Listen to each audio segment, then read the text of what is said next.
Okay, we can start. How about using? So, Karan Prabhu, you are ready with this view? How about Okay. using this? I have the lyrics. So Okay. we have one right here. Okay, I'm setting up the restream right now. If you can send us here for mine, because if I'm gonna be in number, since you can play this, I'll just play it. I can say. And I'm saying I should do the art because I'm because some of the tests are. Prashant, who's going to But before we do the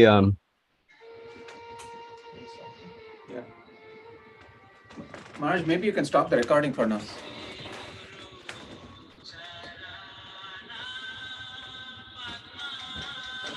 Okay. Okay.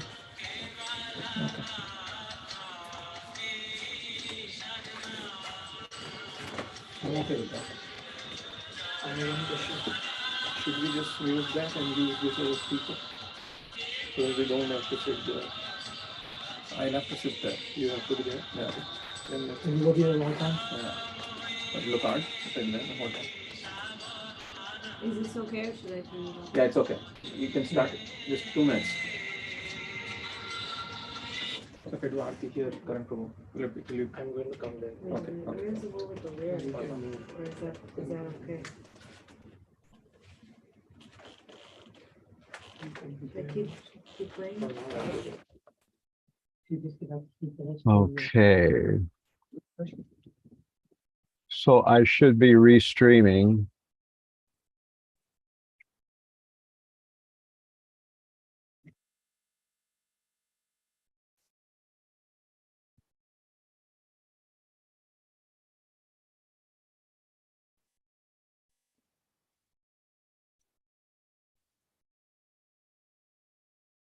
should admit? The thing is, within them stuck. Yeah. So Maharaj, we have to admit people. Yeah, you're the person that's going to admit them. Okay. But don't admit 222156. Got it. Anybody with a name like that, you know. Okay. Okay.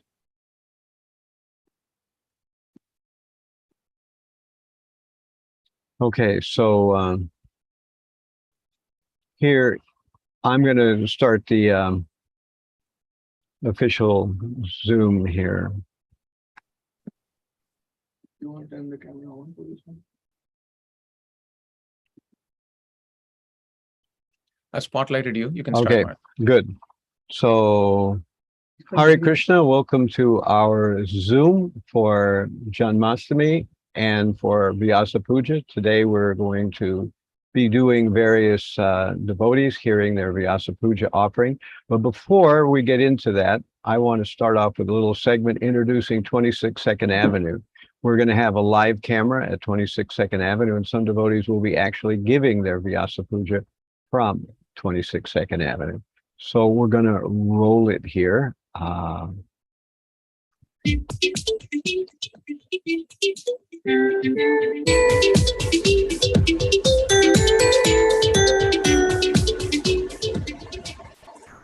So here it is. This is New York City, the place everybody wants to be, but it's also the place where Srila Prabhupada started the Hare Krishna movement, a movement that none of us saw coming, none of us had any idea about, none of us had any understanding of.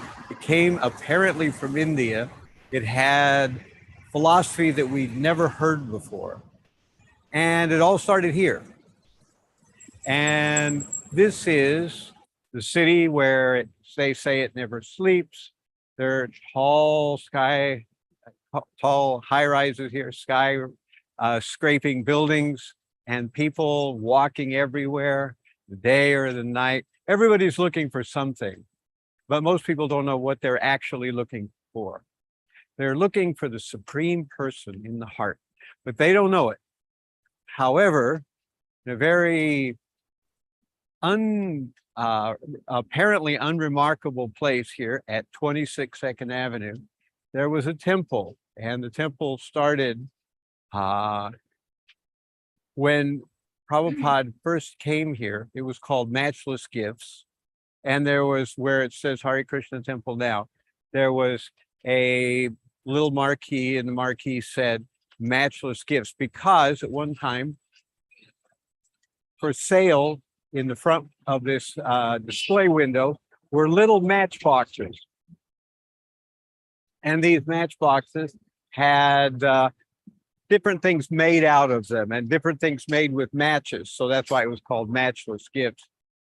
But that would be changed when the business would go out of business, and Prabhupada and his followers would rent this storefront, and Prabhupada began doing regular classes here. And first only a few people came, then shortly thereafter, more and more people started to arrive.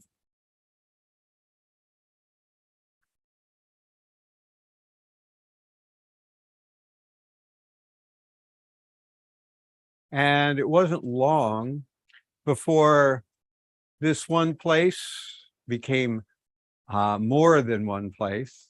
And we started to see new Hare Krishna temples developing in other locations. Of course, for a while, everybody met here.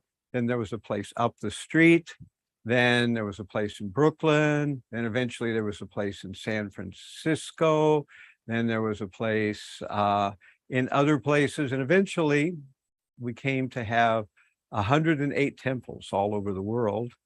That was when Prabhupada left the world. Now there's thousands. Some are very small, maybe just little houses with husband and wife together doing a home program on Saturday or Friday night, or maybe a full temple like we have in Brooklyn. So the important thing is that right here in this very little space here, which looks like a long corridor basically, was the place where Prabhupada sat. And there's images of him on this wall here when he first began. This is an image of him when he would speak from the very back here with those very same windows behind him. And there at one point was a little raised area with some deities right behind him. And people would come here and sit down on the floor, and Prabhupada would talk to them. And he was saying something that they had never heard before about reincarnation, about karma, about devotional service. So it all started here. And there was a gas station next door. That gas station is gone now. It's been replaced by a multi-story building. And here was the area where Prabhupada used to speak.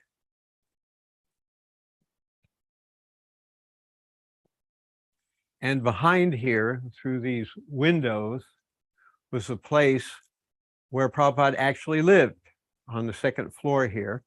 And he would reside there and eat and sleep there. And then he would come in the back way and come in through this door and then talk to people who were here at 26 2nd Avenue. This was Prabhupada's beginning temple. He had no idea what would come. He envisioned a worldwide movement, but he had no idea how it would happen. But it did happen. And 1 temple, 2, 5, 10, finally 108, now into close to 1,000 or more. And all over the world, wherever you are, good chance if you're near some major city in some part of the world, you are near a Hare Krishna temple. So this is the original Hare Krishna temple. And today we are celebrating Vyasa Puja, which means it's the celebration of the day that Prabhupada came to the earth, his birthday. However, we celebrate it on the lunar calendar, not on the Gregorian solar calendar. So we celebrate it according to when the moon comes around. So that's why it drifts from date to date in each year. And right after we have Janmashtami, which is the day when Krishna is born, we have the day after Krishna is born, which is the day Prabhupada was born. So we call that Vyasa Puja. All the devotees, they make some heartfelt offering to their spiritual master, A.C. Bhaktivedanta. They try to either say a poem, they try to give some recollection, some memory they had when they were with Prabhupada during the time he was alive. And sometimes they just say their mind or show how grateful they were for the fact that Prabhupada came and gave us this amazing philosophy and created a whole movement to go with it. So all over the world, religions are saying love God. Prabhupada came and showed an easy way to actually do that. And he established an association of people who would be able to do that. So Vyasa Puja is the day when people who are Prabhupada's disciples, and even those who are not his direct disciples, but are disciples of his disciples, when all those in ISKCON, for one day, they kind of put things aside and they think about their relationship with Prabhupada, and they think about how Prabhupada came into their lives, what Prabhupada did to change their lives, and they try to show some gratitude.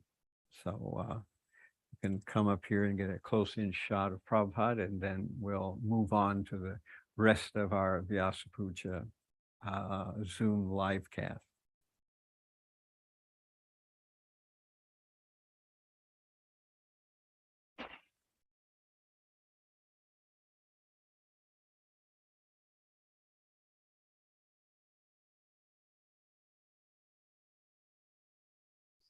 Okay, so that was our introduction little segment there.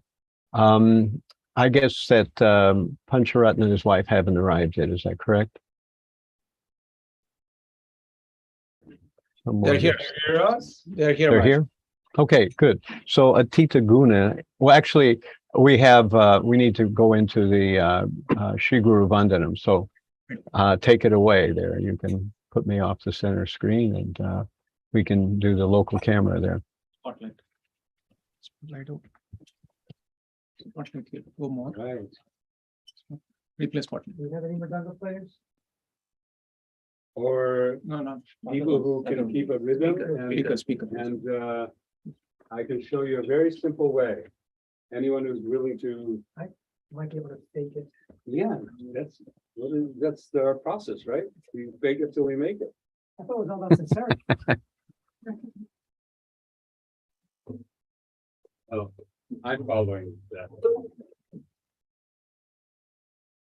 Sincere faking. Oh, there it is. Okay.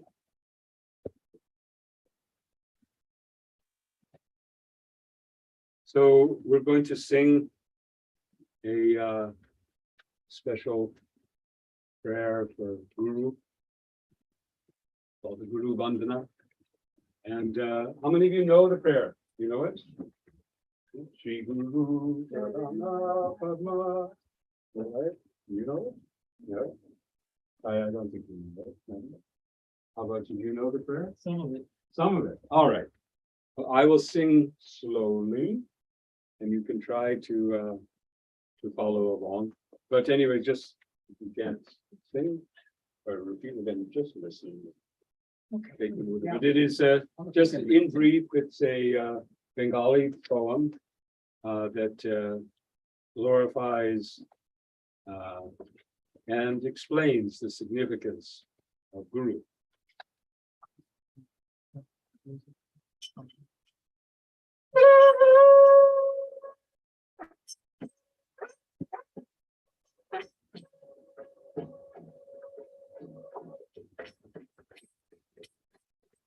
Śrī Guru-Charana Padma Kevala Bhakti Dharma. Śrī Guru-Charana Padma Kevala Bhakti Dharma. Śrī Guru-Charana Padma Kevala Bhakti.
Srimate Bhaktivedanta Swami DD Namine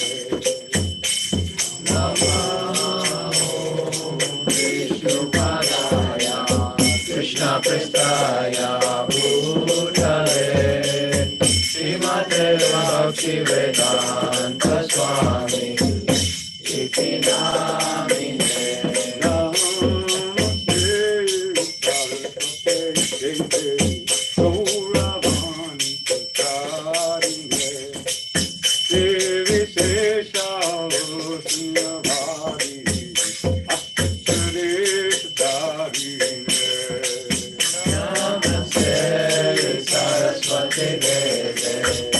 Gauravāṇī Pracārine Nirviṣeṣa Sunyavādi Pañcaratna Jaya Śrī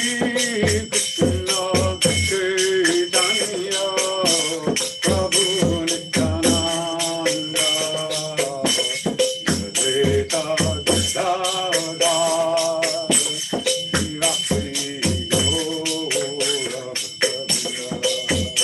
Jaya Śrī Krishna Chaitanya Prabhu Nityananda Śrī Advaita Gadadhara Śrī Vasadi Gaura Bhaktivedanta Hare Krishna Hare Krishna Krishna Krishna Hare Hare Hare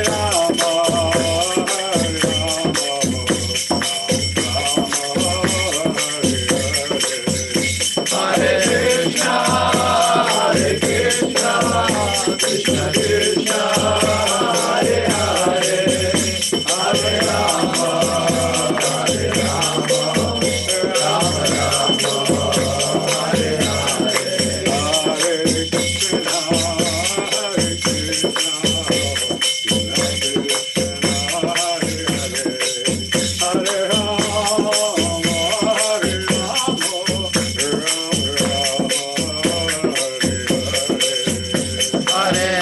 Krishna Hare Krishna Krishna Krishna Hare Hare Hare Rama Hare Rama Rama Rama Hare Hare Hare Krishna Hare Krishna Krishna Krishna Hare Hare Hare Rama Hare Rama Hare Krishna Hare Krishna Krishna Krishna Hare Hare Hare Rama Hare Rama Rama Rama Hare Hare Hare Krishna Hare Krishna Krishna Krishna Hare Hare Hare Rama Hare Rama Rama Hare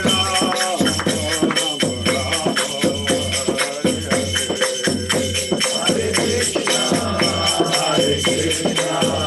Krishna Krishna Hare Hare Hare Rama Hare Rama Rama Rama Hare Hare Hare Govinda Jai Jai Śrī Prabhupada Jai. Thank you so much.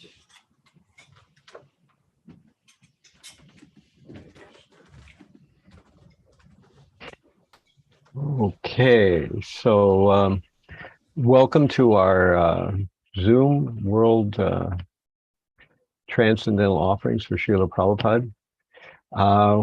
We're getting a chance, because of the modern technology, to actually welcome people from all over the world and have speakers from all over the world. So you got a little taste of 22nd Avenue there, which is where we've got one set of cameras. I'm in a different location, and we have people coming in from a lot of different places. So please, I'm hoping Krishna will be merciful upon me, and Srila Prabhupada will appreciate what we're trying to do here, is pull devotees together to give kind of a different type of Vyasa Puja than usual, to hear from different voices. So our first speaker that we have lined up on our agenda here is Atītaguṇa, who is there at 262nd Avenue. If someone could have her come up to the chair there and speak, and you can put the spotlight off me again and put it on the 262nd Avenue chair.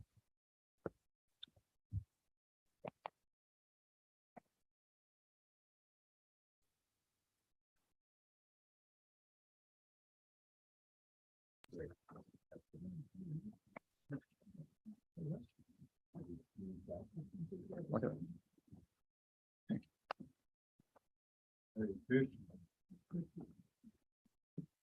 See, check the microphone on.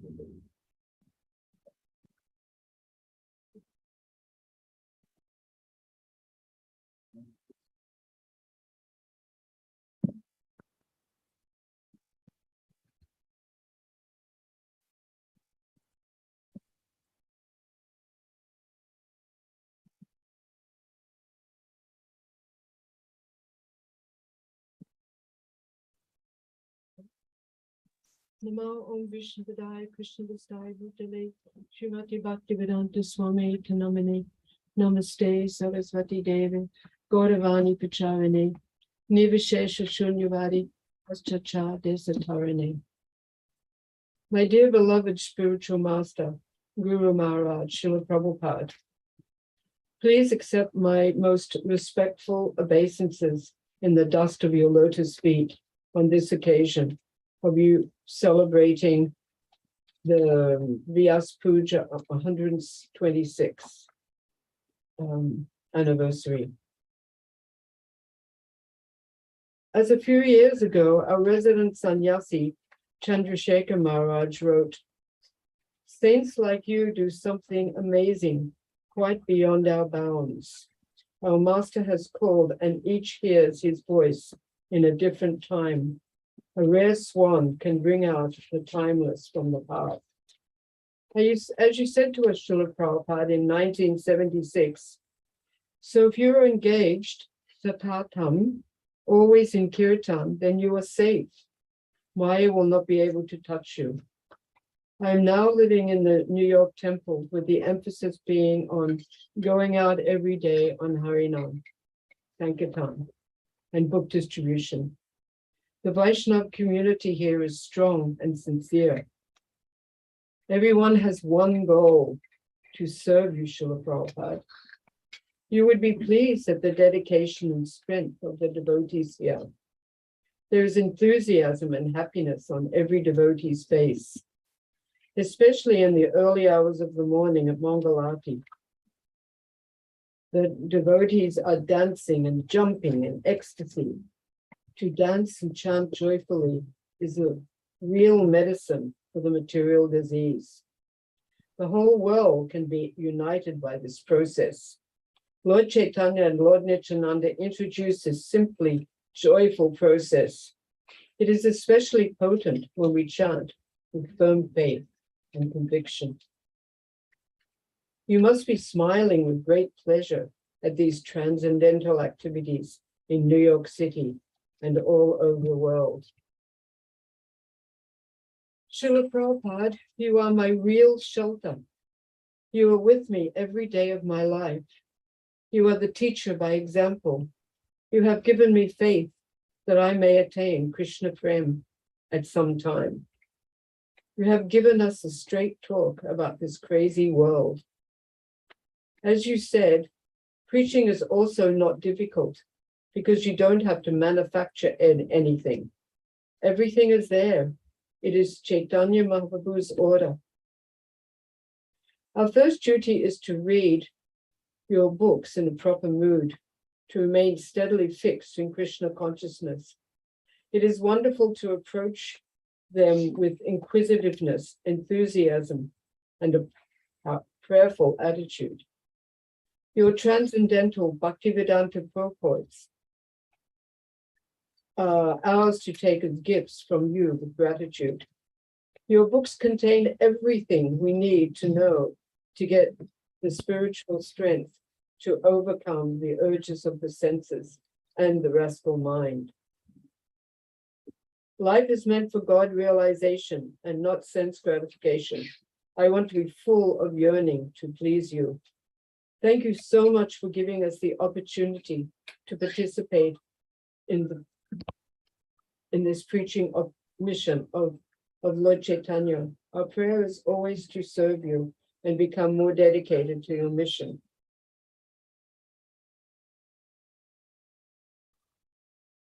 So here I am in New York. We will go to your first temple, 26 Second Avenue tonight. A very small storefront where your chanting and preaching first started. It is a truly holy place where 56 years ago, you started the International Society for Krishna Consciousness. Now there's chanting and centers in every country of the world. Srila Prabhupada, savior of the world, died, the worthless servant of Atītaguṇa DD. Yes, okay. So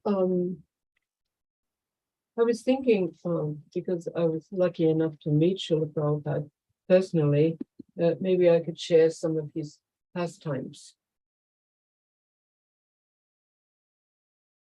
When I first joined in New Zealand, on hearing the Srimad Bhagavatam class, the speaker would often talk about spiritual desire. So I wanted to test it. I was just new. I didn't want to embrace everything without some substantial knowledge behind it. So I decided to go to the top. I wanted to be personally initiated by you, Srila Prabhupada. So in 1976, you went to Melbourne. I was in Melbourne.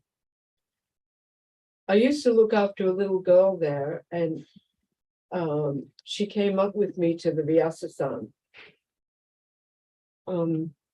We paid out prostrated obeisances in those days. The ladies paid full dandavats. So we paid them, and then the little girl went up to Srila Prabhupada. She was about 4 years old, and said, Srila Prabhupada, does that mean I'm initiated now? And he said, no. So in those days, in 1976, Srila Prabhupada's secretary would pick out the names.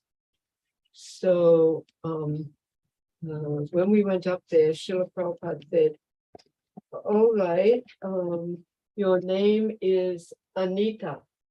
And then he said, no, it isn't. We don't give that name. We don't give that name Anita to anyone. It's not a Vaishnava name. Anita means without a path. And we Vaishnavas have a path. So I'm going to call you Atītaguṇa. And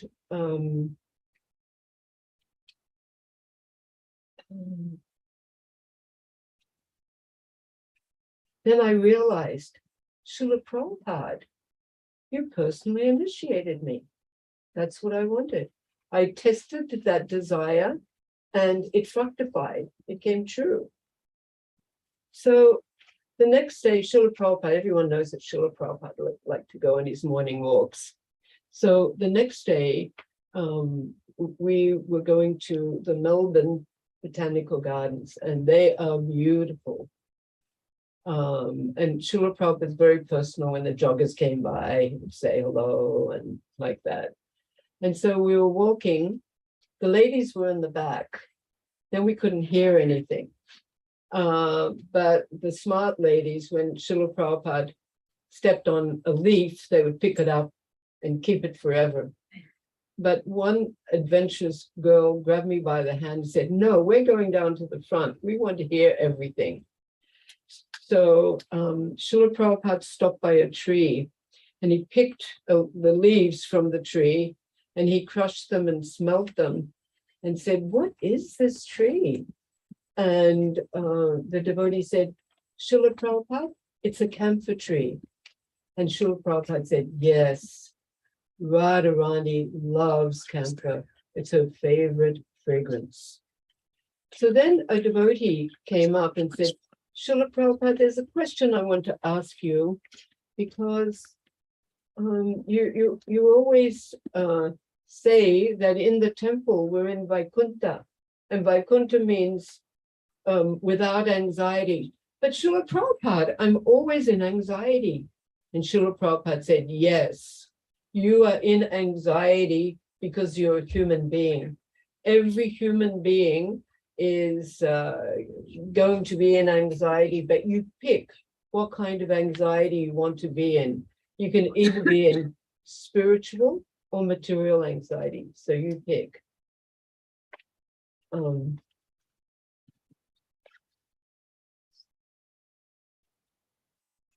So he was saying, if you are not in anxiety, you are zombie. And zombie is the Bengali way of saying zombie. You are the walking dead.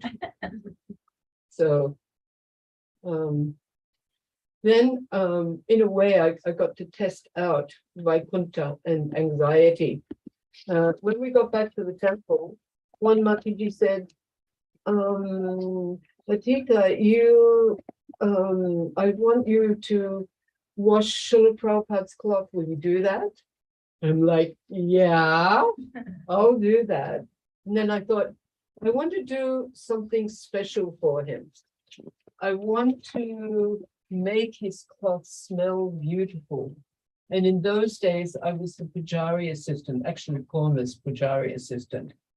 And so I was able to get my hands on pure sandalwood oil. So I'm like, oh, I put pure sandalwood oil all over Prabhupada's clothes and make them smell beautiful. So that's what I did. I sprinkled all this sandalwood oil on Srila Prabhupada's cloth. And then I put it in hot soapy water and washed it and washed it and washed it and rinsed it, put it on the line. And then when it was dry, I ironed it. So I started ironing it, and there was lots of oil on the cloth. And I'm like, what am I going to do? I can't get Prabhupada cloth with oil all over it, even if it smells beautiful. So I went to the householders. In those days, 10% were householders and 90% were brahmacharis and brahmacharinis. And actually, Prabhupada said there in Melbourne, in a few years it'll be the opposite. And everyone's like, no, we believe everything Prabhupada says, but not that. That is not possible. So anyway, I went to the householder house and asked for money to get some potion to get the oil stains out. So I just squeezed it and squeezed it and squeezed it, and tried to get all the stains out. So then I washed it in hot soapy water again and rinsed it. And then I wasn't able to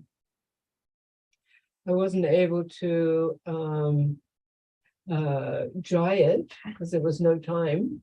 So I ironed it.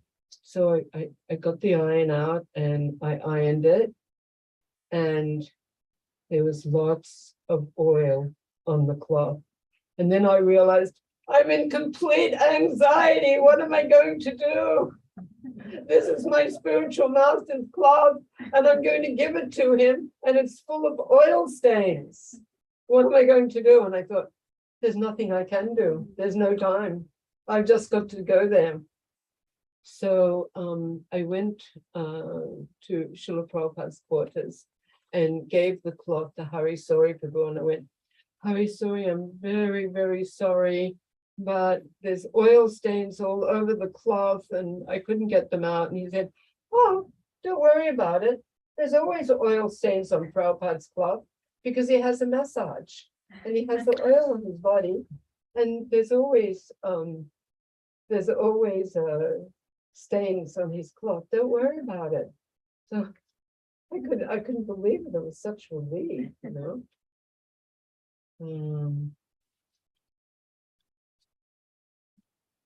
Okay. Yeah, I think our time is 15 minutes. I can talk a little, just a little bit about Mayapur. So the next year, in 1977, I was able to go to Mayapur, and Australia is very rich in milk products, especially ghee. So every year when we went to Sridham Mayapur, we'd take 2 kilos of ghee. Every devotee would do that and give it to Srila Prabhupada. And I said to my friend, I want to take something more. I want to take something more than just the ghee.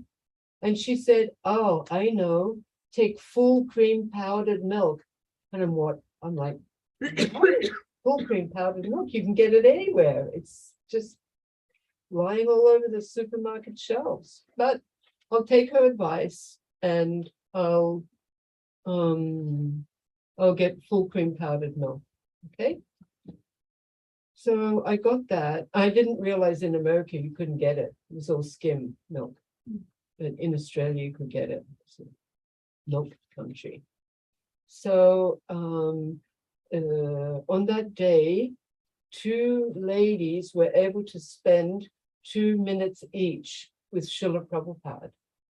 Okay, so we're in a line, and this other lady and I, this other devotee and I, got in to see Srila Prabhupada. And so we presented the ghee, and he was very thankful for the ghee. And then I was feeling really embarrassed. Srila Prabhupada, here's some full cream powdered milk. And I thought he was going to say, full cream powdered milk, that's a long way from, milk, a long way from the cow. And then his eyes lit up. His eyes lit up, and he said, fantastic. Tell my cook to make all my milk sweets out of this. And I just felt like my human life was worthwhile. And before, he was just spending 2 minutes with each couple of ladies, but this time he spent a half an hour, and he spoke about cow protection and how we must look after the cows, how very important they are. And I guess my life changed after that. Just wanted to keep being with Srila Prabhupada, and I just thought my human life was worthwhile and pleased my spiritual master.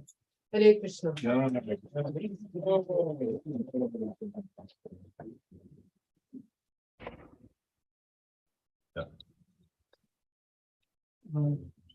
Thank you. Wonderful reminiscences. Thank you. Every great woman has a better half. No. In this case, A lesser half. a lesser half. I was going to say an equal half. No, it's No, always it's a lesser. I'd like to It's invite half, but it's Atītaguṇa's lesser half up. Pañcaratna, please. Next speaker, after Pañcaratna, next speaker, who's the next speaker? I will find that out.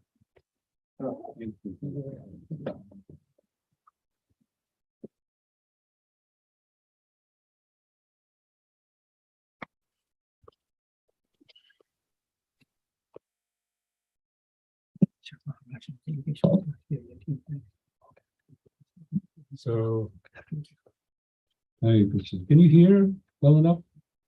Okay. Following in the footsteps of my better half, I will read my offering also first, and then we have a little time. We have about 15 minutes. Yes, ma'am. Yes. So yes, we all have, as disciples of Srila Prabhupada, we have this great fortune. Hare Krishna, Yogeśvara Prabhu, Hare Krishna. Nice to see you. And Satyanarayana too, Hare Krishna. I speak of Srila Prabhupada's disciples and they walk in the door. So yeah, we have the fortune of writing our homages and getting them published. Actually, there's a website you can go to if you want to dive in more. It's called sptributes.com. So this is what I wrote this year, and just like to share that with you. Get to it.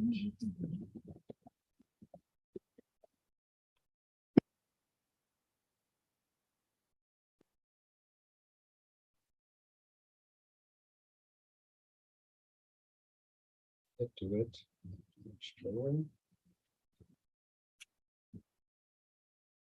I had it open, ready to go, right? And it's now it's going.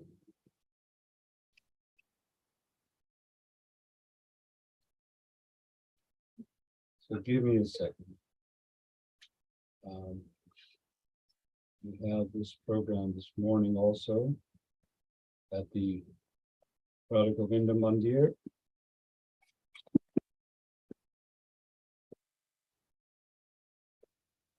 Okay, so Srila Prabhupada himself used to write poetry for glorifying his spiritual master, Srila Prabhupada Bhaktivedanta. So attempting to do the same, to read a poem. On this glorious day, the first word I must use to express what I feel must surely be gratitude.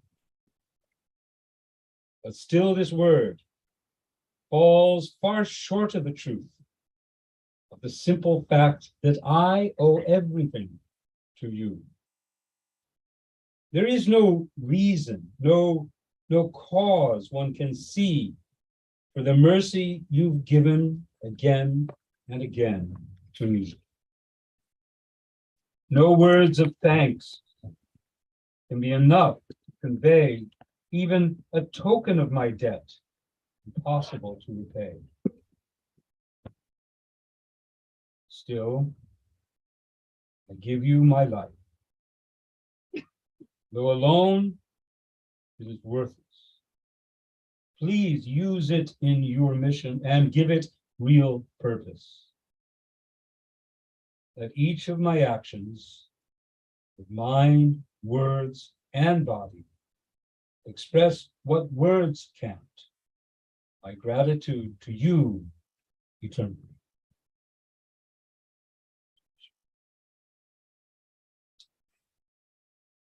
Again, following my good wife's example, I'll share some of my experiences with Srila Prabhupada that have informed my life in many different ways. I'll begin with my first personal contact with Srila Prabhupada after my initiation, which was in 1971 in New York. At that time, I didn't have much. I mean, I approached his Vyasa and I did what everyone did, and I repeated what are the 4 rules, and yes, I will chant 16 rounds, and then Srila Prabhupada did. That particular day was interesting. This was in a series of initiations. Srila Prabhupada had been in India for some months, and out of poor health and for various reasons, he had actually suspended the initiations for some time. So there's like a little backlog. And so there was 6 days, I think, 5 or 6 days, first in Boston and from all over. I was with a group that came up from Washington, D.C. on that day. And as Atītaguṇa was pointing out,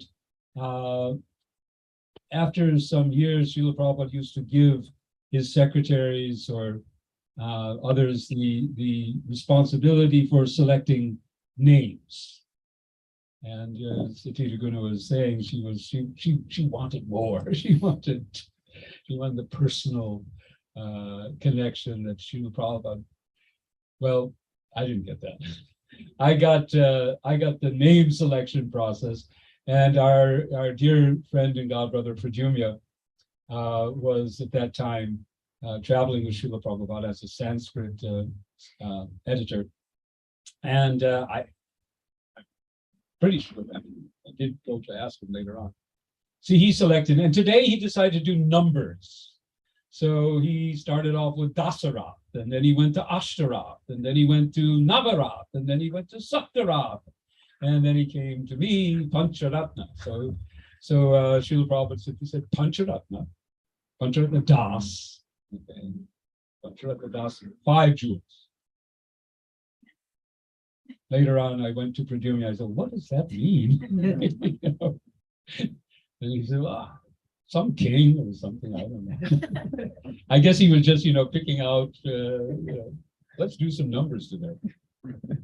Anyway, so I didn't have any other exchange.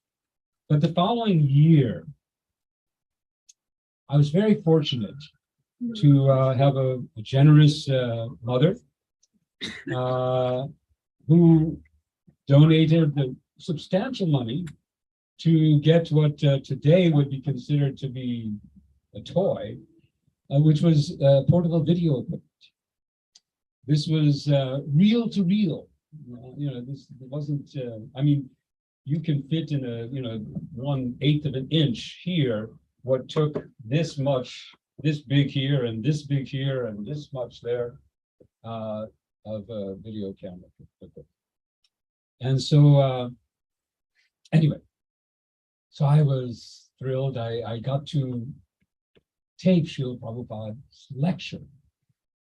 And there was one wonderful feature, aside from the fact that this is, much less expensive than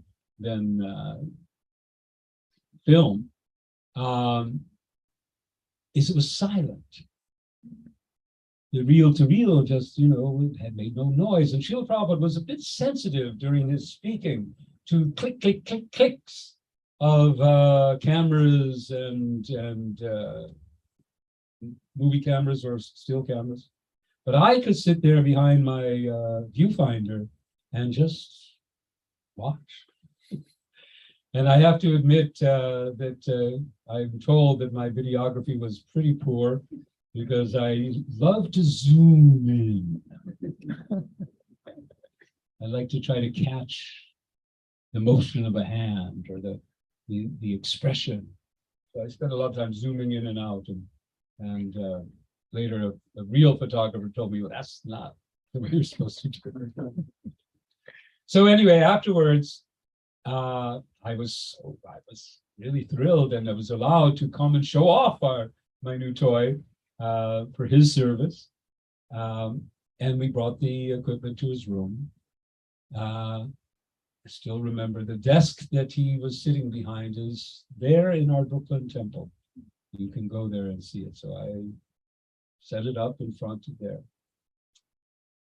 Now, this particular time, Srila Prabhupada in his talk, he often, nowadays we don't do this so much, but in those days, he used to sing before speaking and sing. There would be kirtan. He would call for kirtan after his talk. So he had done so, and there was a devotee, I don't remember who was leading the kirtan. It could have been one of our famous Vishnu John or something like that. But in any case, maybe halfway through or some, Srila Prabhupada he took over the lead of the kirtan, and he was leading the kirtan enthusiastically, banging on his gong and just leading an amazing kirtan. And I was there videoing, I was taking the video. So now I'm presenting this to Srila Prabhupada, and he comes to this place, and I look and I see that Srila Prabhupada is looking, and he's just clapping along and chanting with the kirtan. I was taken by his mood of absorption in kirtan, not in himself on the screen, but on the kirtan of the holy name. Taya, you forgive me for mentioning, this is Taya sitting here. She lives here. She mentioned when we met just last week, I think it was. Right? Yes. That when you were growing up in this area, you remember one time riding on the Bowery, correct me if I'm wrong, and that you looked to the side and you saw an elderly Indian-looking gentleman dressed in his robes, and he was playing cymbals, just walking down the street. Yes. And I just, this is just another, we were reminiscing today. There's a wonderful book by a god sister of ours, Mula Prakriti, who's interviewed many of the many people who knew or Srila Prabhupada before he came to America. And there was one who related how in Vrindavan he used to observe, I think he was quite young at the time, he used to observe that quite frequently Srila Prabhupada would leave his residence, his small little place, and I think it wasn't in Radha Damodar, it was in the other temple. And he took his danda with some and a pair of kartals, and he would go out to the other side of the Jamuna, which is the river that Vrindavan is, which is a sandy bank. There's nothing there. And he would plant his danda in the ground, and he'd just sing and dance around the danda. So his attachment to kirtan was the first impression I got of Srila Prabhupada. Since Atītaguṇa spoke also about Mayapur, I'll just say a brief thing that is important for us here in this room particularly, since we are here in New York City. I served from 1971 till in the New York City ISKCON Center at the time in 439 Henry Street, where Satyaraj and Yogeśvara, you were there too for some time. And then we moved to 55th Street, Manhattan. And we had just moved in 1975. And in February so of 76, I went to Mayapur as I had done the year before, with the intention of going before the main group of devotees so that I could return when they were there and make sure that things were all right, because I was kind of a manager. But when I got to Mayapur, they needed tremendous help. They just didn't have manpower, and I was asked to help out to the organization of the festival that was arriving. So I got involved, and I got into many different services, and this was noted by the leaders of the project there. And when our GVC came and with the rest of the devotees, they approached and they said, "Can you stay? We need people, manager type of people. We have so much to do." And Madhavisa Maharaj Prabhu, it was just the fresh. He had just come in to be the GVC and temple president. So he said, "Well, I really, I don't feel qualified to make the decision. We should go and ask Srila Prabhupada." So we did that. We went to his room, And in that meeting, although I have to admit it's not seared in my cortex that I can pull it out and just visualize it, but I did remember it to the extent that it was written down and so on. So I believe this is true, what I'm about to say.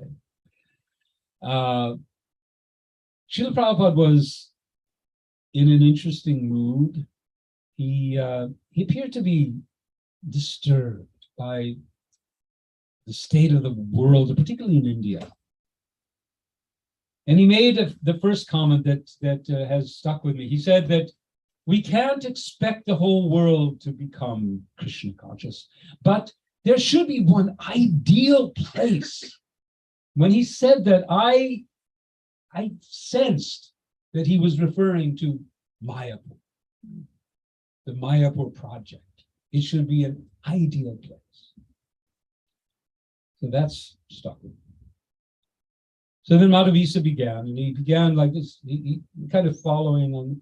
So Srila Prabhupada, we understand that Mayapur is your most important project.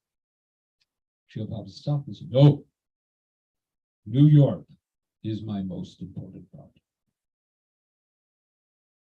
That is stuck with me. That is stuck with me.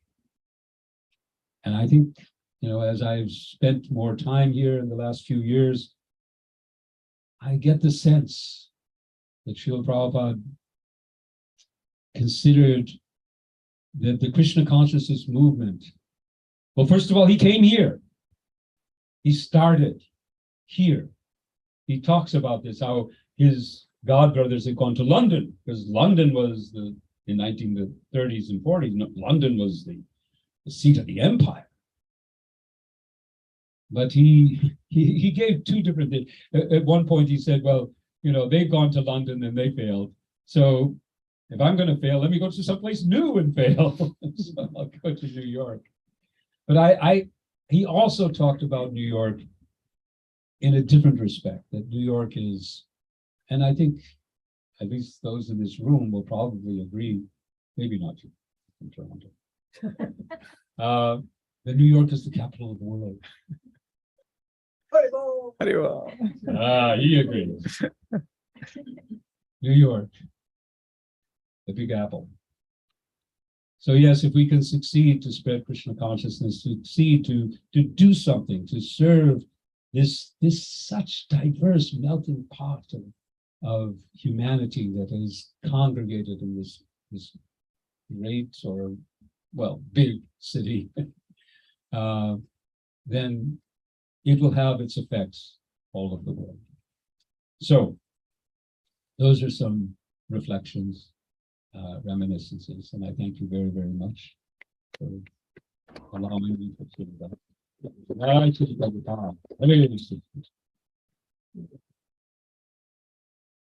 Thank you so much. So, By the way, I just want to apologize my wife and I have promised to also go over to the Bhakti Center at some point. So if you see us going out, it's just that we have to go there and then we'll come back. yeah, the disciples of Srila Prabhupada were quite amazing. They've worked and struggled for years, going through austerity and sacrifice, the likes that the rest of us have no idea of. I never had to sleep on a concrete floor. I never had to take cold baths. I never had to go through my days with just like a little bit of rice, a little bit of dal twice a day or something. On behalf of everybody, I thank you. And they're running around, sharing Srila Prabhupada. They were in Brooklyn before. Then now they're here, they're going to Bhakti Center. Yogeśvara, just at Bhakti Center now. We're also doing Chandrasekhar Maharaj has organized this whole thing. We thank you very much.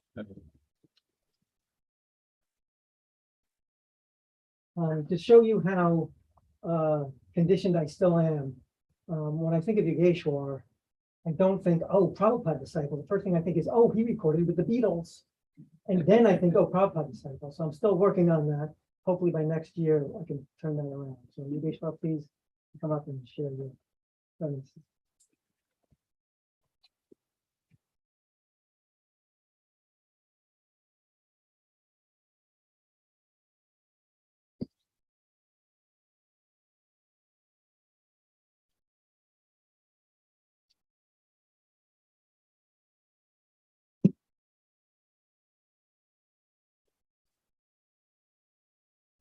Thank you, Yaranath. I'm glad you've got your priorities straight.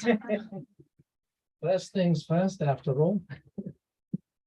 Hello, nice to meet you all. My name is Yogeśvara, or Hey You, as my wife calls me. And it's been my privilege to serve in Prabhupada's movement for the past half century or so. Seen many changes over that time. And whenever I've been asked to speak at a gathering like this to honor Srila Prabhupada, my first thought goes to the people in the room. I know that there are a few who met Prabhupada. I'm guessing that most of you never did, because you weren't born yet, for one thing. Often what I'm asked to talk about is what it was like to be with him. What was he like as a person? So I'd like to make, I don't know how. 15 minutes. So I'm going to speak just briefly about one point that I would like you to know, understand about him. And then would you kindly think about things you'd like to know? If there's anything that you'd like to know about Prabhupada from someone who had the privilege of spending many months with him, be prepared to ask me. I'm here for you, so I'd like to be able to address the points that are of interest to you. Is that fair? Okay. So the one thing I'd like you to know about Prabhupada is that he came to teach. He was a teacher. First and foremost, he wanted people, his heart was so big and so soft, it hurt him to see people suffer. It hurt him to see people misled by the propaganda that we are the body, mind complex, and that there is nothing more than that. And that's still the theme today. I mean, the overriding theme in physicalist science, reductionist science, is that there is nothing but matter in the universe. And in fact, to be a credible science today, you have to accept the ground rules. The ground rules are that you will address nature as a closed system. There will be no references to transcendent forces, eternal souls, divinities, and so on. That's off the table. We're just going to deal with what we can quantify, what we can hypothesize, and then test by experiment. And that's the dominant vernacular. And it's a good one. It works. And there's a reason why science is so powerful. It's that it creates technology. It is predictive. Molecules and subatomic particles behave just the way science anticipates they will. The planets and universes and galaxies turn in their orbits and in their cosmic cycles just as science anticipates. It works. And it is a reality that is important for most of our life. Most of our life is led in a Newtonian universe where we need to know what to do in order to live effectively, to stay healthy and so on. The downside is that it denies people access to their own immortal self. It denies that consciousness, the thing that makes you who you are uniquely, the irreducible sense of meanness, which each of us experiences. That was what Prabhupada wanted to reinvest into the human dialogue.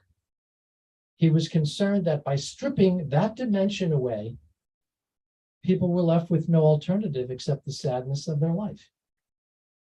His message was, you are more than the traumas and tragedies that have defined you to this time. You have those sad experiences. They are not who you are. You are something more than that. You are something beautiful, something eternal, something complete, something transcendent, that existed before and will exist after this body goes away. And the glory of that transcendent self is that it is a loving being. We exist to love and to be loved. Wow. I mean, you knocked me off my whoopee cushion when I heard that message.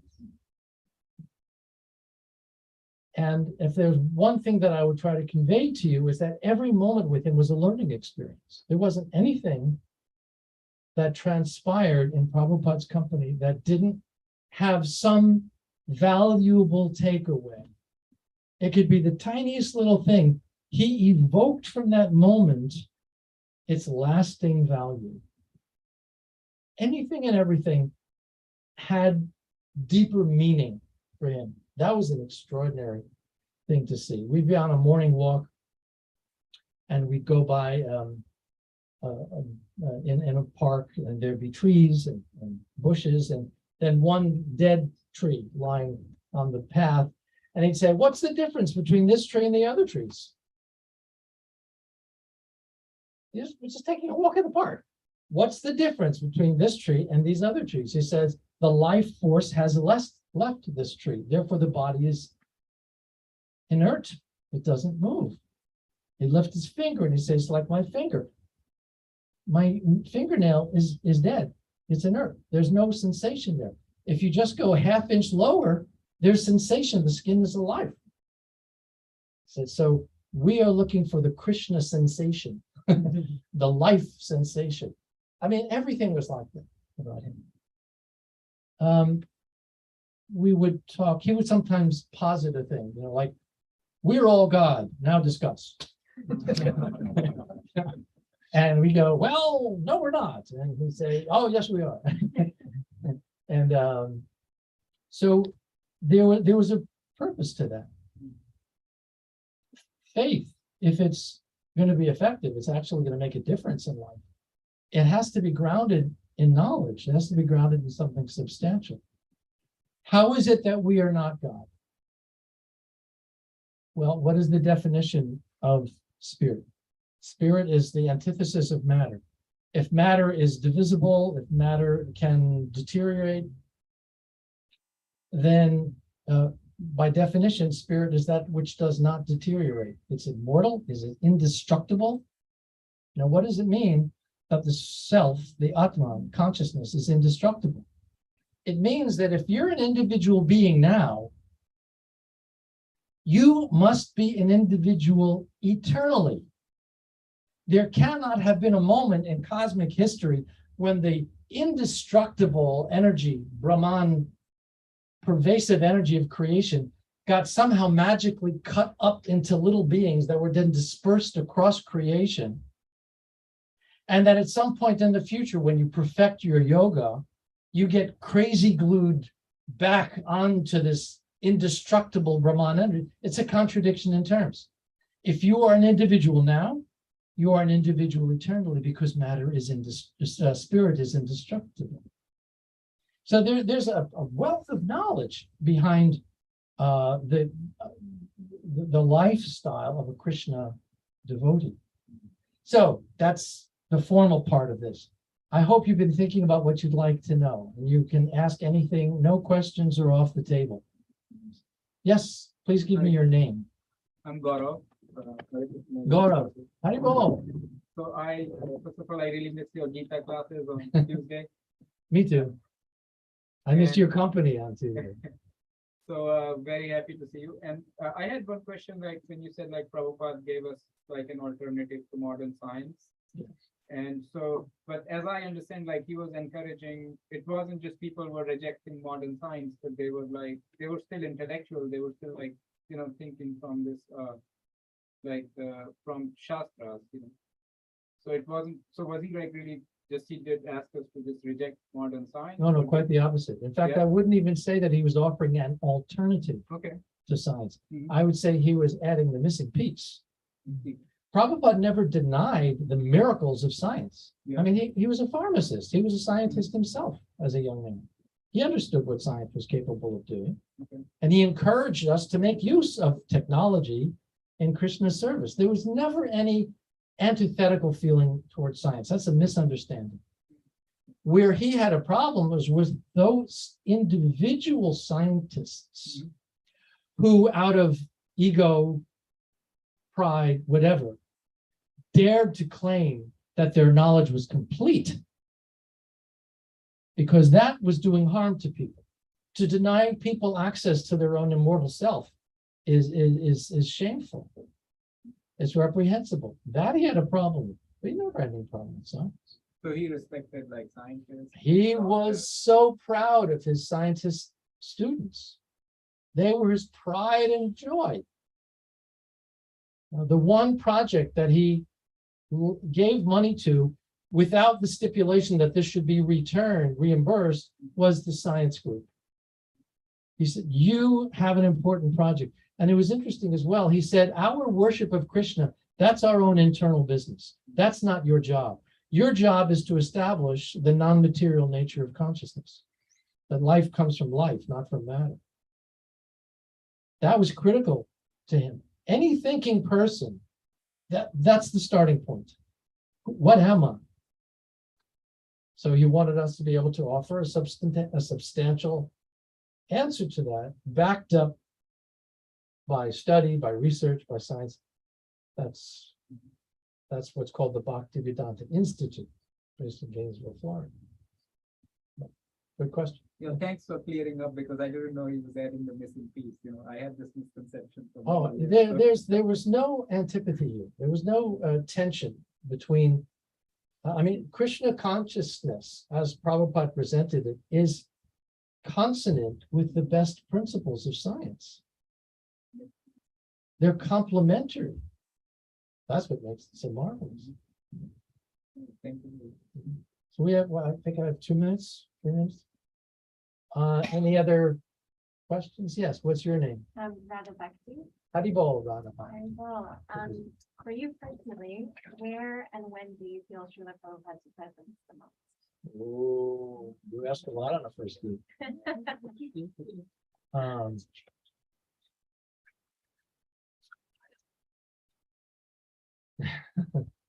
Well, whenever I'm in trouble, first and foremost, it's like, help.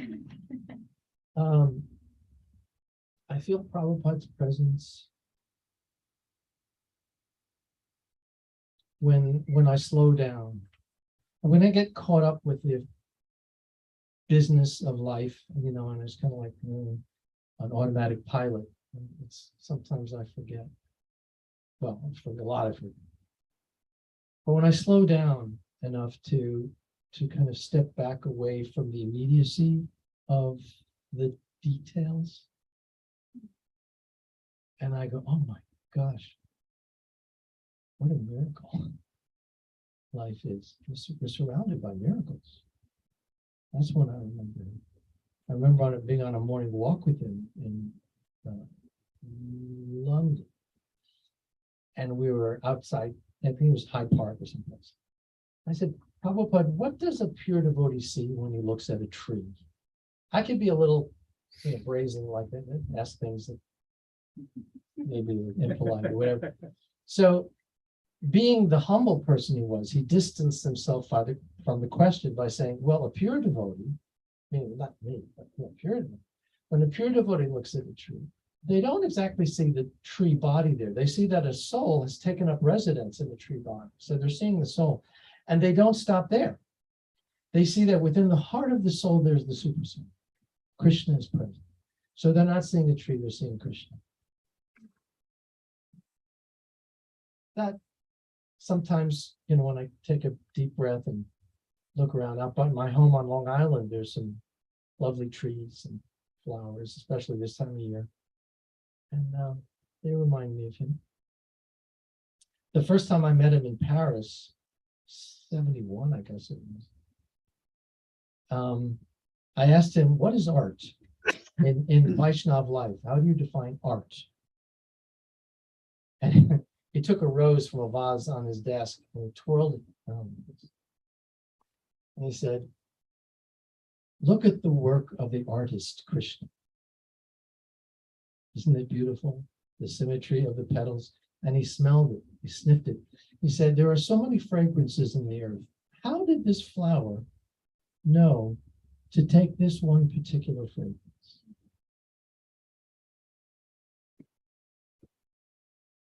God in the details. So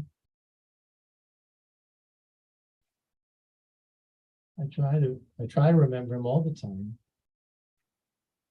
And sometimes he comes in a very unexpected way. So I'll look at something, oh yeah, I remember Prabhupada did this or that. And that's the lovely thing about having spent time with him. All these memories are there. They come back.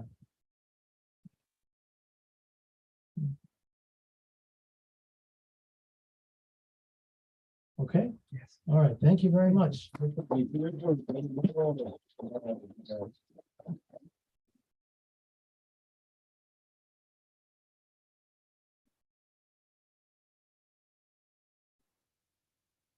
Thank you so much. These Prabhupada disciples are so wealthy, and they're so generous. They share their riches.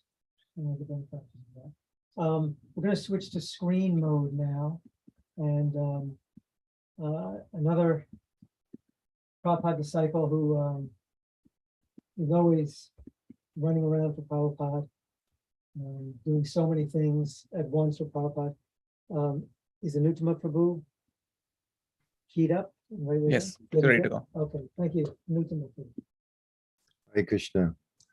Thank you all for organizing this. It was wonderful. Every once in a while, the camera goes and shows us 26nd Avenue, which is wonderful for those of us in other parts of the world to meditate upon. So it's nice to see the devotees there physically in the presence of Prabhupada's very first temple. So unlike Yogeśvara Prabhu, I came later. I didn't really have so much association with Srila Prabhupada. I saw him one time when I went to India in 1976. So my appreciation and glorification of Prabhupada is based on a little different mood, which is remembering him through the inspiration and the writings of others about Prabhupada. Particularly, I find that really inspiring. So that's what I touched upon in my offering. And also my concerns you'll see how I feel that those reminders should not just be about specifically Prabhupada's mood and Prabhupada's teaching, although that's essential, but also about what Prabhupada wanted us to do as his followers into the future centuries and moments even now. So, dear Srila Prabhupada, Nama Om Vishnu Padaya Krishna Prestaya Bhutale Srimati Bhaktivedanta Swami Nitanamane Namaste Saraswati Deve Gauravāṇī Picharnane Nirvasesha Shunyavadi Pashtatara Zatarnane. So I'm reading what I had written for Prabhupada. On the back cover of your Bhagavad Gita as it is, we find the words of Mahatma Gandhi, who wrote, quote, "When doubts haunt me, when disappointments stare me in the face, and I see not one ray of hope on the horizon, I turn to Bhagavad Gita and find a verse to comfort me." End quote. Such is the impact of spiritual knowledge and inspiration. It can turn darkness into light and sorrow into joy. I have a similar experience, Srila Prabhupada, and whenever I read about your life, from the many biographies about you, especially Prabhupada Lilamrita, you give me light and hope amidst the darkness. Through these books, I learned many lessons for my life. I learned to see a bit more like you see. Yogeśvara is just talking about how we should see trees, so like that. I learned to see a bit more like you see and to connect with you more deeply as the single person who has molded my life more than any other. I learned of the challenges you faced, the heartbreaks and losses that you overcame, the determination you manifested, and the humility and love that drove you forward. I also learned that as Gandhi faced disappointments, you too faced disappointments. Most trying, perhaps, was when the mission of your beloved spiritual master, Srila Bhaktisiddhanta Saraswati Thakur, splintered. It seemed then that the greatest tool for spreading Lord Chaitanya's movement had been beaten down and lost. How painful that must have been for you. But that didn't stop you, Prabhupada. Instead, it instilled in you even more deeply the desire to write and to preach and to publish.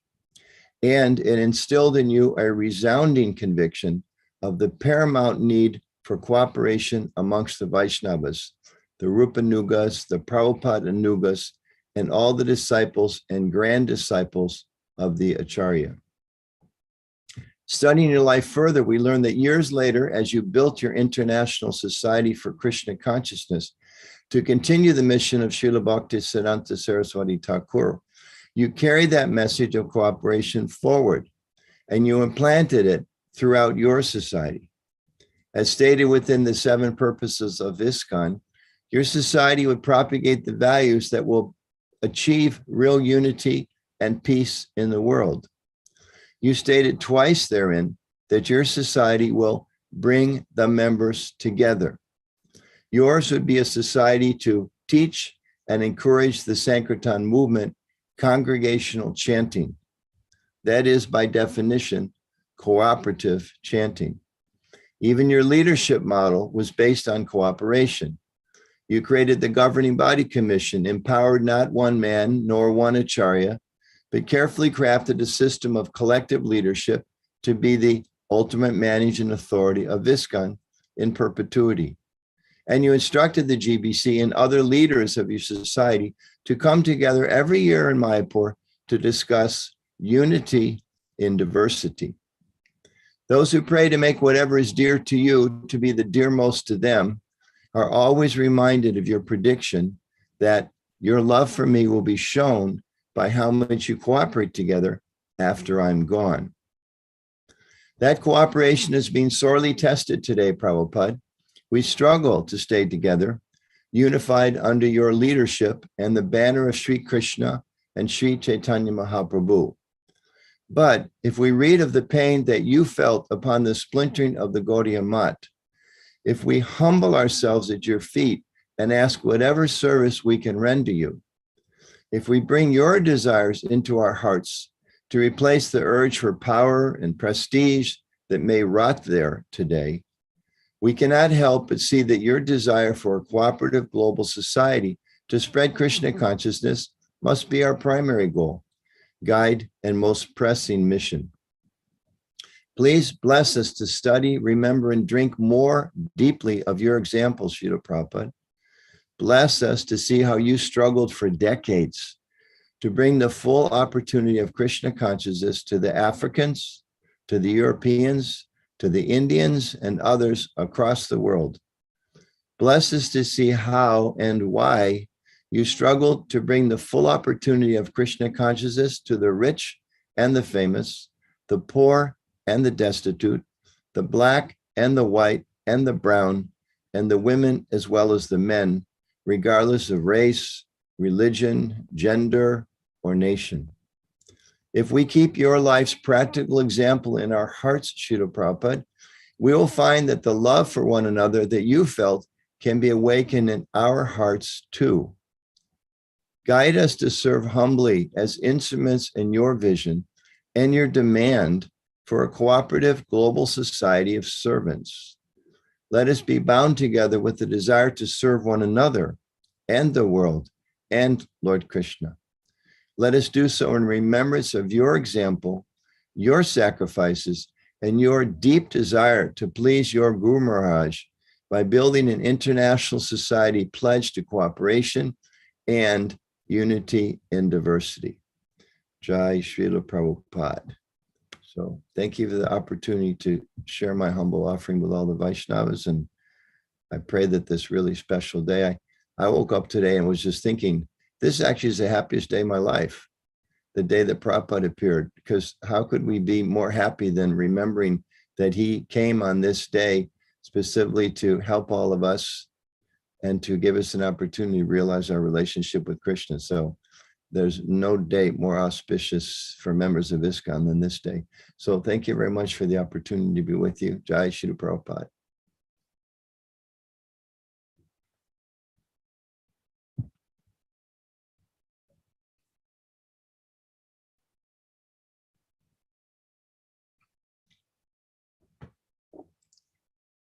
So go ahead, go ahead. Okay. Speak. Thank you very much for your talk. And speaking of better halves, we have someone landed here.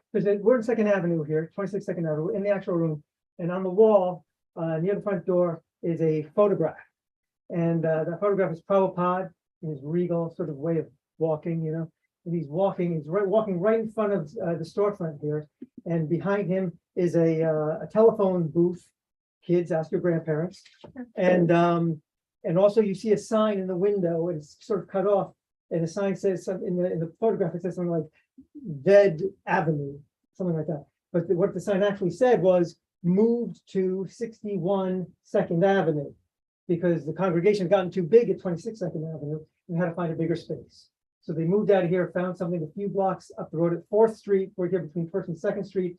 It's I think somewhere around 4th Street is 61 Second Avenue. It was there where our next speaker got her second initiation. Please welcome Anuttama's wife, Rukmiṇī.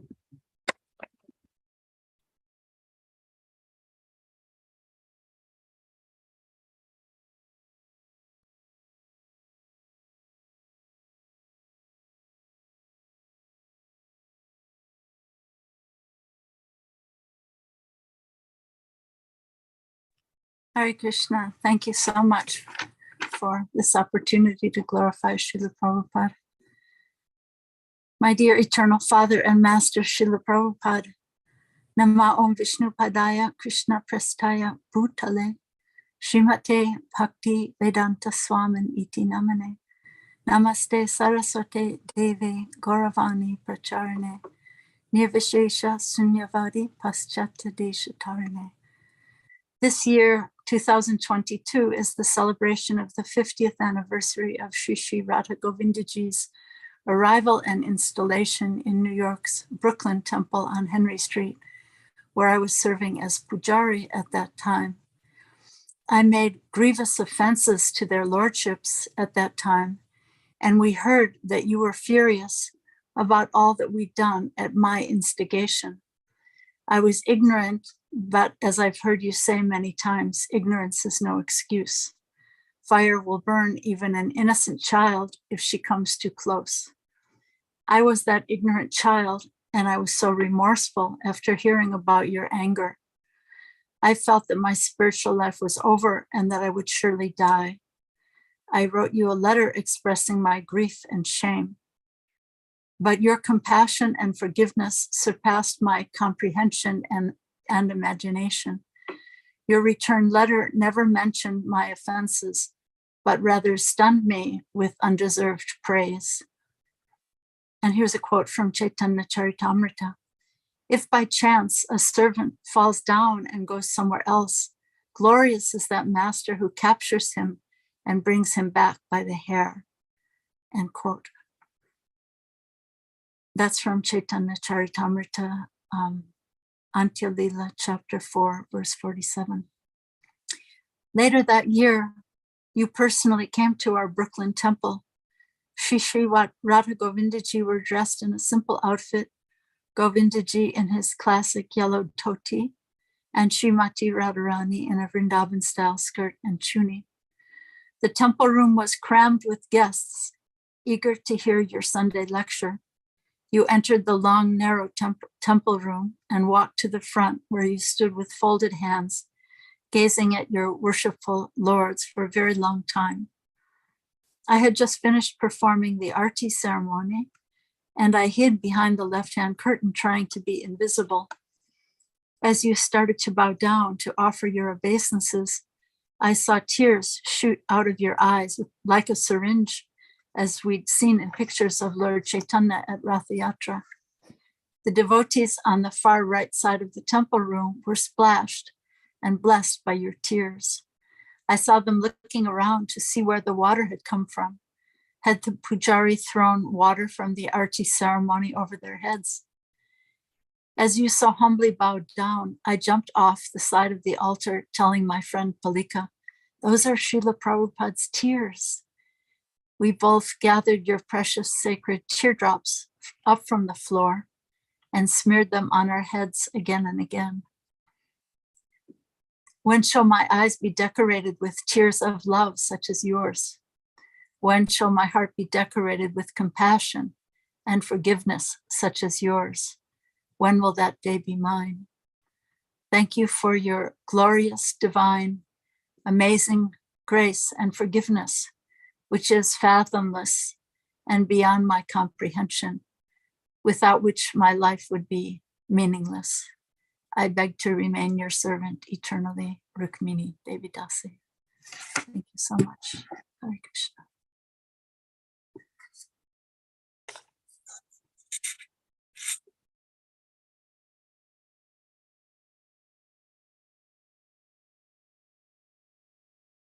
Community. Next up is Kṛṣṇarūpā. And there she is. Thank you, Kṛṣṇarūpā Devi.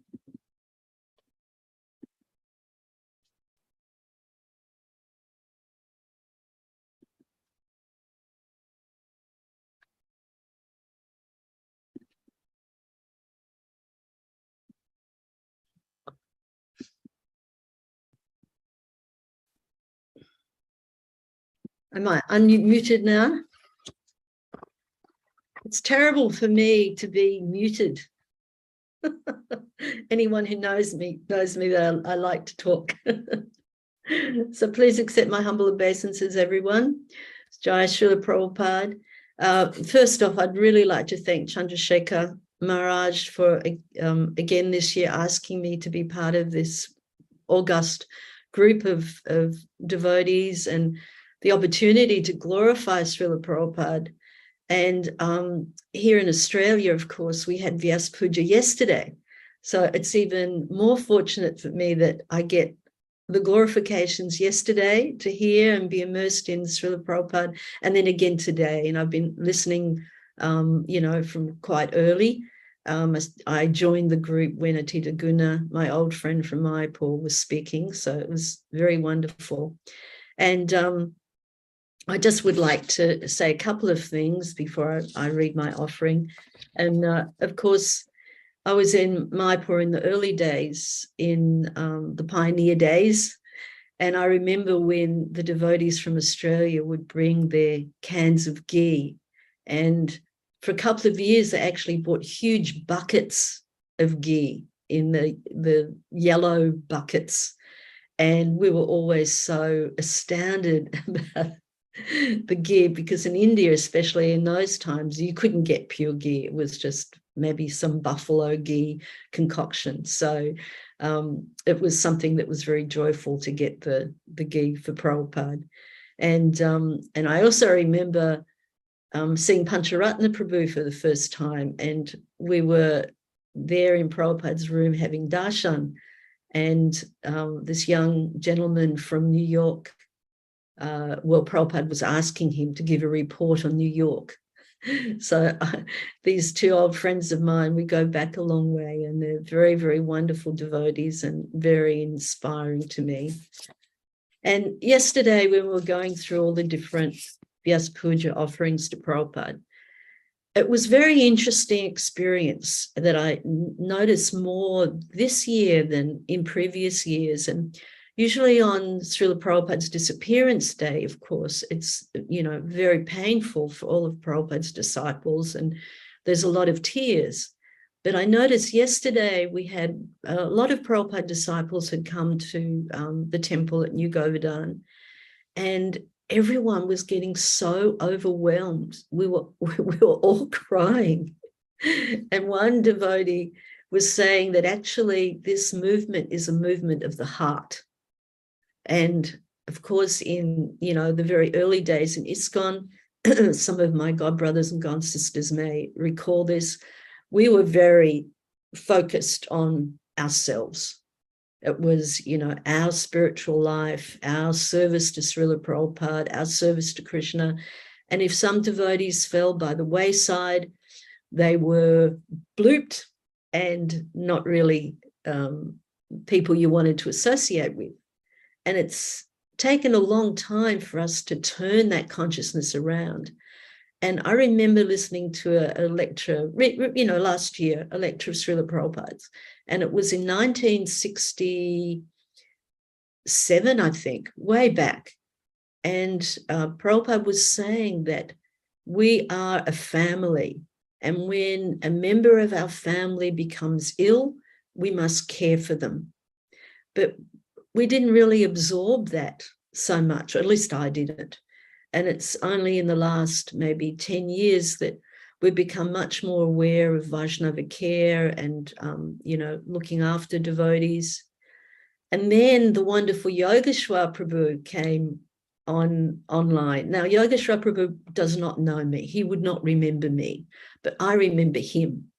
And I had gone to New York with Haristanu and Madri to collect for Mayapur. It was the first time I had been out of India for practically almost 10 years. And we landed in New York. So it was astonishing. This was 1979. So New York was a pretty heavy going place. And we were collecting on the streets. And then at one stage, we went to Philadelphia. I think it was Philadelphia. And Yogeśvara Prabhu was the temple president. And he was so welcoming to us. And in the morning before we went to the airport to start our fundraising, he would actually make us a warm breakfast. And I even remember what it was. It was like big chapati wraps filled with, sabji and paneer, curd. And he would make that for the, 3 or 4 women that were then going to drive to the airport. So I want to personally thank Yogeśvara Prabhu. This has stuck with me for decades and decades, how kind he was and what an amazing devotee. So thank you, Yogeśvara Prabhu. It was very, very wonderful. And, one of the main one point that Yogeśvara Prabhu made was about when he asked Prabhupada, what does a pure devotee see when he sees a tree? And I had a similar experience in Prabhupada's room in Mayapur. I didn't ask the question. Someone else had asked Prabhupada. I never asked Prabhupada questions. I was too scared of Prabhupada. It was very much awe and reverence for me. But this devotee asked Prabhupada, Srila Prabhupada, what does a pure devotee see Krishna? How does a pure devotee see Krishna? And Prabhupada was sitting there on his beautiful little simple asana in his rooms in Mayapur, which are still pretty much the same as they were then. And he held out his right hand, at his side. And he said, if there's a drop of water in a pure devotee's palm, once again, he didn't say in my palm, referring to himself, he said, but in a pure devotee's palm, he will see Krishna, all of his associates, the cows, and all of his pastimes.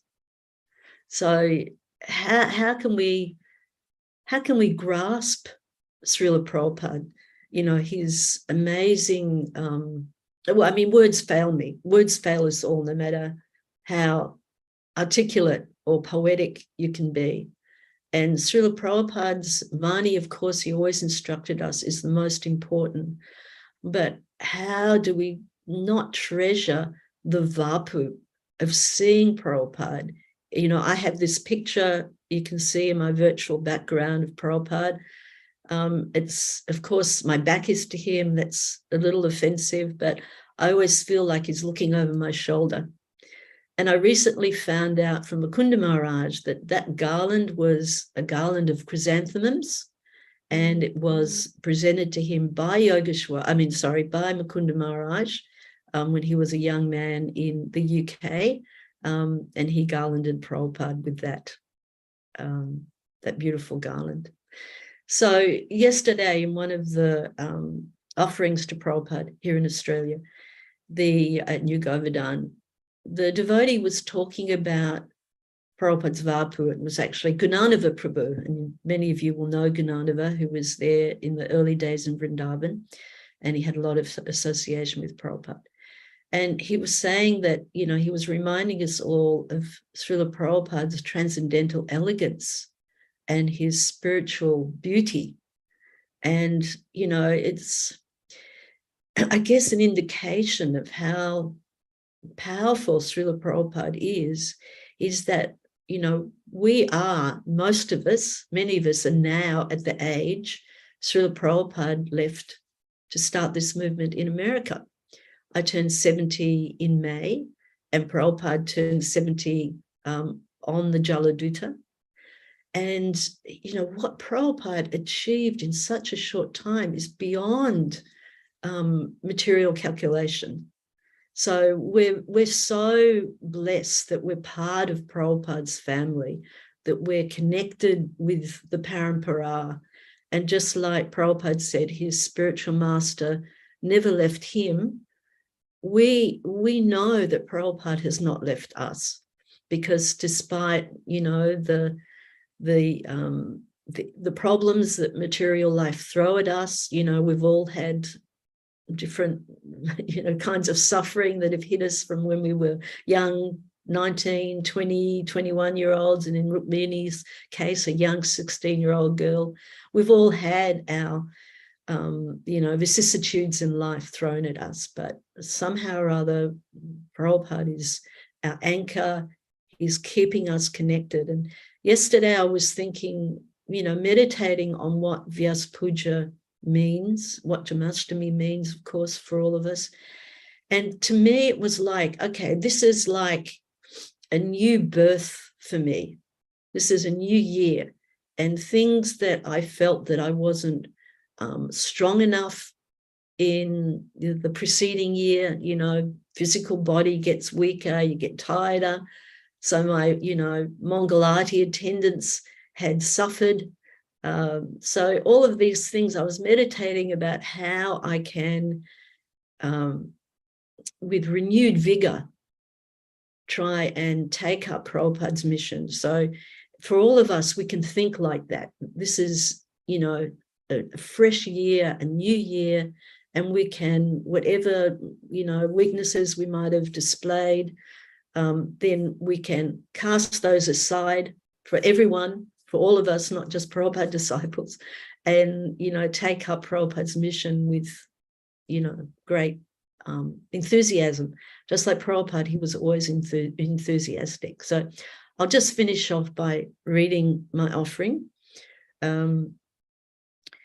Most glorious Srila Prabhupada, please accept my obeisances at your lotus feet.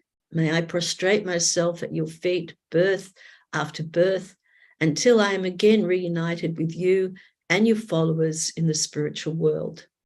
Srila Prabhupada, seeing you in person was a transcendental experience. Being in your company was truly like being in the association of the purest of angels. We felt uplifted in your presence as you gave us the nectar of spiritual knowledge, of devotion to your beloved Lord Krishna. Sitting next to you with your soft palm held out to show me how to chant Gayatri, I felt unfettered from the material plane, my savior, my merciful father. And I got initiated actually on Janmashtami in Vrindavan in 1974, and Prabhupada gave me first and second initiation together. Not because I had any qualification whatsoever, but they needed a pujari for Lord Jagannath in Calcutta Temple. So Gauravāṇī Swami wrote to Prabhupada and said, there's a nice Australian Bhaktin here. I think I was the only Australian in India at the time. And would you consider giving her first and second initiation? Because we need a pujari for Jagannath. So Prabhupada kindly agreed. And we were called into his room by ourselves. So it's just me and Srila Prabhupada. And after I offered my obeisances to Prabhupada, I was trembling like a leaf, scared out of my wits. And Prabhupada asked me, so you are from Calcutta Temple? And I said, yes, Srila Prabhupada.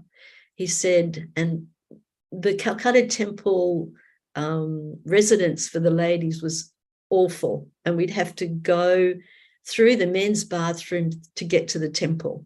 So it was it was really hard because we're pujaris and trying to keep suchi, and it was really, I won't go into details, but it was right running a gauntlet.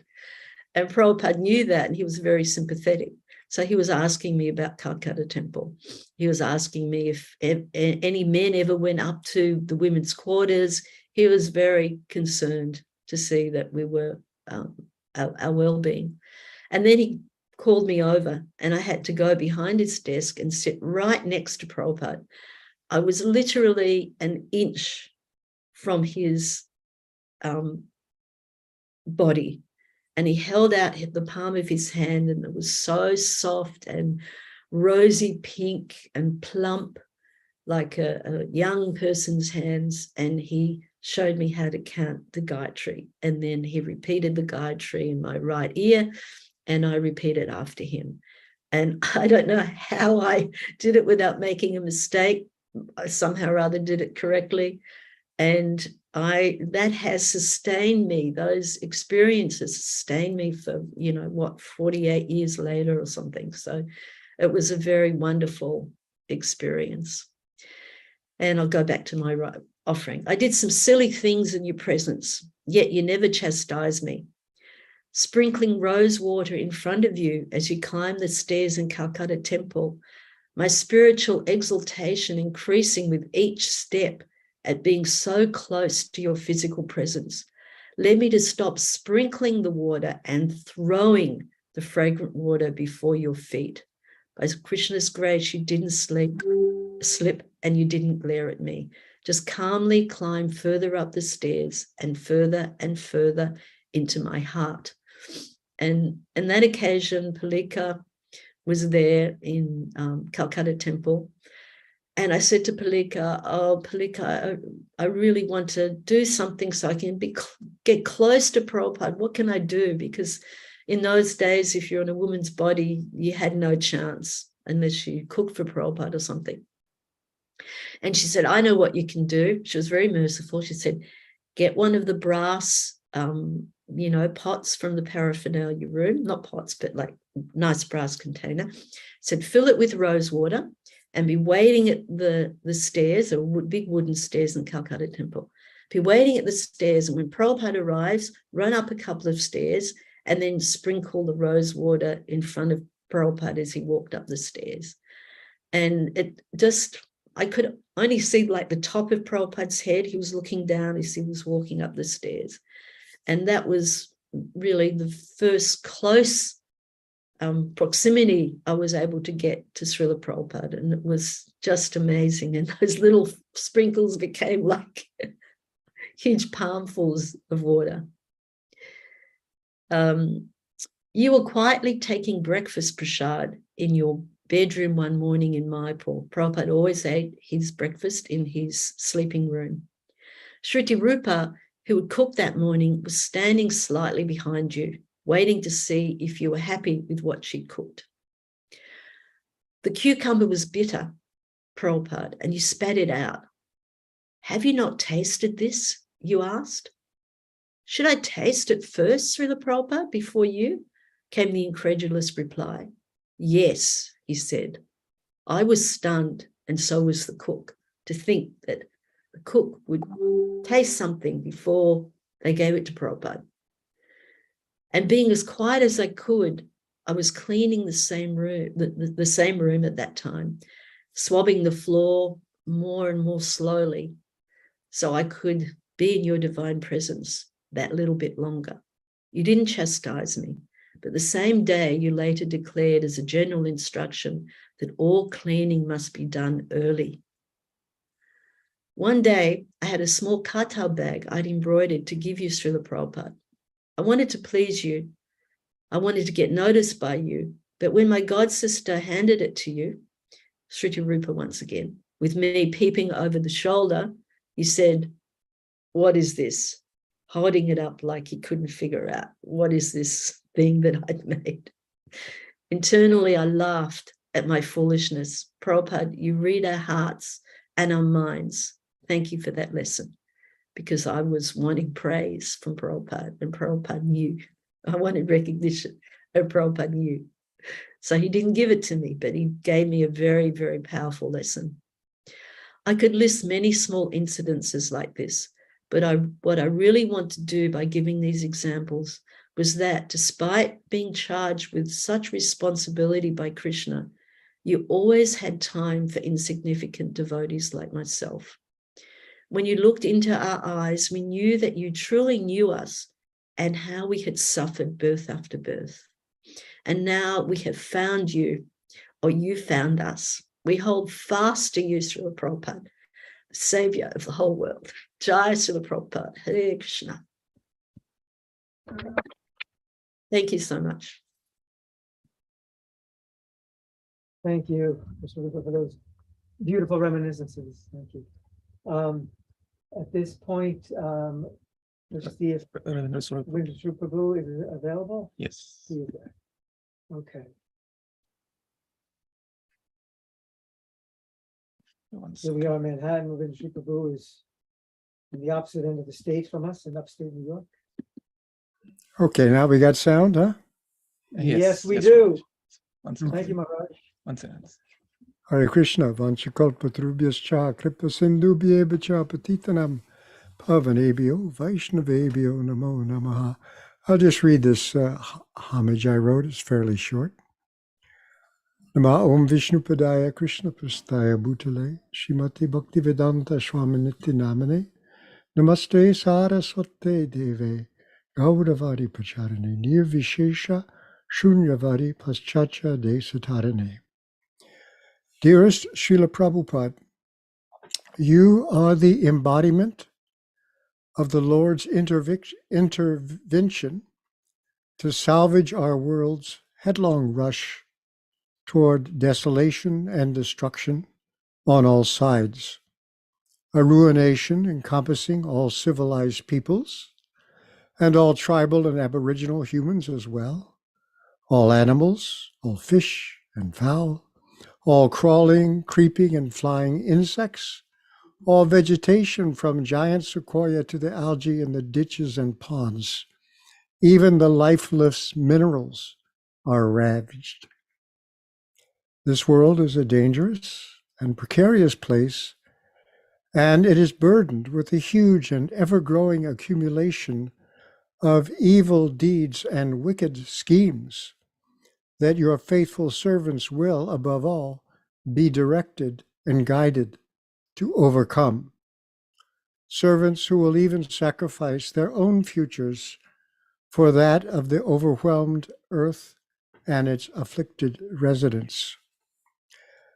Like so many others, I myself am ever in need of constant repair, refurbishing, and revival by the ever vital and robust potency of your own work, your precious legacy to the world.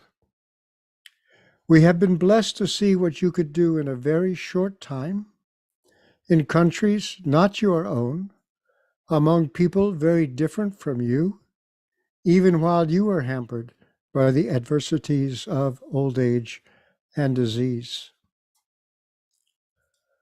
On one occasion you said, "I am one person and see what I have done.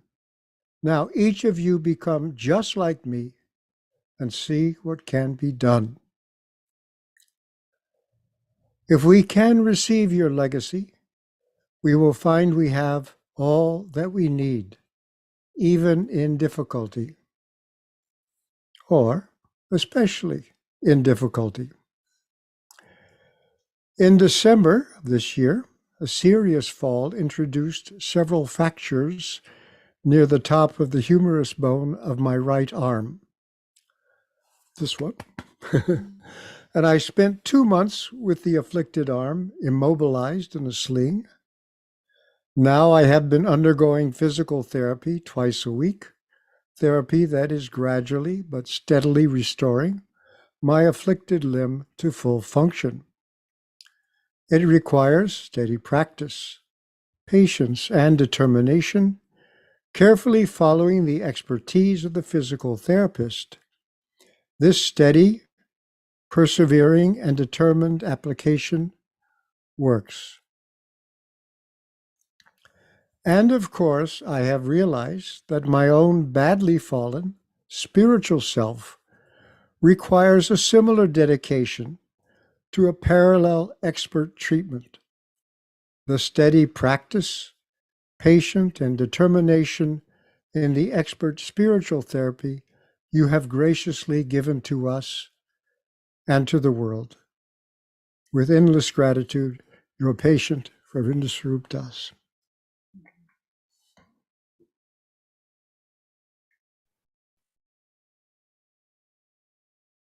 Thank you very much, Maharaj. Just hearing your homage to Srila Prabhupada makes me miss your writing all the more. Thank you for joining us here at Second Avenue. Now we'd like to hear from, go from upstate New York to Gainesville, Florida. If Kalakaṇṭha Prabhu is ready. Yeah. Hare Krishna. Hare Krishna, wonderful to be with you. Thank you very much for arranging this, Chandrasekhar Maharaj. Great event. I'm actually in Tucson, Arizona, and we've been participating in Vyasa Puja ceremonies all day from early morning until now. And it's truly a wonderful, auspicious day and wonderful to share with so many beloved God brothers and God sisters. In the many years we've been together serving Prabhupada in this movement, we've seen so many machinations and social developments throughout the world of ISKCON. Initially, all the action was in North America. India was like Timbuktu, and the devotees like Pañcaratna and Kṛṣṇarūpā Prabhus, Atītaguṇa Prabhu, who would go there were real pioneers. And the temples in the West were flourishing, the temples in India were embryonic, and things sort of flip-flopped over the years now, so that in the West we're regrouping and India is booming. So there's naturally this dichotomy East-West, and Srila Prabhupada's greatness is that he could so easily bring the two areas of the world, these two divergent cultures together under the banner of Chaitanya Mahaprabhu.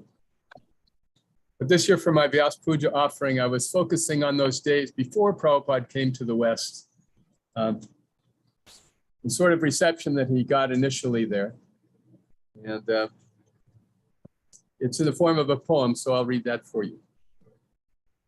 Dear Srila Prabhupada, please accept my humble obeisances. All glories to your divine grace on this auspicious occasion of your appearance. Your teachings and example inspire us on and on. Thank you for your courage and for all you have done for people all over the world. This poem expresses how you were able to see potential where others could not. The sadhu and the skeptic. In India, a learned sadhu, armed with orders from his guru, set out to fulfill his master's words. Take this Krishna consciousness to English speakers in the West, and from there, every corner of the world. He diligently took the task of bringing this command to pass and published several brilliant English books. Though English there is spoken widely, most in India denied him, scarcely finding time to take a look. And then one skeptic, very pleased with all he knew of West and East, encouraged this great sadhu to recant. If people here have no interest, what of the people in the West? And yet, the sadhu countered, they can chant.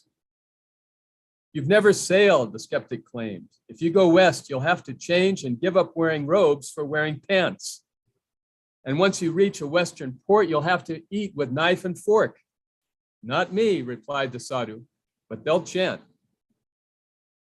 The people there, the skeptic claimed, are really more or less insane. Are you aware of how they rave and rant? They smoke and drink and misbehave. How can such lowly souls be saved? No matter, said the sadhu, they can chant. Their sense of truth, the skeptic cried, is microscopic in its size. Their past and current pious deeds are scant. Their outlook is most negative. How can they take what you can give? No matter, said the sadhu, they can chant. If you expect, the skeptic roared, such people to observe the 4 essential regulations, they just can't. They're sinful to their chromosomes. Most likely they'll say, just go home. No matter, said the sadhu, they can chant. They're carnivores, and sexually they have no sense of decency as they sit idly by and smoke some plant. The gamble you propose to take is therefore just a huge mistake. They'll change, replied the sadhu, when they chant. Much better that you take your stand with people in our sacred land for whom the Vedic culture is extant. In India, the sadhu smiled, the people follow Western styles. They'll join in when the Western people chant. His next point made the skeptic start. Lord Krishna lives in every heart of every person, elephant, and ant. He is the friend of everyone, regardless of what they have done. To reach him, all one needs to do is chant. Goswami Rupa has decreed and done so quite emphatically that preachers never need be hesitant. The Vedic rules and paradigms will manifest in course of time for one who thinks of Krishna and just chants. And finally, the sadhu said, my guru's promise fills my head. He said, Gauranga's movement will enchant. If he likes, Western boys and girls and all the people of the world will gain Gauranga's blessings as they chant.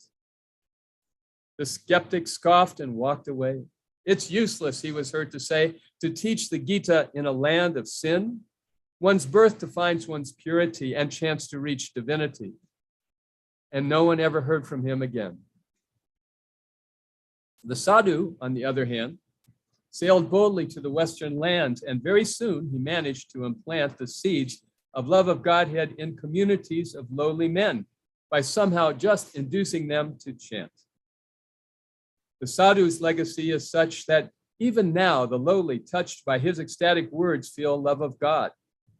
And in this dark and dreadful age, they reach the sacred Vaishnav stage and sing out, Jaya Srila Prabhupada.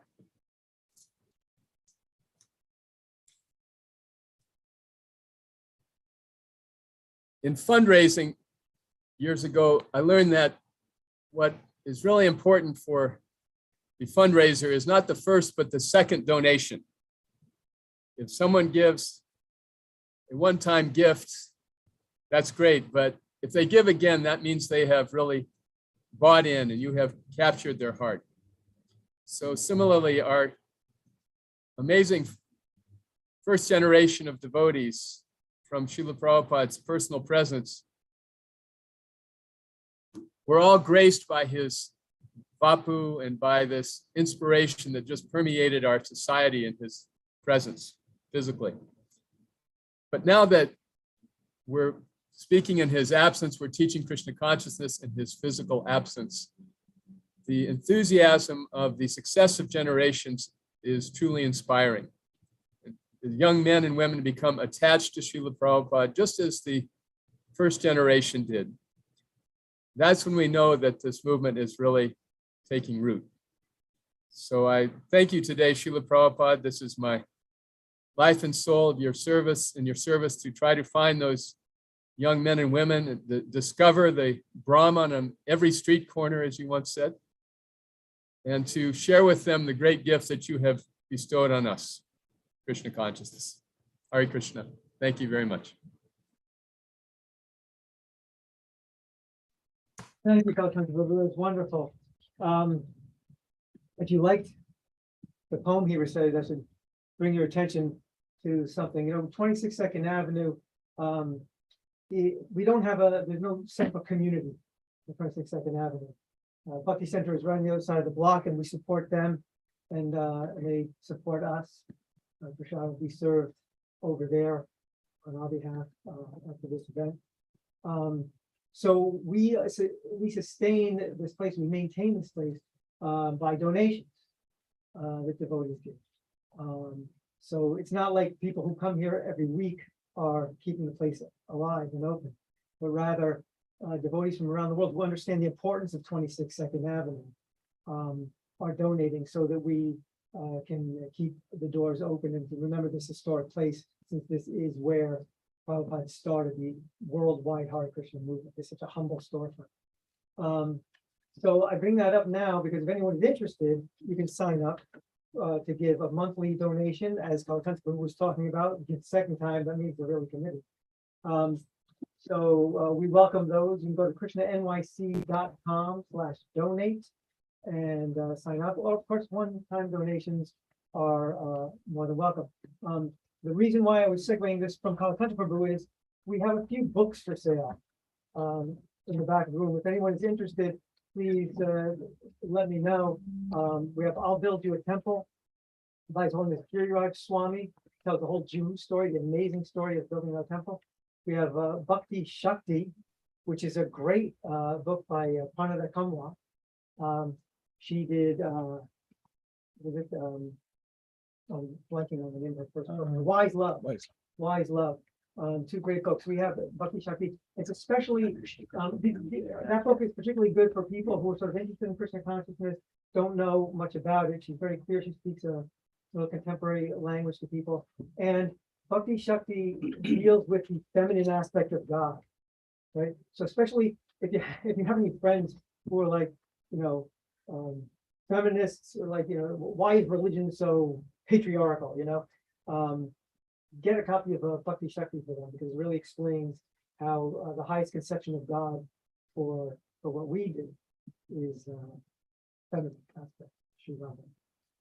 And finally, we have copies of a book that Kalakaṇṭha Prabhu wrote called The Wrath of God. It's actually, if you look at the cover, it says The Wrath of God. And since we don't sort of, our relationship with God is not his sort of awe and reverence and, thou shalt not kind of mood, but rather a more playful, loving kind of mood. So wrath is crossed out and wrath is put in place, the wrath of God. And he renders the entire Bhagavad Gita, which is sort of the Bible for the East, as a hip hop song. So if you like this poem here, he's got rhymes aplenty in The Wrath of God. It's a real interesting and fun read. And it's just a $5 donation. If anyone's interested, let us know. You can also just thumb through it if you want. Okay, all that said, just in time, Ādipuruṣa Prabhu has come, and we'd like to hear from you now, if that's okay. Okay. There a microphone? Yes, just wait. Over there. Yeah.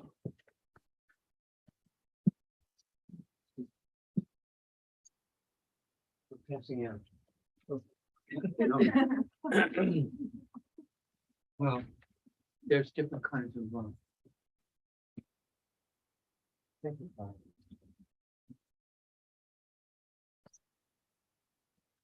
this helps the broadcast.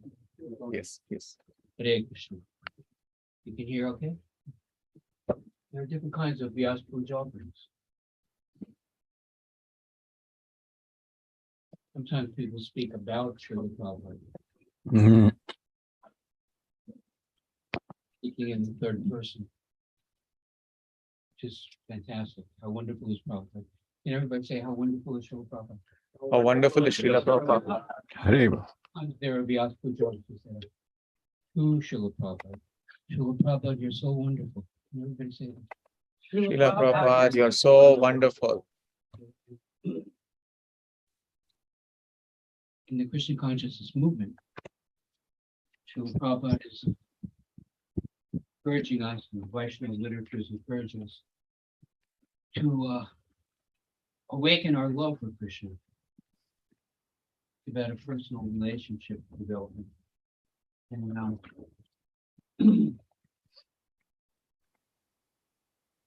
the opposite of that, it's less personal or impersonal, right? So, one time, older godfather, Bhakta Bhavana, he asked Śrīla Prabhupada, Prabhupada, do we have to specifically desire pure devotional service? I said, yes. You have to specifically desire pure devotional service. And then this other devotee said, Prabhupada, we see that you want us to be Krishna conscious. Prabhupada said, no. Wait a minute. No. He said, I don't want you to be Krishna conscious.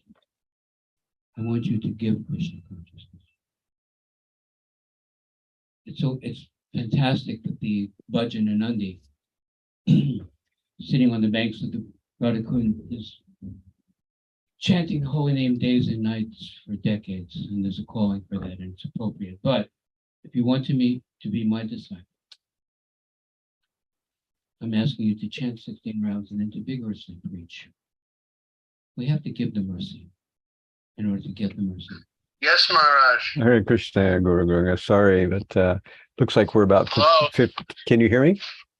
Can you hear me? Yeah, I can hear you fine. We'll be right back after this commercial message. Can you hear me? Yeah, can you hear me? Can you hear us? Maharaj?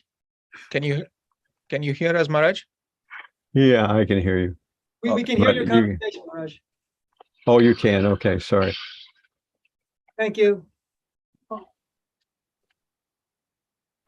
Chandrasekhar Maharaj, Ja- we love you, Maharaj. So we're endeavoring to, some people are endeavoring to write a Vyasa Puja on each. And in contemporary language, if we repeat somebody else's creation, it's called plagiarism. It's inappropriate. It's not only discouraged, it's criminal. But in our tradition, we do want to repeat what we've heard, and it's perfect, and it's actually encouraged. So this is a little song composed by great-great-grandfather Bhaktivedanta Swami. So great-grandfather, he wrote this song to his spiritual master. So our offering is to repeat the words of our great-grandfather. And we not only want to glorify Srila Prabhupada, we want to ask everyone here to glorify Srila Prabhupada with us. Please join in this. So I'm going to do a little verse, and then we can all, if you will, repeat what we've heard.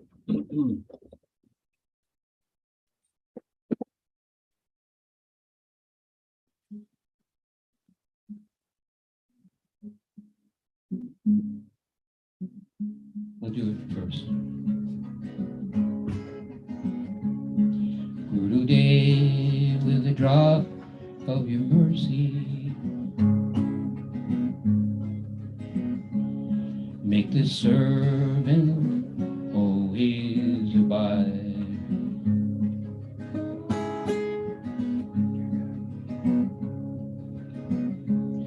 Grant me strength in adversity, cool my soul that burns with pride. Great-grandfather's offering this to his spiritual master, so please say this, and we're going to concentrate on the feeling behind it, not just the words. Ready?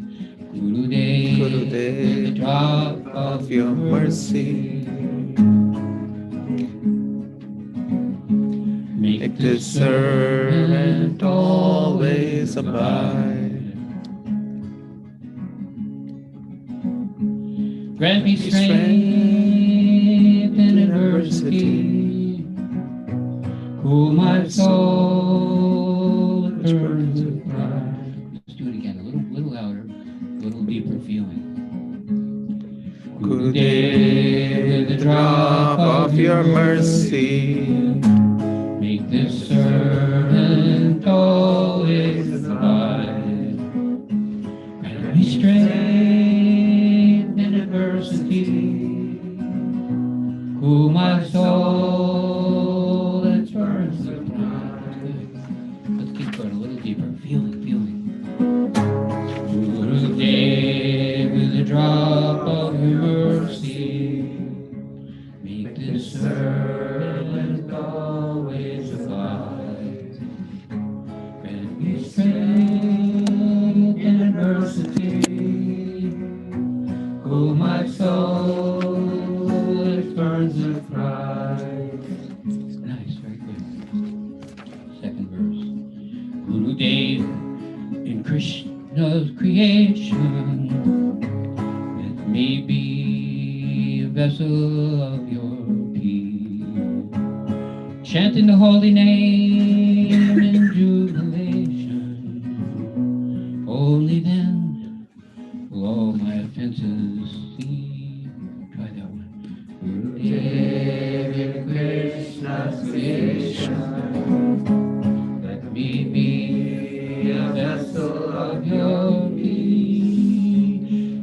chanting the holy name in jubilation. Only then will all my offenses cease. One more time. Please.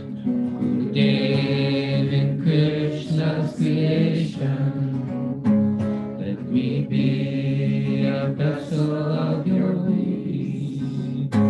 Chanting the holy name in jubilation. Only then will all my offenses cease. Great grandfather. Gurudev, I'm fallen and low. Without your grace, useless am I. Waves of tears would surely flow. Without your love, I soon would die. I'm fallen and low. Without your grace, useless am I. Waves of tears would surely follow. Without your love, I should have died.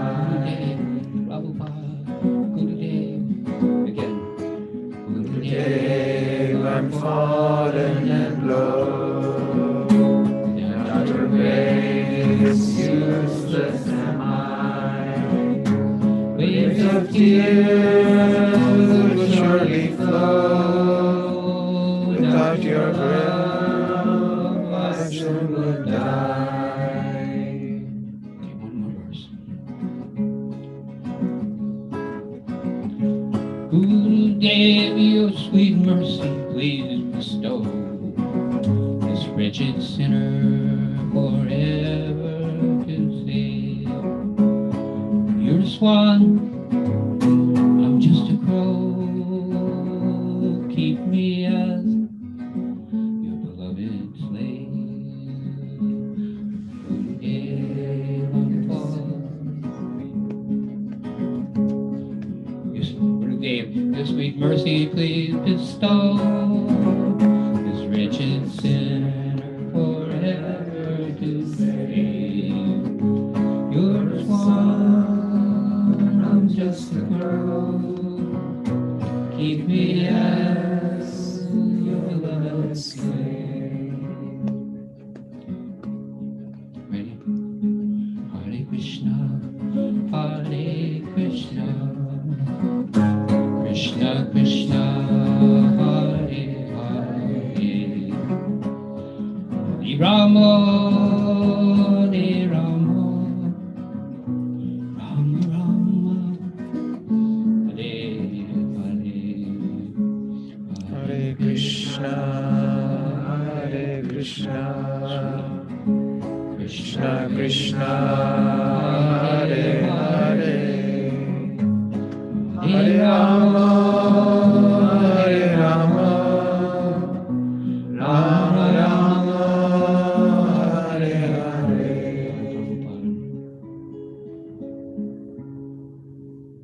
Prabhupada, you're so wonderful. You're not very advanced, we're fallen, we make mistakes all the time. We offend each other. And we ask each other for forgiveness for those mistakes. And we go on in devotional service. There is an experience Krishna gave us.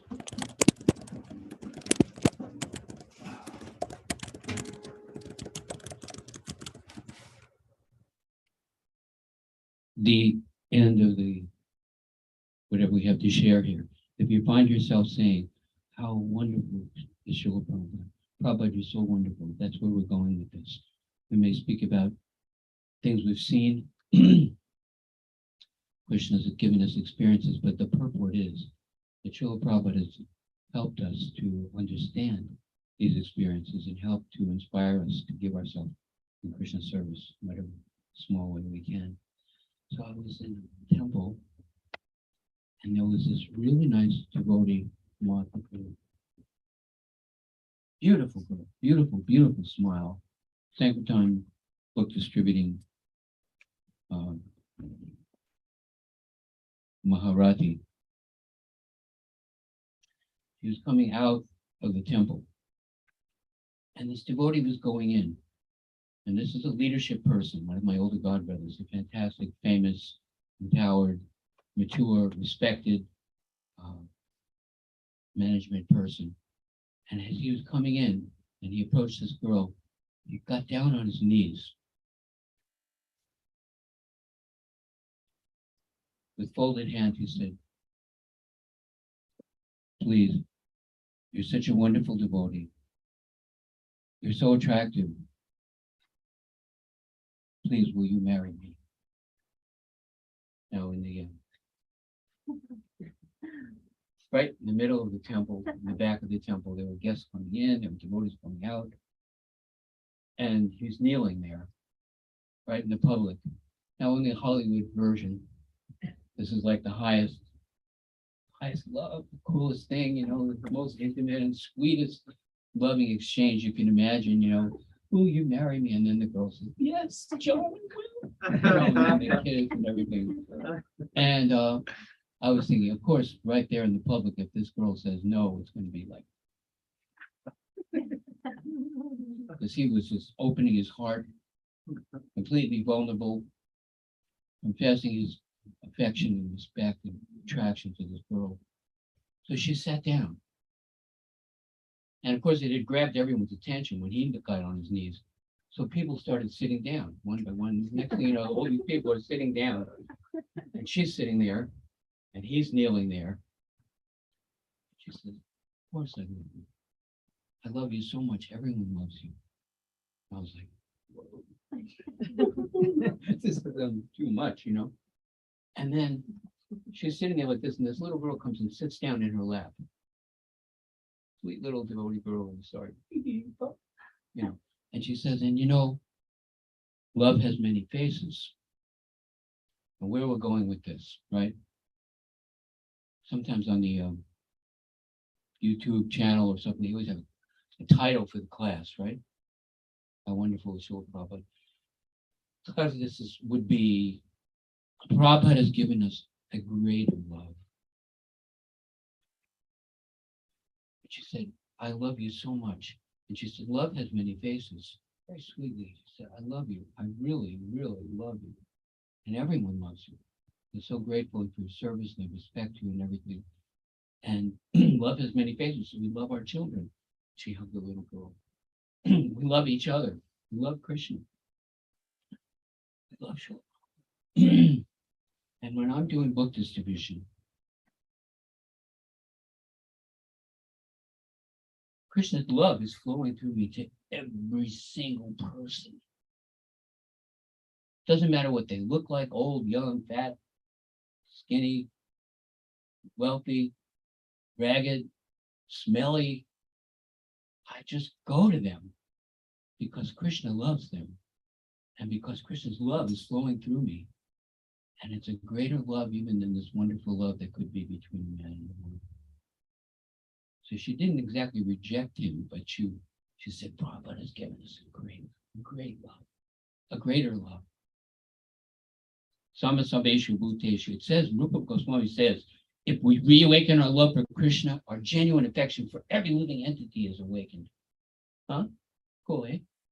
We love everybody. Ande Sundakar used to say, underneath everything, everybody loves everybody. We forgot that. We forgot that we love everybody. We forgot how to show it. Sometimes we try to show it in inappropriate ways. But actually, even with all our mistakes or offenses or shortcomings, everybody is loved and beloved and meant to love, and we do love each other. We are loving beings. We can't change that. Can't change it. Cool. So I was in New Zealand with Chandrasekhar Maharaj, Devotees Swami brought us there, and we had a little preaching center. And I went to this mega church. You ever see these mega churches? Couple thousand people in a great big amphitheater-like place. And they had this music, you know, they had guitars, they had a keyboard, and they had drums, and, you know, girls with tambourines dancing. And it was like, what music? really praise music, you know. And then the preacher gets up there like a rock star and he goes, okay, we love Jesus. Everybody loves Jesus. Yeah, okay. Oh, Evelyn's here. Evelyn. I told you this years ago, right? Yeah. Peter Pan, we call him Peter Pan. Okay. Evelyn, she's going on the mission. This is New Zealand. They have the Kiwi. Evelyn's going on the mission. She's going to Africa. Africa, come on, Evelyn, come on up here and give your testimony. And the girl comes up and she goes, well, when I was a little girl, they said, what do you want to be? And I said, remember? I want to be the queen. I want to be the queen. And they said, Evelyn, you can't be the queen. We have a queen. That's not how you do. I want to sit on the throne. I want to have a crown. I want everyone to bow down. I want to tell them what to do. I want to be the queen. And, you know, they told me I couldn't do it. I was really disappointed. But she said, now I'll come to Jesus. And Jesus, I just want to serve Jesus because I love Jesus and Jesus loves us. And I want to give the love of Jesus in Africa. Jesus is calling us to Africa. My husband and my 3 children were going to Africa on the mission. And my mom, I said, Mom, we're going to Africa. My mom said, are you crazy? There's 3,000 diseases without names in Africa. They don't even have toilets in the jungle. Are you going to Africa with your children? That's crazy. She said, Mom, Jesus' love is flowing through me to the people of Africa. I love the way they smile. I love the way they dance. I can't help it. I've just got to go and give them Jesus' love. I've got to go. There's no stopping us. So, Prabhupada, what's the title? Who remembers? Huh? Oh, wonderful, Srila Prabhupada. A wonderful Srila Prabhupada. Prabhupada giving us a greater love. Guess what? No matter how much this, marriage relationship is sweet and wonderful and appropriate and pleasing to Krishna and powerful preaching couples we have in this Christian continuity and so pleasing to the Lord, that there's a greater love. We're called to that. It's normal. And we can do that. By the mercy of the spiritual master. So Bhaktivedanta Swami is calling to the grace and the mercy of the spiritual master. We're just going to do that one more time and then Hare Krishna. And then we'll try to keep these things not too long. Guru Day with a drop of mercy, make this servant always abide. Grant me strength in adversity. Cool my soul, burns with pride. Ready? Guru Dev, drop off your mercy, make this servant always abide. Grant me strength in adversity, cool my soul which burns with pride. Guru Dev, creation, let me be a vessel of your peace, chanting the holy name and jubilation, only then will all my offenses cease. Ready? Guru Dev, Krishna's creation, let me be a vessel of your peace, chanting the holy name in jubilation, only then will all my offenses cease. Guru Dev, I'm fallen and low, without your grace, useless am I. Waves of tears would surely flow. Without your love, I soon would die. Guru Dev, I'm fallen and low. Without your grace, useless am I. Waves tears would surely flow. Without your love, I soon would die. Today, your sweet mercy please bestow this wretched sinner forever to save. You're a swan, I'm just a crow. Keep me in your beloved slave.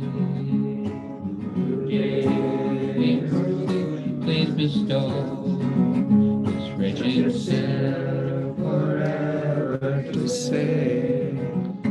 You're a swan, I'm just a crow. Keep me as your beloved slave. Hare Krishna, everyone. Krishna, Krishna, Krishna, Hare Hare, Hare Rama, Hare Rama, Rama Rama, Hare Hare. Hare Krishna, Hare Krishna, Krishna Krishna, Hare Hare, Hare Rama, Hare Rama, Rama Rama, Hare Hare. Jai Prabhupada, you're so wonderful.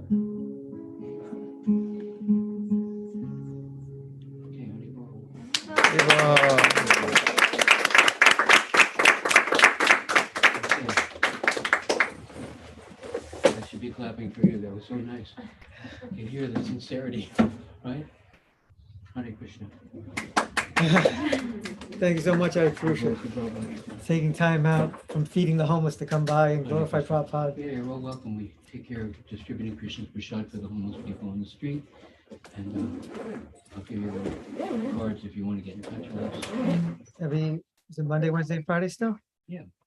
Okay. We have to give it together. Would you guys leave them? Great. You can take a look at the Instagram pictures. It's kind of nice to see. Yeah, they're very uplifting, those pictures, actually.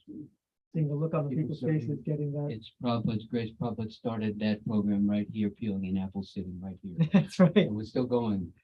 We've been taking care of it. Prabhupada accepted me as a disciple in 1974, so it started then. It started before then, Yeah. and it's been my responsibility for the last 23 years. We've done 23 years without missing a day. Talk about grace. I mean, it's not by my ability. That's grace. Hare Krishna. Hare Krishna.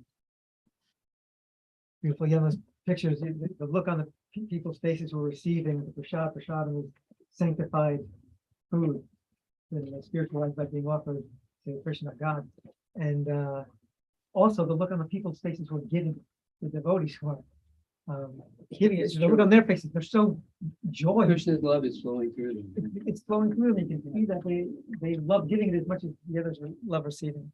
Thank you. Okay. You are excused. Thank you so much for stopping by.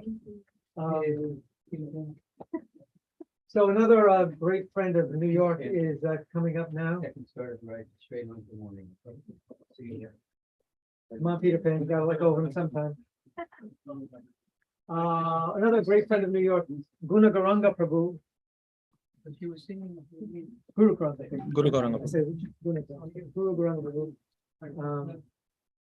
Please share with us.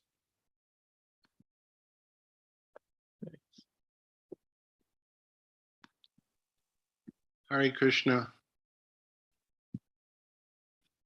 Can you hear? I can. Yes, we can hear. All right. Well, introduction.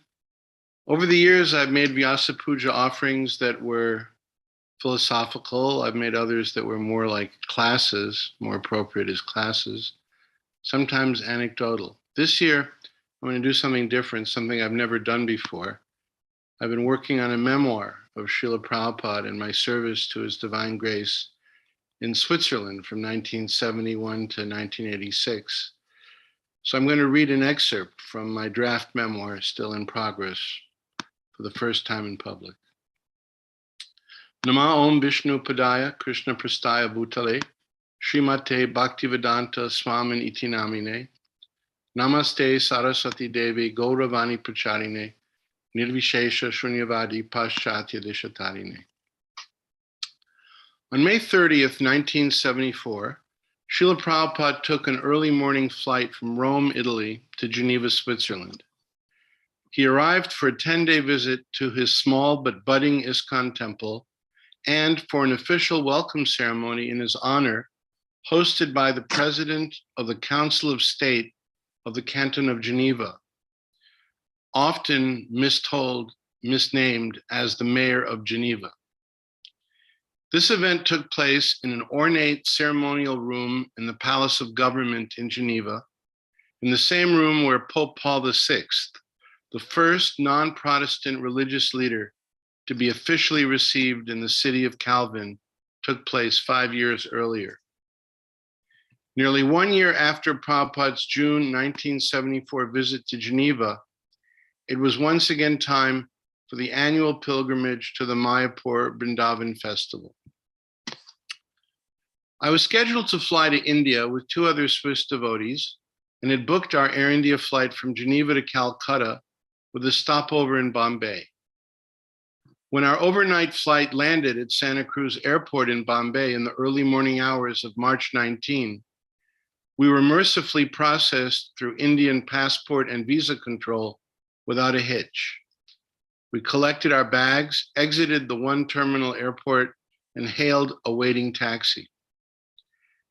As our taxi swerved and bounced along the streets of the Villa Parla neighborhood of Bombay on its way to Hare Krishna land in Juhu, I settled in for the short, bumpy ride and acclimated myself to the sights, sounds, and smells of India's largest metropolis. As our taxi approached its destination, it slowed to pass through the gate of the Hare Krishna land compound. Suddenly, I thought for a moment that I saw Srila Prabhupada. But how could that be, I thought? It must be a wishful vision born of travel fatigue. As it turned out, it really was Srila Prabhupada. He was walking briskly out of the Hare Krishna land compound on his daily constitutional, followed by a gaggle of devotees. I could not believe my eyes, nor my good fortune. Unknown to me, Prabhupada had arrived from Tehran just a few days earlier on his way to Calcutta and was staying at Hare Krishna land at the time. I immediately directed our cab driver to stop, stuffed a handful of rupee notes into his outstretched hand, and breathlessly cried out, "Drop our bags over there," pointing vaguely to somewhere in the compound. We piled out of the cab, did a 180-degree turn, and ran to catch up with Prabhupada's morning walk entourage. It didn't take long after the walk to find out that the devotees were abuzz with the news that Prabhupada was planning to leave for Calcutta, presumably the next day. But no one seemed to know for sure at what time. Many devotees were doing somersaults to be the first to figure that out so they could reserve seats and travel on Prabhupada's flight. By the time they found out, however, Prabhupada's Indian Airlines flight was fully booked and no one was able to get a reservation. Almost as an afterthought and out of curiosity, I began wondering, what flight am I on? And I pulled out my onward ticket from my travel belt, the very one, the ticket that I'd purchased months earlier in Geneva. By sheer serendipity, called Krishna, we were on Prabhupada's flight. My small contingent of 3 devotees from Geneva. The next morning, Prabhupada was driven from Hare Krishna land to Santa Cruz Airport in a glistening, clean, and suitably decorated and garlanded ambassador car. 3 Geneva devotees followed inconspicuously in an ordinary cab. When the vehicles arrived at the airport, there were hundreds of devotees and onlookers waiting for Prabhupada, and there was already a rip-roaring kirtan going. Srila Prabhupada, his secretary and servant, got out of the ambassador, and Prabhupada's secretary showed their tickets to the Indian military security guard at the perimeter gate and entered. A few devotees tried to sneak past the checkpoint by following closely behind Srila Prabhupada's party, but were turned away by the security. No ticket, no entry, but my small Swiss contingent had tickets and followed Prabhupada right in. A mild buzz of perplexity rippled through the devotees as they realized that some unknown brahmacharis have been able to get through airport security. Someone called out loudly, "Hey, who are those guys? How did they manage to get in?" Once admitted inside the terminal, my small Swiss contingent got in line for check-in. As we waited to check in for our flight, we could still hear the roaring kirtan outside the terminal, the beat of the mridangas, the clanging of the kartals, and the euphoric cadences of the chanters. We made our way to the airport waiting room. Srila Prabhupada was already there with his secretary and servant.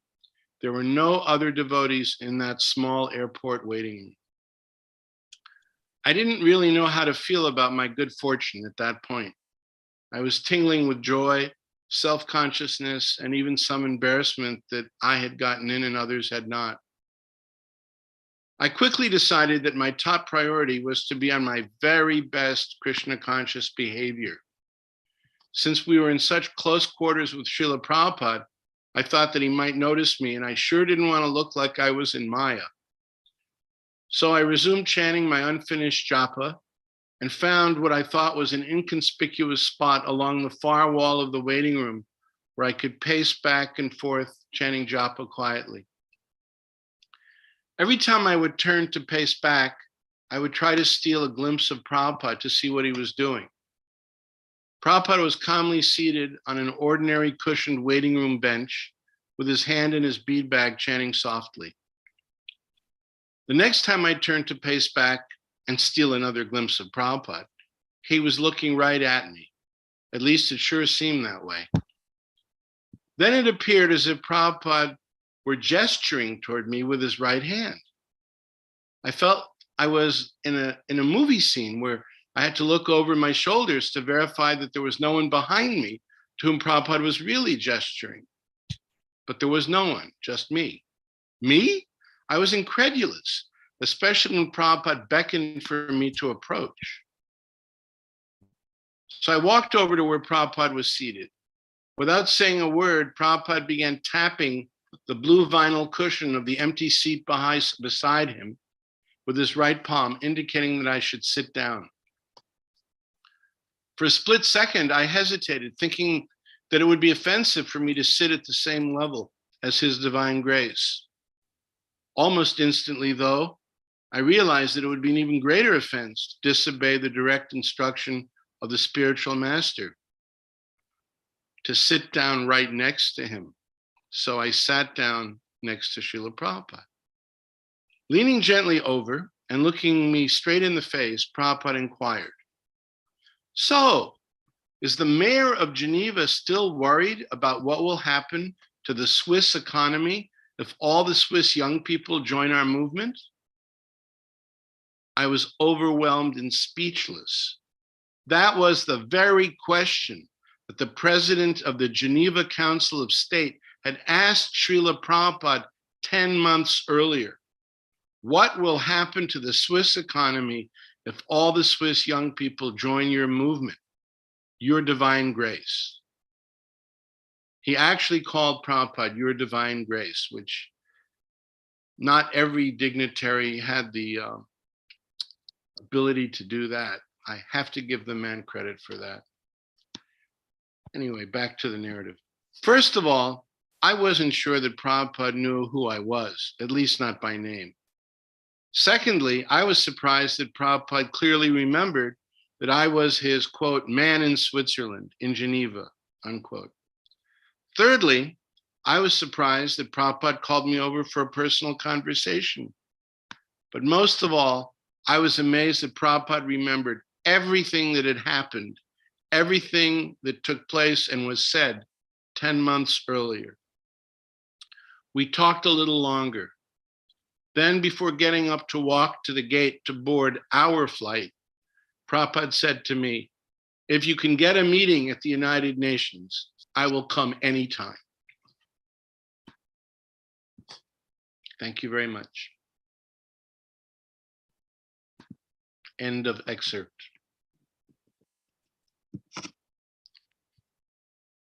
Thank you for that sneak peek at your memoir. Any idea when you might complete that? Not really, no. Okay. Do keep us posted. For me to really make progress, I have to withdraw from everything that is the day-to-day of GBC, ISKCON, and all that, because I can't focus unless it's a big deal to like isolate yourself that much. I find that writing is a mystical power that I'm not sure I really have it, but it comes from discipline. And so hopefully sometime before I give up this body, I'll finish. I hope that you do too. Thank you for sharing it. Hare Krishna. All glories to the assembled devotees. Jai, Jai. So we're going to have one or two more? Two more speakers. Then we'll do some Pushpanjali, and then we'll invite everyone for Prasadam on the corner of Bhakti section. We're going to pick up from where Yogeśvara left off and now introduce one of the devotee scientists that he was talking about. Drutakarma Prabhu, so grateful for you coming and sharing your thoughts on Prabhupada with us. Drutakarma. Before we get to Drutakarma, I just want to make a quick announcement that after the next offering, we are going to switch off. You know, the people at 26 Second Avenue will do a Pushpanjali and leave to go over to the Bhakti Center because they're serving prasadam. And the rest of us will continue for another hour or two here on the live Zoom. So there won't be any feed from 26 Second Avenue at that point. Thank you. Thank you, Maharaj. Okay. Thank you. This is an offering I wrote for the Prabhupada tribute book. Dear Srila Prabhupada, of my good fortune, you are the creator. Of my path in bhakti, you are the delineator. Of this movement, you are the inaugurator. Of all my senses, please be the regulator. Of the chain of my karma, you are the terminator. I follow you voluntarily, you're not a dictator. To protect me from Maya, you are my insulator. Of my debt to Krishna, you are the remunerator. For tellers of falsehoods, you are the interrogator.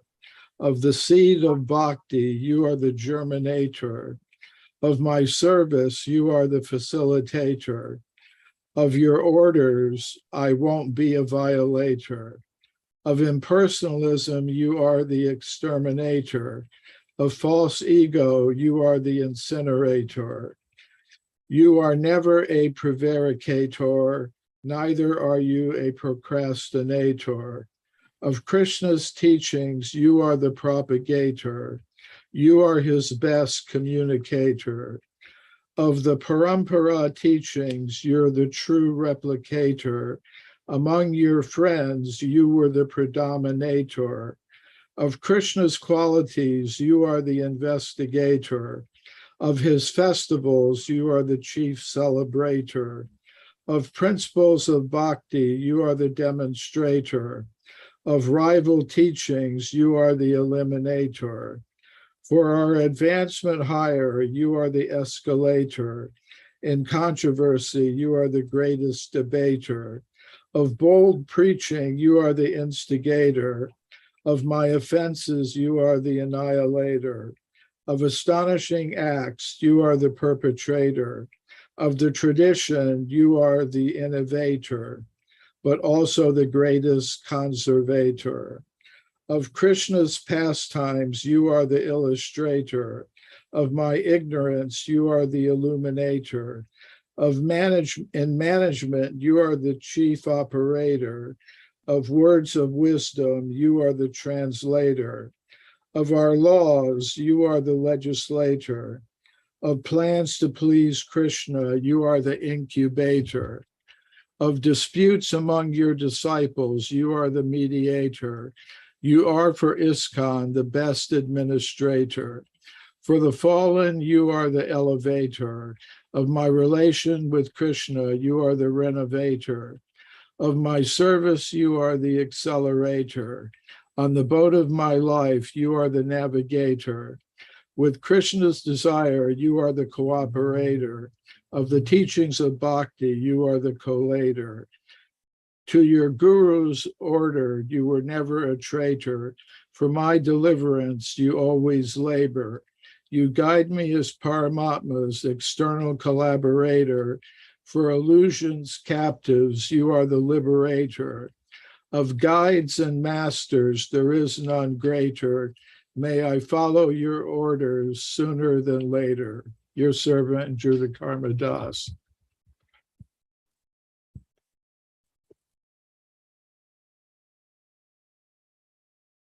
Well, that was a little amazing.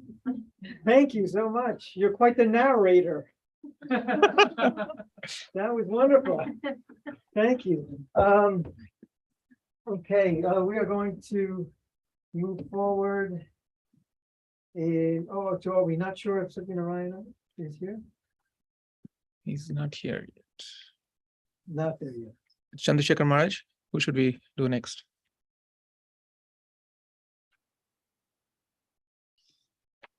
Okay. We have Satyanarayan. That's who's next. Satyanarayana is here? He should be. Okay. Did he not? I don't see him. You don't see him. Satyanarayana Prabhu, if you were. Yeah, I see him now. Yeah, he's there. Yeah, no, yeah, Oh, okay, yes, great. yes, just Thank you. Satyanarayana Prabhu.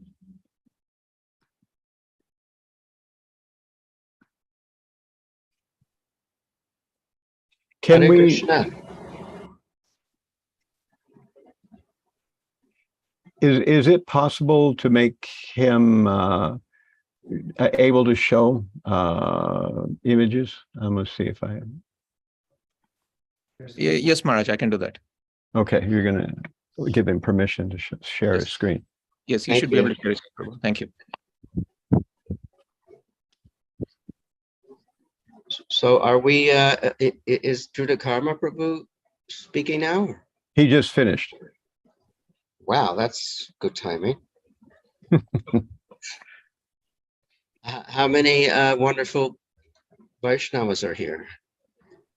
Well, we have 37 on this Zoom, and there's about 10 or 15 on some of the restreams. So there's a couple of other YouTube channels where it's being live streamed and a Facebook channel where it's being live restreamed. Okay, then let me get right into it. Pañcaratna kripa sindhuvya paditanam pavanebhyo vaishnavebhyo namo namaha. I'm humbled to be in such an incredible, august group. I was hoping just to speak a few moments to you and to an offering to Srila Prabhupada, who often like to hear reports of what was happening with his books. So I was hoping to do that for Arabic book distribution, if that's all right, and possibly show some photos of what's happening. Dear Srila Prabhupada, ever since you made your statement on November 9th, 1976 in your room in Vrindavan, that anyone who preaches in the Muslim world, for that person, you would take the dust from his feet and put it on his head.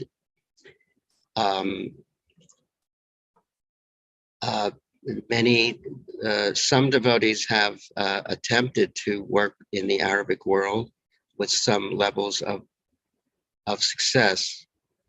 By your inconceivable grace, about 9 or 10 years ago, the concept came to reach the Muslims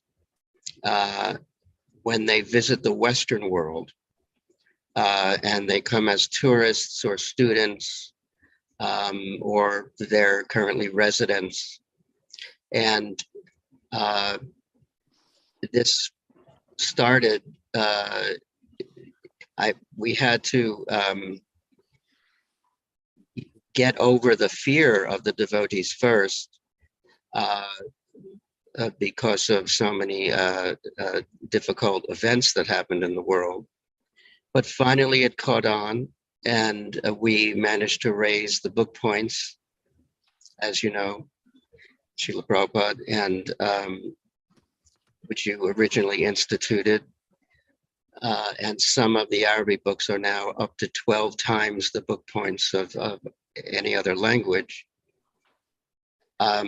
So that got the serious attention of the the very serious book distributors. So in the past 9 years or so, there's been distributed worldwide about 200,000 Arabic books. And we have proof in different ways that those books get back, pretty much all of them get back into the Middle East. I wish I had more than 10 minutes or 15 minutes. I could explain how we have that proof. But one example is that we get letters in Arabic asking for more books, letters from the Middle East, because my email address is on the back page of every Arabic book. But just recently, the Srila Prabhupada, I spent about 6 weeks in Europe, a tour of the UK, France, Italy, and Germany, where there is currently some Arabic book distribution happening. And we found that by sharing what you said about the importance of Muslim preaching, and when the book distributors felt connected in that way to you, Srila Prabhupada, the scores increased greatly. And this happened in every city that we went to. I wanted to make sure that they understood that in this particular case, on that date in Vrindavan, I was reporting to Srila Prabhupada that I was able to get a standing order of his books in a Muslim university in Kashmir. And then he, a wonderful thing happened in front of me. He got very excited just with the word Muslim, and he made that statement.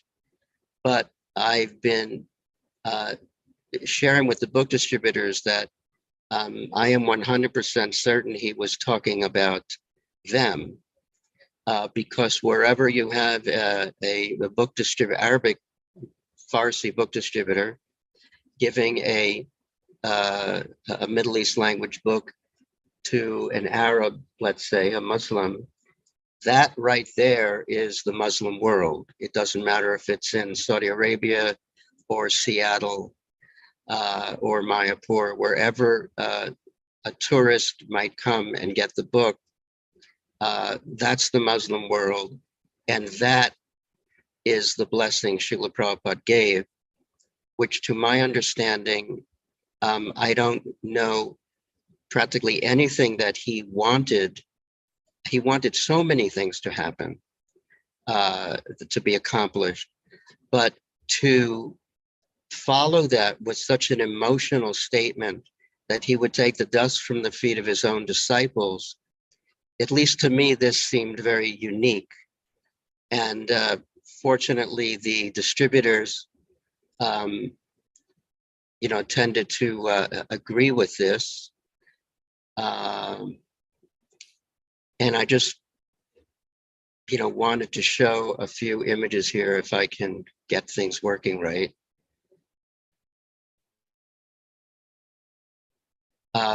Right after I went to a number of cities in France, and there they're holding up the different books, this large Arab family.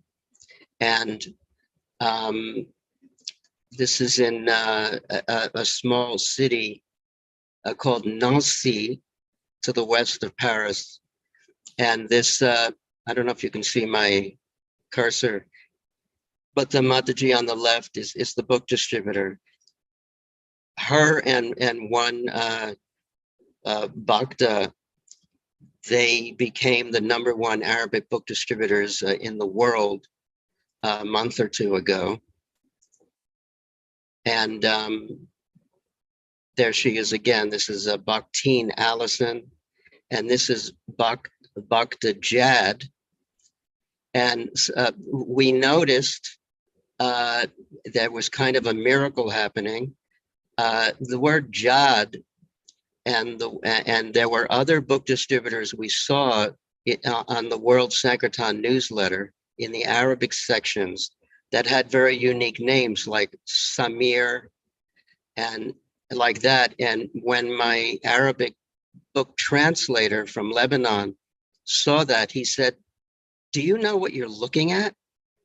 I said, "What?" He said, "Those are Arab names," which means that the book distributors in Germany, France, they are meeting the Arabs who are becoming devotees, who are then becoming book distributors, who are distributing books in Arabic while they're preaching in Arabic to the Arabs.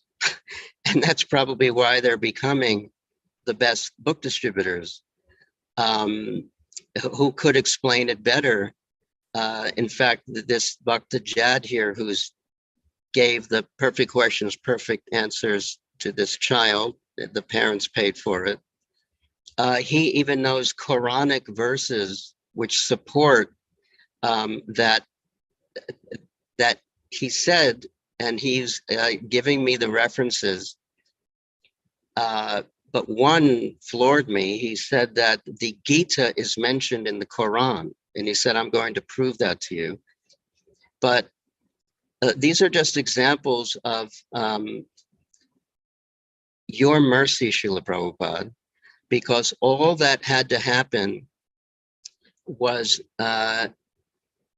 that they needed to feel connected with you. And so now I've been working closely in France with Janananda Maharaj, who also distributes Arabic books in Paris. And, he wrote in a newsletter that the Arabic book distribution has increased to levels the same or greater than during the marathon. And it was just a few copies before. So that is the power of your mercy, Srila Prabhupada. We have, this is happening not just in France, but if I can do this.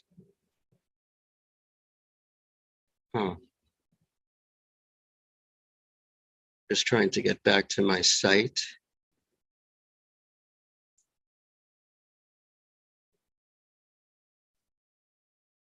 I mean, this is after, in Germany, the same thing is happening, in the UK. And this happened right after these classes talking about you, Srila Prabhupada. This happened in New York. And it's increasing daily, I'm told.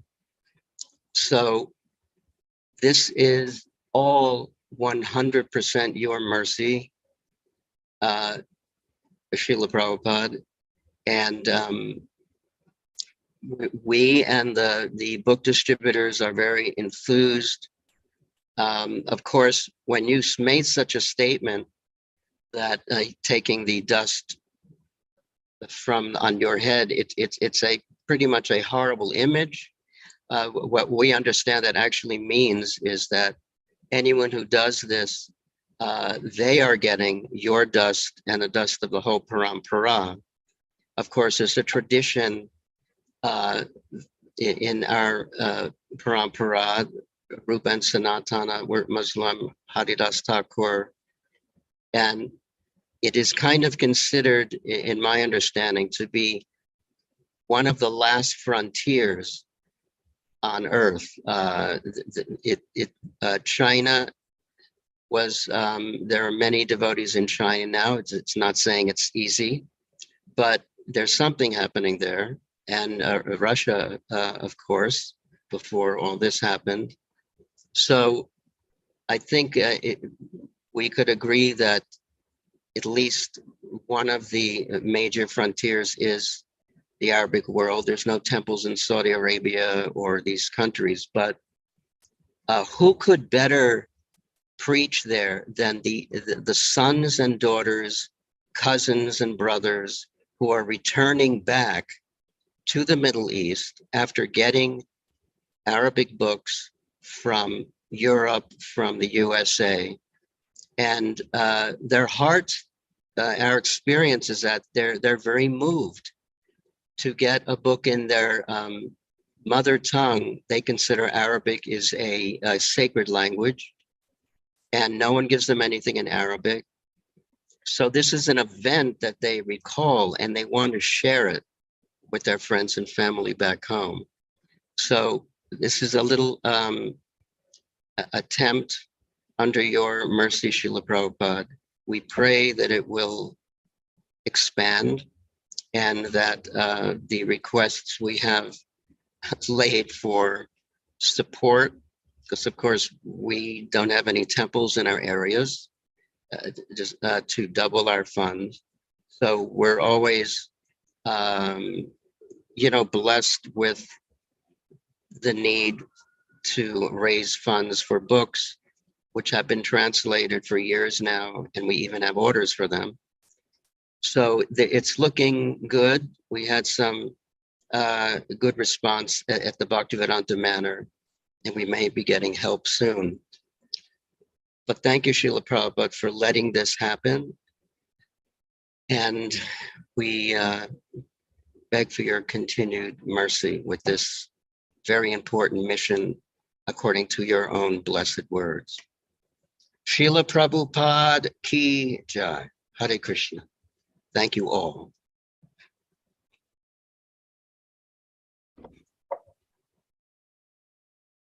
Okay, so our I don't know if there's supposed to be a discussion or something, but I just I wanted to move on because there's many speakers. Yes, thank you very much, Satyanarayana. We appreciate it very much. It was so nice to talk with you here in New York. So our next speaker is Brahmatīrtha.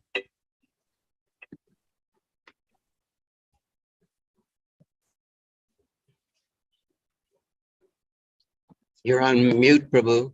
Yeah, we need for Satyanarayana Prabhu to turn off screen share. Yes. Okay.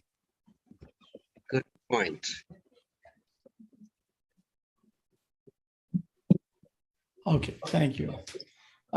First of all, my respects to Srila Prabhupada and all of you, and I see many friends here, including Satyanarayana, and it was so inspiring to hear what he does in the Arab world. One time, Dayananda told me that Prabhupada said to him, because he was going to be based in Saudi Arabia, and he says, "What can I do? They won't even let me bring a Gita in the country."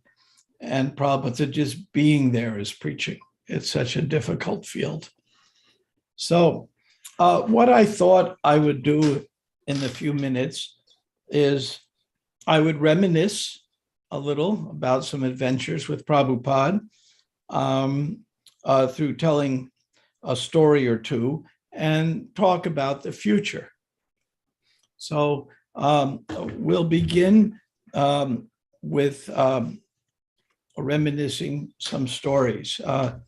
As Satyanarayana mentioned, now Perfect Questions is in Arabic and 58 other languages. So that was a shocking occurrence to me, which I still get quite shocked by, but it demonstrates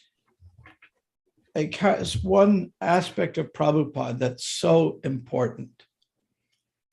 And that is, no matter how weak we were, or mixed desires, material desires, whatever we had, if there was a little piece of sincerity, Prabhupada grabbed it and ran with it. And when I met Prabhupada, I accidentally did the formula. I inquired submissively. I was feeding refugees. I rendered service. So even though without going into the embarrassing details, which are in the book anyway, I wasn't a fit candidate, but Prabhupada would see that little sincerity and fan that spark in a way that no one else could. And that's our mission. And one reason I took up the ISKCON Resolve service is because I had a personal problem. And well, many problems, some of you might say, but at least one. And that was, our vision is Samadarshana. Prabhupada goes over and over, talks about when he was asked in an earlier talk, what do you see when you see a tree? I think Yogeśvara brought that up. Prabhupada would see the spirit soul and the super soul, see it all. What do we see? We see a tree. And so Prabhupada could see deeper. We would say the face is a mirror of the mind. And I certainly witnessed that with Prabhupada. And as time allows, I'll tell another embarrassing but specific story on that. So Prabhupada had that, well, let me go on. We'll get to the story. After I got back from India, I didn't get initiated for several years. I had wanted to, I was chanting, following, that wasn't the issue. But for various reasons, I wanted to be fixed in a particular circumstance. And some devotees really got on my case. Now, in the early 70s, getting on your case is really getting on your case. And the way they would get on my case is, Prabhu, what's wrong with you? Are you screwed up? You're really messed up. You know it, don't you? I mean, it was kindness and love. No, it wasn't any of that. It was just telling me how messed up I was. Now, others weren't like that, but if some were like that. And I started thinking myself, I am a messed up person. I was doing service, I was following, and I was thinking, what do I do? What's wrong with me? And then Prabhupada came to New York. And when he'd come to New York, I would often get to pick him up at the airport. But this time I just stayed low key. I was in the hallway at Henry Street, and Prabhupada's about to round the corner. I see the Dundas coming first. And I'm saying, okay, I don't want Prabhupada to see my face because, you know what, some of you got in that depressed mood. What's wrong with me? I don't even want him to see my face. Why should he have to see a face like that? You know, it's, as we say, a face made for radio. And so I hid in the corner. And as soon as the first dunda came, I offered obeisances in the corner of the hallway, thinking Prabhupada won't even see me. He'll walk by, go into Vyasa, and I'll sit in the doorway of the temple room. Somehow Prabhupada saw me. He recognized, I guess, me. And it wasn't my face he could see. But anyway, he recognized me. And he stood 1 inch from me. I didn't know it. So I stood up thinking everyone had gone by, and there's Prabhupada 1 inch from me. And then he turns to me and he goes, "So glad to see you," and gives me something that Prabhupada didn't do a whole lot, a fairly large hug. That was how I knew at that moment that I was doing the right thing. And without saying a word, Prabhupada gave me his blessing. Then a few years later, I'm about to get initiated. And I'm in now we had moved by then to Manhattan, and I got initiated. Prabhupada wasn't feeling well that next day, but the next day he's at Vyasa Puja, and I walk up to get a cookie. And there was 1 or 2 other instances like the one I described in New York, things that happened with Prabhupada where it kind of gave me, as we used to say, special mercy and had me sit with him or whatever. So this time I'm in New York, I'm getting initiated, and Prabhupada is sitting on a Vyasa-san, and I go up to get a cookie. I'm thinking, "Prabhupada, look, it's me. I'm Brahmatīrtha now. I'm your disciple." And Prabhupada's going to say something to me. I was very proud. I was just like, it was any trace of humility had fully disappeared. So I walked up, Prabhupada hands me the cookie, looks at me as if I am the cleanest glass you can imagine, and looks right through me and doesn't see me. Well, that look taught me so much. So one hug taught me so much, and that look taught me so much. So that was Prabhupada's special ability. Now, the last time I saw Prabhupada was, I'll show you. The last time I saw him was right here. Here we are, 1977, Vrindavan Temple with Sri Damodar Maharaj, Brahmachari then, and Sadaputa, Jnana, and Madhava. And there we are in the Vrindavan Temple speaking at the first international conference on life comes from life. And there were, Prabhupada said, "Send us all of your scientists." He wrote to the GBC. "We want them all of your PhDs and scientists." And all 5 of us showed up. That was it. And we gave our talks. And I've been listening this month to the November 77 tapes. And Prabhupada, he was too ill to go to the conference, but every night he'd call us in and ask for the Sankirtan report. And one famous story, he calls us in, Tamal Krishna says, "Prabhupada, your scientists are here. They have their suits and ties and all of that. They have the suits and ties and they're all here." And Prabhupada couldn't see very well then at all. He could hardly see. And then Prabhupada goes, "Get them chairs." And Sri Damodar goes, "Prabhupada, we don't need chairs." And Prabhupada says, "Get them chairs." So I think we found 2 chairs for 5 of us. So 3 of us sat on 1 chair. 1 of us just sat down pretending we were on a chair to please Prabhupada and just do what we could. But Prabhupada was so proud the way we were in our suits and ties and presenting to the scientists. So to move on, I took up for Prabhupada in the about 20 years ago, ISKCON Resolve service. I said I had a problem. I interrupted myself before. I had trouble seeing Samadarshana. I really did, because there was karmis and devotees and Ritviks and nitwits and this thing and that thing and who's who. And I wanted to have Samadarshana. So I joined ISKCON Resolve to help me in my own personal struggle with Samadarshana, to see things more equiposed. It worked for me. It worked very well. And I mediated for 20 years for ISKCON Resolve complex cases. And now I announced to the GBC last Wednesday that I'm finishing up my last case. I'm just going to become a mentor. These are hundreds of hours of service, each one. I said, now it's time for me to move on, be a mentor. Why? I'll show you why. because when we formed a science conference in 2019, the Bhaktivedanta Institute, and we put out the same letter Prabhupada put out, send us all your PhDs and your scientists. Here's who showed up, 50 of us. Now we have 75 working with the BI. And I am very pleased to say that we even have a new headquarters.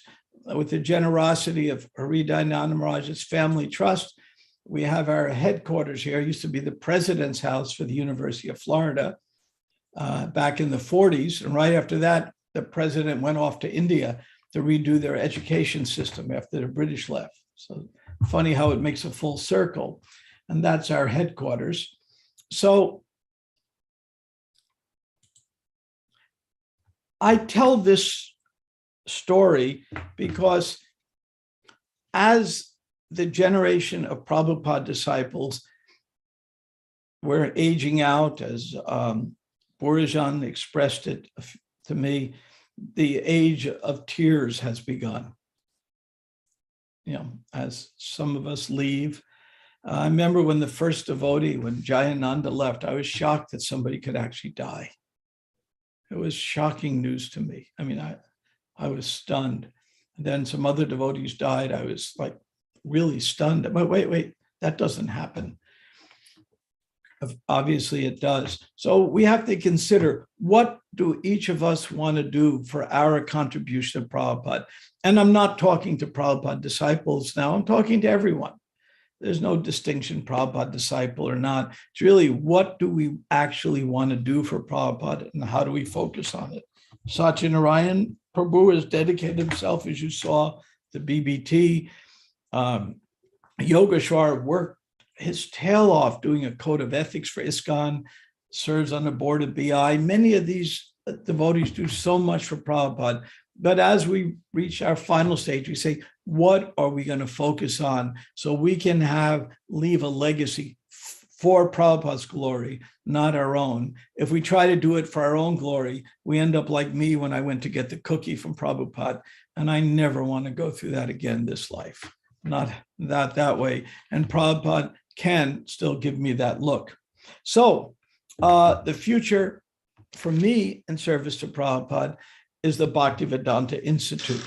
Prabhupada challenged us with the Institute to deal with the issue of,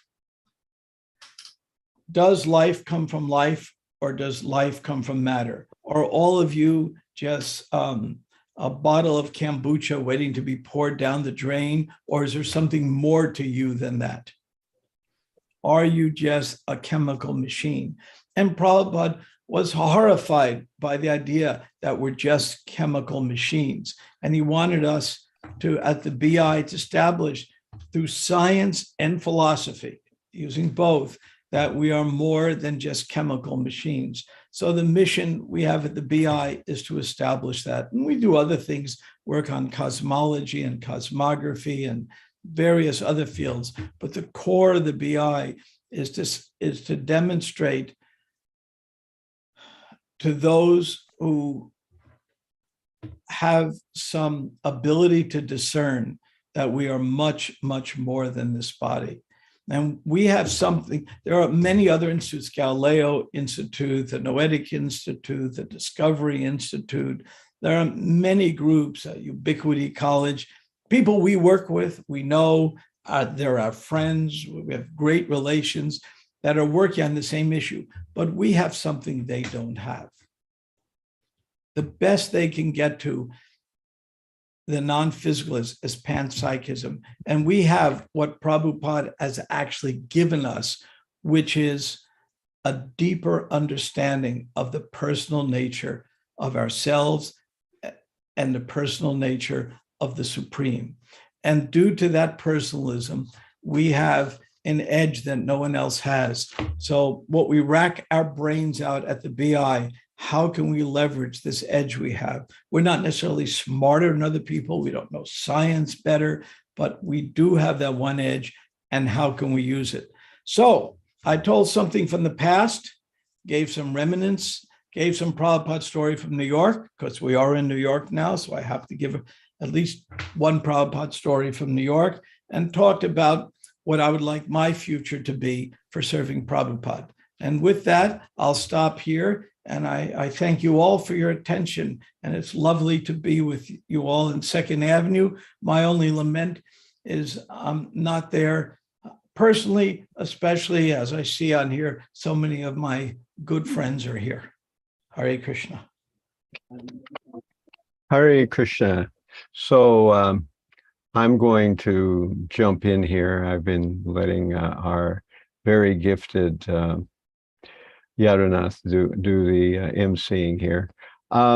Now, actually, we should almost now be roaring into a Pushpanjali to end up at 26 Second Avenue, because all of you are supposed to go over to the Bhakti Center by Excuse me, 8 o'clock. Can you hear me? Excuse me, Maharaj, 1 second. Okay. There's been development. Yeah, I know Rameśvara is here. So that's what I'm trying to sort out, because if maybe one of you could go across to the Bhakti Center and tell them maybe we'll be 15 minutes late or something like that, because right after Rameśvara speaks, if we're going to go that route, then we have to go into Pushpanjali, at what point the international Zoom will break from the 26 Second Avenue, and 26 Second Avenue will record the Pushpanjali, but we won't watch it on the international Zoom. It'll be uploaded later. So Mituna just called me that they've taken prasadam over there. So maybe someone from the group there at 26 Second Avenue can walk over 1 block and tell them what's happening and see if they blow a fuse or whatever. And I guess we can then go into Rameśvara and immediately after that do a quick Pushpanjali. What does that sound like? Okay, that sounds like we already sent somebody, someone volunteered to go and let the Bhakti Center know. So that's being taken care of. Before we bring Rameśvara up, what's that? I could call Champakalaka. Well, he's already gone.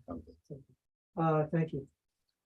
Just while we have a moment here, I'd like to thank Holiness Chandrasekhar Maharaj, who spent a lot of time and effort organizing this. Thank you, Maharaj. I'd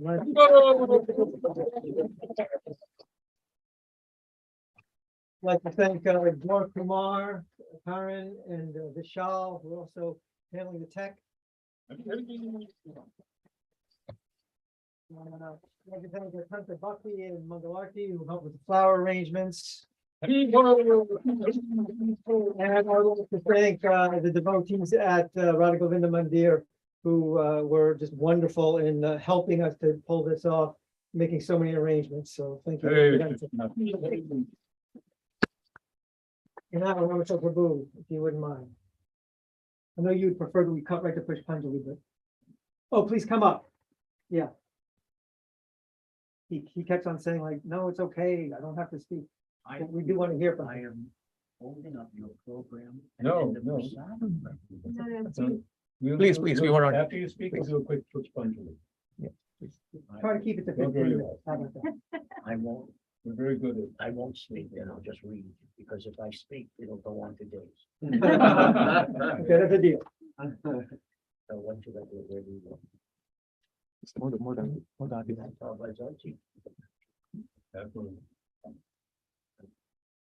Hare Krishna.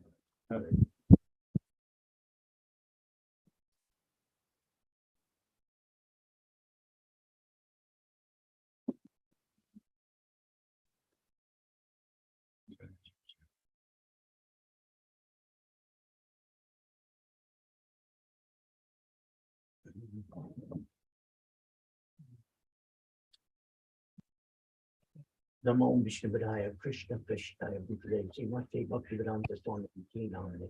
Namaste Saraswati Deve Gauravāṇī Pracharine Nivasesha Shunyavadi Paschacha Desatane Omagyanjivanandasya Kiranjana Svakaya Chakshusumili Tanjena Tasmai Śrī Guru-Vandanā.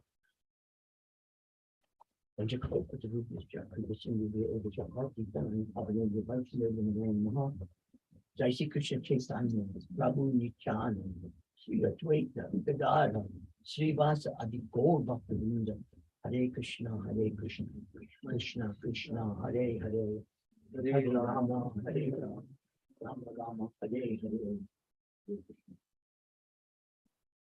Just a very quick reflection. When someone sees something that has been built and literally expanded all over the planet in such an amazing way, it's very emotional to be right here when Prabhupada foresaw not only what exists now, Prabhupada foresaw what was going to come over thousands of years. He could not have said that his books were going to be the law books for humanity for 10,000 years had he not literally seen that happening.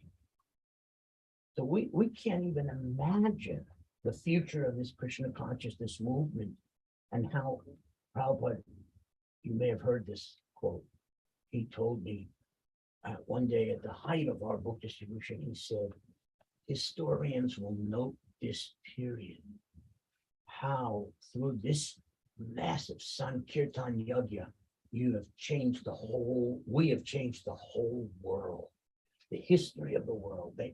Future historians will note this period. Prabhupada foresaw what is here now around the world, but he also foresaw, we can't imagine 10 or 20 or 30 years from now. He's looking ahead thousands and thousands of years. And the seed which contains the unlimited potencies, just like the holy names, Krishna invests all, not just some, all his potencies in each and every holy name. So Srila Prabhupada and Lord Chaitanya invested all their potencies in this seed right here. We're in such a sacred place right now. This seed contained all the potencies for the Krishna consciousness movement for 10,000 years. And it was planted right here. So of course, it's very emotional to just be in Prabhupada's presence at this sacred place. Without a doubt, our movement must unanimously establish this as an international sacred place of pilgrimage for the entire worldwide Hare Krishna movement. This property, this space has to be anointed as important as our main temples are in Vrindavan and in Mayapur and other places that Prabhupada set up as international places of pilgrimage. There is no doubt this has to be awarded. This place, 26 Second Avenue, has to be given that designation unanimously by the GBC. So that's my preamble. We cannot even understand 100 years from now. Prabhupada understood 10,000 years. So I'll try to read this very quickly.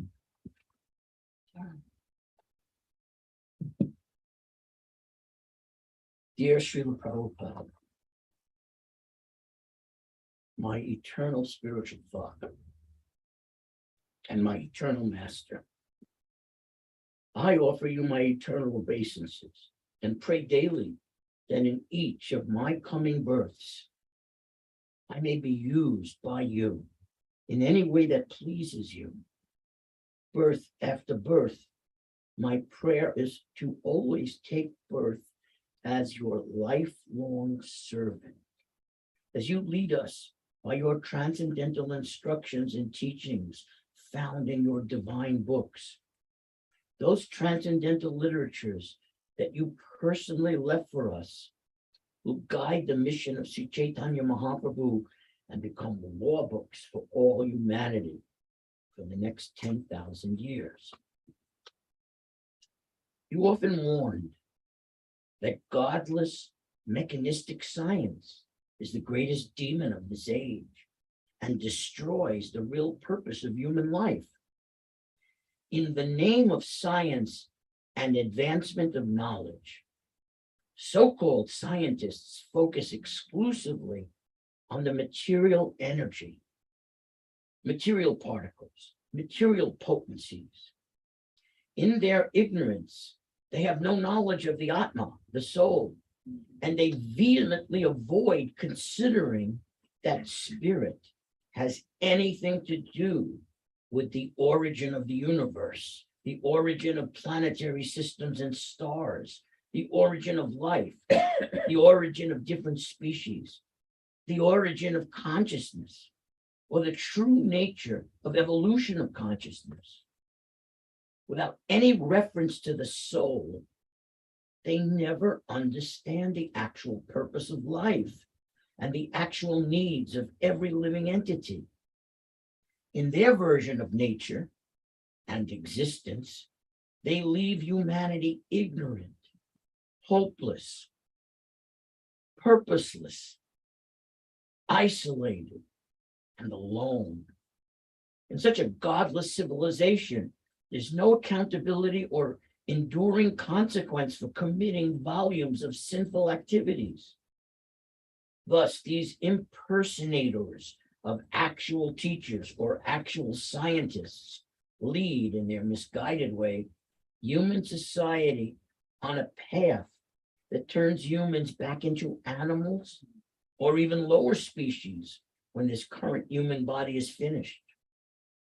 And once the soul is sent backwards in the evolutionary cycle of species, it could take thousands or millions of births before the soul again attains a human body.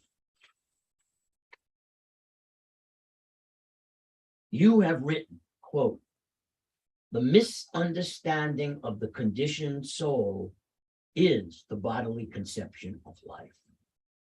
The body is material, but within the body is the soul. Unfortunately, one who is in ignorance, under the spell of material illusion, accepts the body to be the self. We are not the body. We are spiritual beings trapped in the body. Our real interest lies in understanding this simple fact. If we cannot, if we remain in the bodily conception of life, our miserable material existence will continue forever. Political adjustments, social welfare work, medical assistance, and the other programs we have manufactured for peace and happiness will never endure. We shall have to undergo the sufferings of material life, one after another." End quote. Every one of those words was written by Srila Prabhupada in his Srimad Bhagavatam purport to the 6th canto, 15th chapter, text number 3. As I traveled with you in January 1977, you instructed that defeating this great demon of godless science is the true mission of the modern Hare Krishna movement. You told me that the final purpose of your BBT is to support all preaching that presents Krishna consciousness as the highest, greatest, and most advanced science. Through unwavering mass book distribution of your divine books, such as Bhagavad Gita as it is, through distributing popular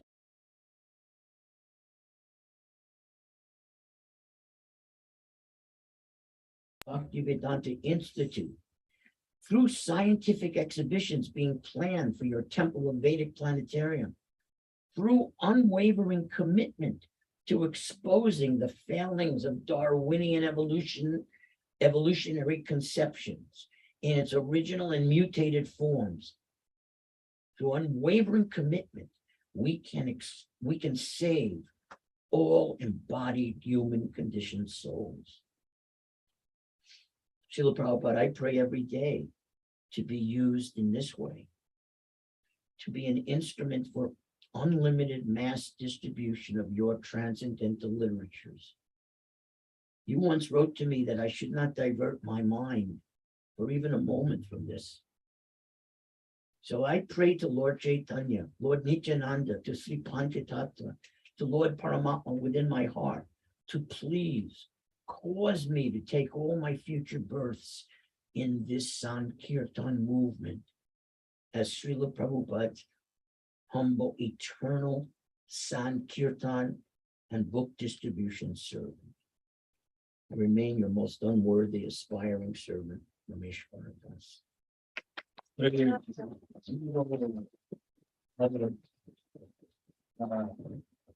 Okay, so at this point, the two programs are going to go separate ways. The 26th Avenue people will do a quick Pushpanjali and walk over to the Bhakti Center for prasad.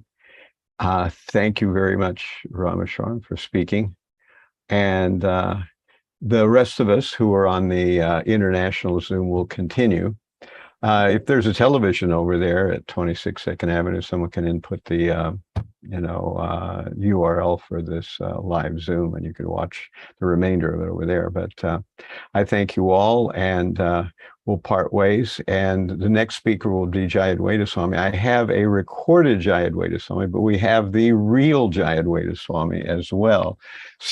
So I'm wondering, Jayādvaita Swami, should we do a recorded version of you, or would you want to speak instead? I'm going to unmute you there. Well, the recorded version has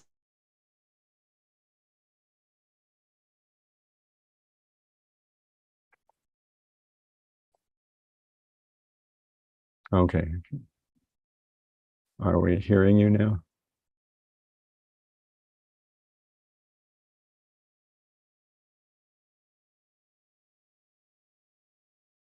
Let me find where I'm going to have to take over some of these functions that have been happening.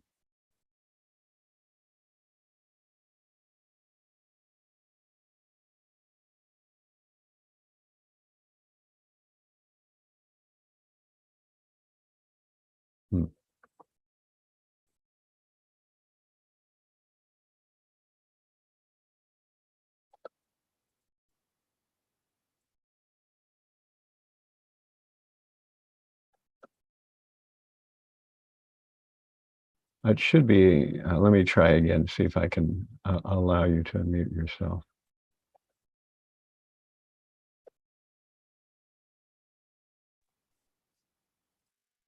Yes, now I'm unmuted. Okay, good. I wasn't expecting to speak. The recording has two other godbrothers on it. Right. I've parted them up into different segues so that they're separated. Even though you were all kind of speaking intermixed with one another, I video separated them. Yes. Of course, yours is the most difficult to hear out of all of them. But we can roll it, or we can have you speak. I think most people would be enthused to have you speak. Okay. How long would you like me to speak for? 10, 15 minutes, something like that. That's what our standard has been here today. Okay. We have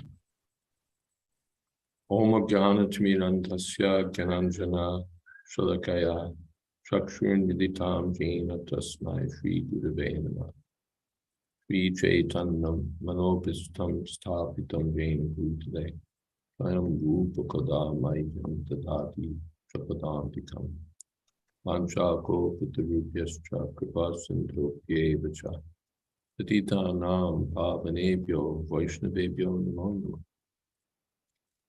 Shri Krishna Chaitanya Prabhu Nityananda Shri Ādipuruṣa Gadadhar Shri Vāsa Bhaktivedanta. Hare Krishna, Krishna Krishna, Hare Hare, Hare Rama, Rama Rama, Hare Hare.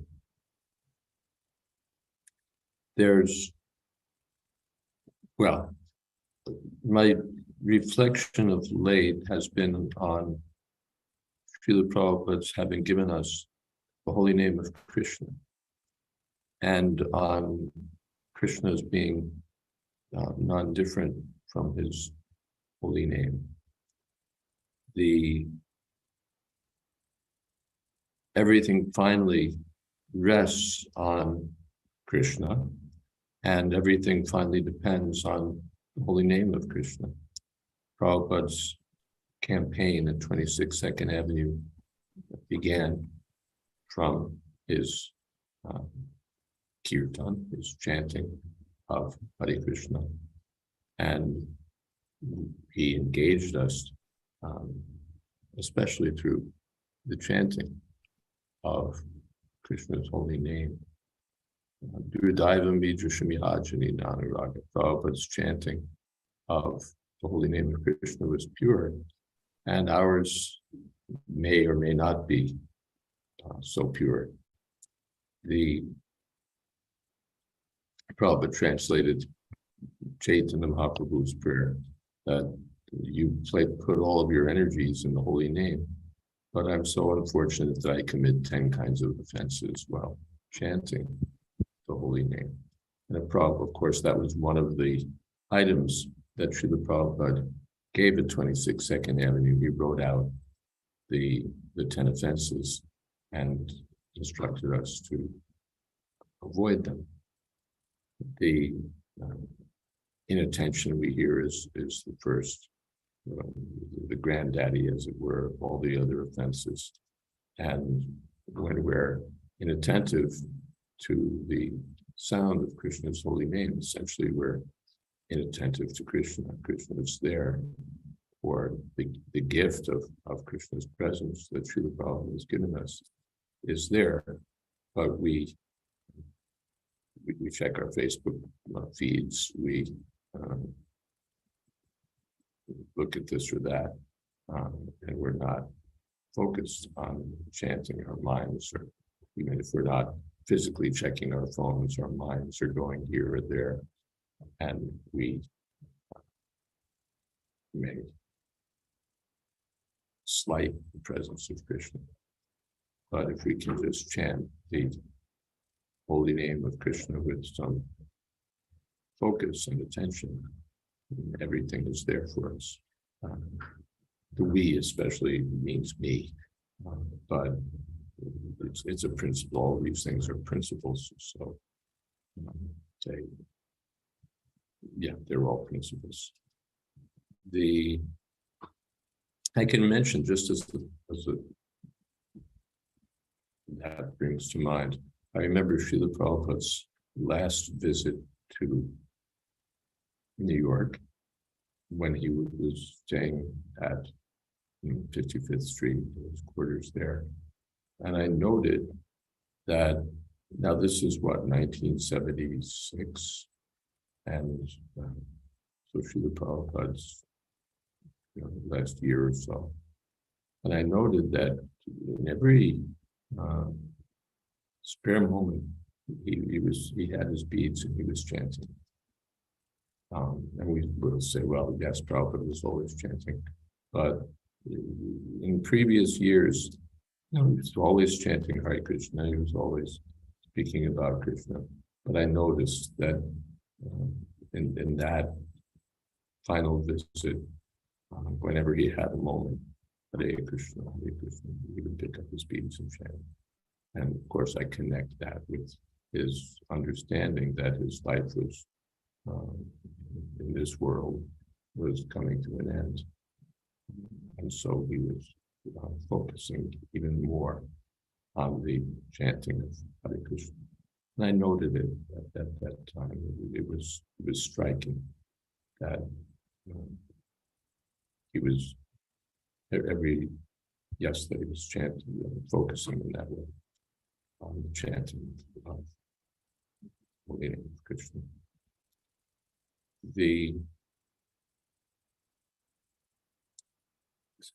One time he told us when we were still at 26 Second Avenue that we should have Sankirtan and go on the Bowery and yes, have kirtan there, and I forget whether he told us to distribute books or take a collection. Anyway, he told us we should chant on the Bowery. So we did. We went and chanted, and we found that even the bums were very generous. They were giving donations, and it was very successful. So that thought of raised earlier about Srila Prabhupada being Samadarshi, Brahmatīrtha Prabhu raised, thinking about everyone's welfare, how to reach the highest class of people, the thought leaders of the world, bless the drunkards on the Bowery, which then was still the Bowery, a low place. I've told this story, but it comes to mind again, that Srila Prabhupada had gone on his morning walk by car and came back, and just as he was rounding the corner at Henry Street, he saw a little boy putting letters in the mailbox. His father was lifting him up, and the boy was putting letters in the box. And Prabhupada was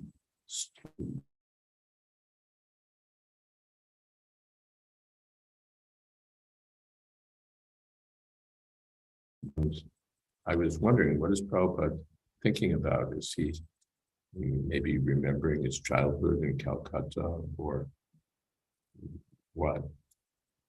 And after the boy had mailed the letter, Prabhupada said, the little boy on his own, he cannot do.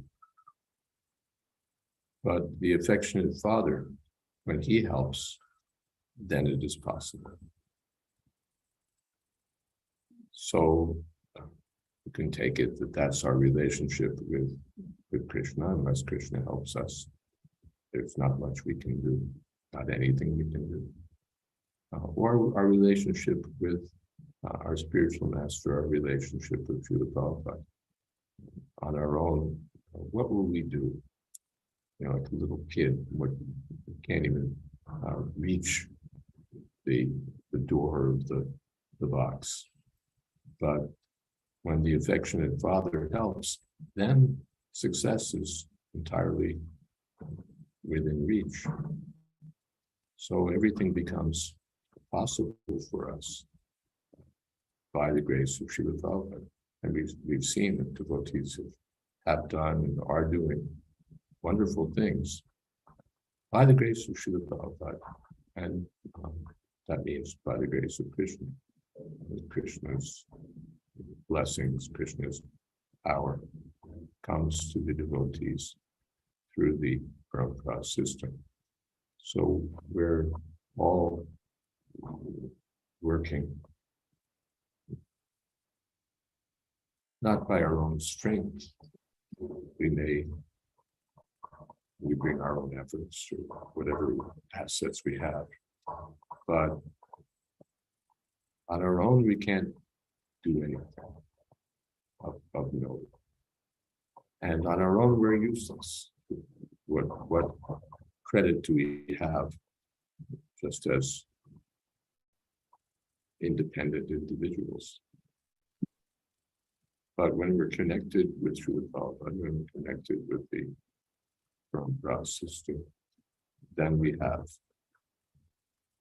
immeasurable, potentially immeasurable power. Krishna can do anything.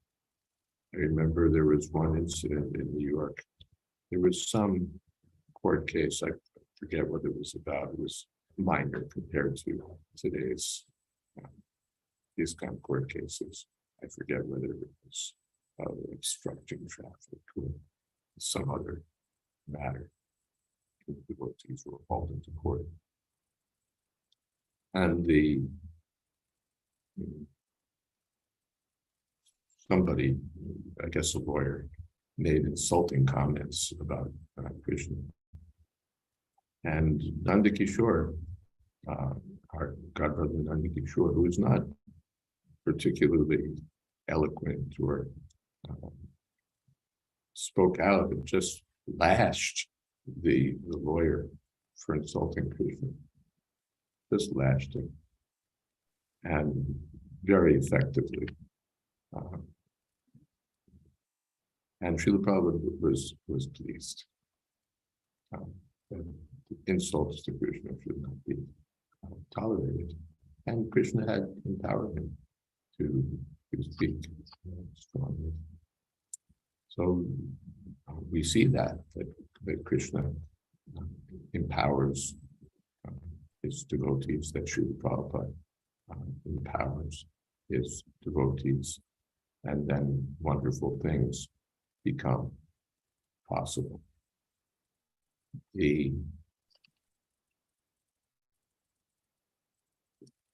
More than just the spiritual master in principle, the acharya in principle, we have to recognize the extraordinary nature of Srila Prabhupada. Now, everyone thinks his guru is extraordinary. Everyone should think his guru is extraordinary. Everyone's guru is extraordinary. But there's Srila Prabhupada, you can say, was super extraordinary. And in our day, or in Prabhupada's day, there was some tussle, some tension, some conflict over his stature. We heard from, we know that his godbrothers, some of them, were not willing to acknowledge Srila Prabhupada's extraordinary position. He was one of the godbrothers, and they took exception to his being called Prabhupada.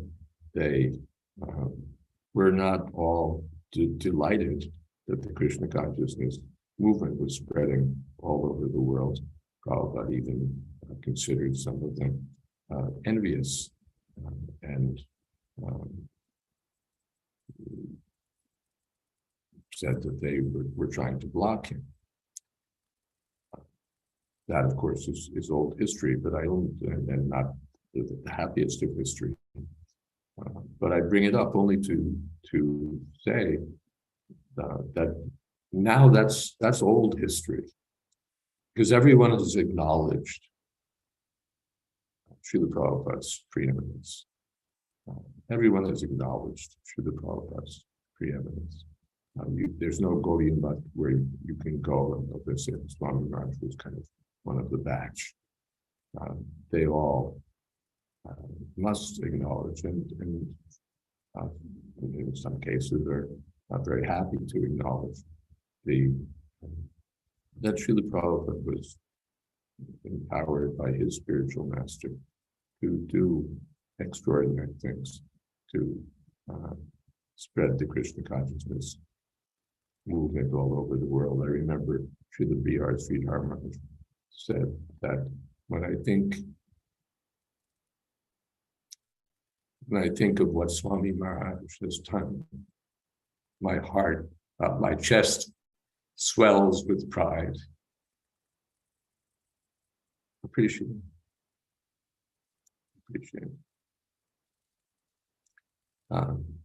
His disciple, Govinda Maharaj, said, we're all eating the remnants of Swami Maharaj. And others also, Srila Narayana Maharaj, and so many, Srila Bhaktivedanta Maharaj, all have expressed their admiration for Srila Prabhupada's extraordinary accomplishments. And even outside of the Vaishnavas, even ordinary people, or people who are materially prominent, have acknowledged that Srila Prabhupada's accomplishments were extraordinary. His accomplishments and those of us who were so fortunate as to have his association can say his personal touch, his personal character. Even those of us who haven't had Prabhupada's association, but just read about it in books like Srila Prabhupada Divine, see Srila Prabhupada's personal compassion, his sacrifice, his determination, his willingness to put up with so much. They see his extraordinary character, and that example of Srila Prabhupada's acts as an eternal inspiration for the Krishna consciousness movement. There are, yes, as an eternal inspiration. We see or hear about what Srila Prabhupada did. We see on films and videos, or even in photographs, we see Srila Prabhupada's dealings, his interactions with devotees, his preaching. And we recognize that he wasn't even just a bona fide spiritual master, but that he was extraordinary. We're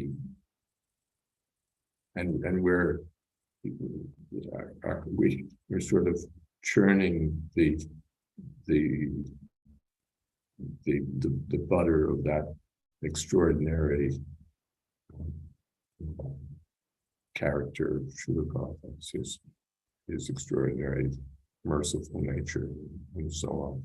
We're all, you can say, drinking the nectar of immortality from the ocean of Srila Prabhupada.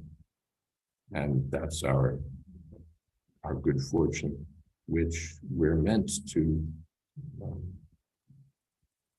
share, to distribute with the world, and which devotees are sharing with the world. We heard about the Arabic book distribution. We heard about the activities of Bhaktivedanta Institute, and there's so much more that we can hear about. And all of this manifests Srila Prabhupada's desire, Srila Prabhupada's will, Srila Prabhupada's vision.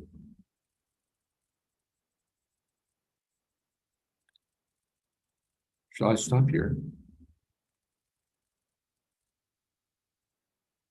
Yeah, that sounds like, thank you very much for I know sometimes I always feel when somebody just asks me suddenly to speak out of the blue, sometimes you get the best situations that way. Thank you very much for your overall kind of putting your own feelings about Prabhupada into a particular nice framework, but also some overview of what's been going down so far for this whole Zoom.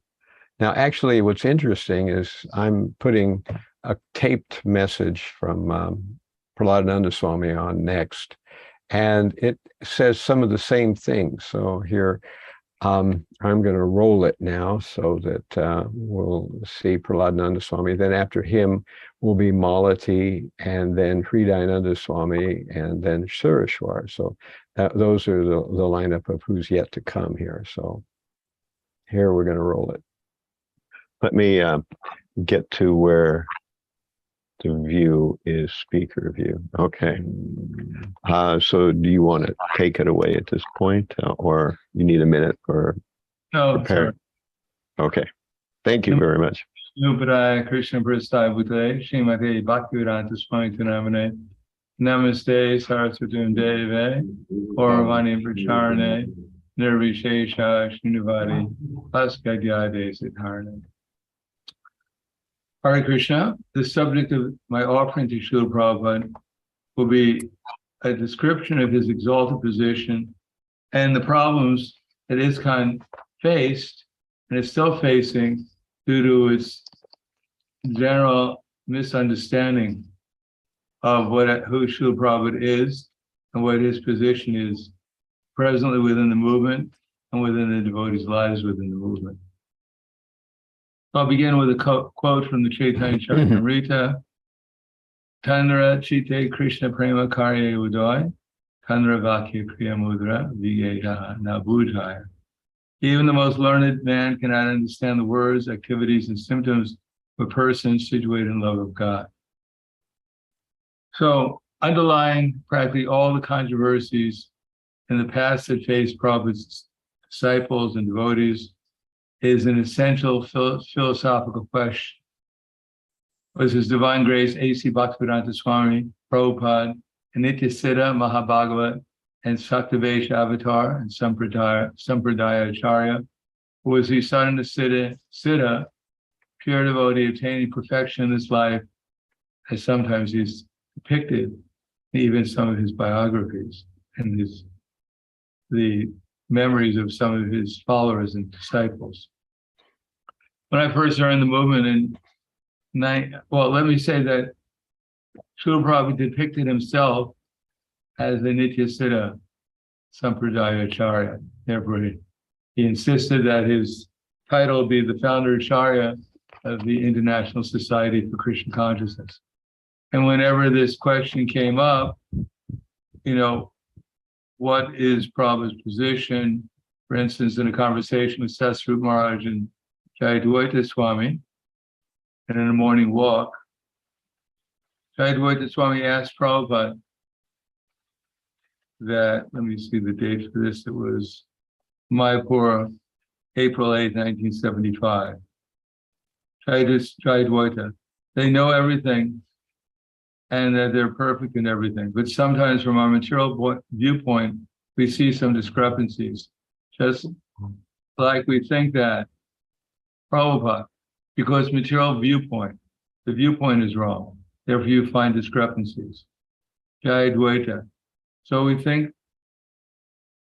should think that we have the defect. Prabhupada, yes. Acharya is explained. Bhakti Samshanat. Chaitanya Charitamrita Adi 113. One who's preaching the cult of devotional service is Acharya. Then why should you find any discrepancy? Jayādvaita, just see. For instance, sometimes the Acharya may seem to forget something or not to know something. So from our point of view, if someone has forgotten, that is, Prabhupada, no, then.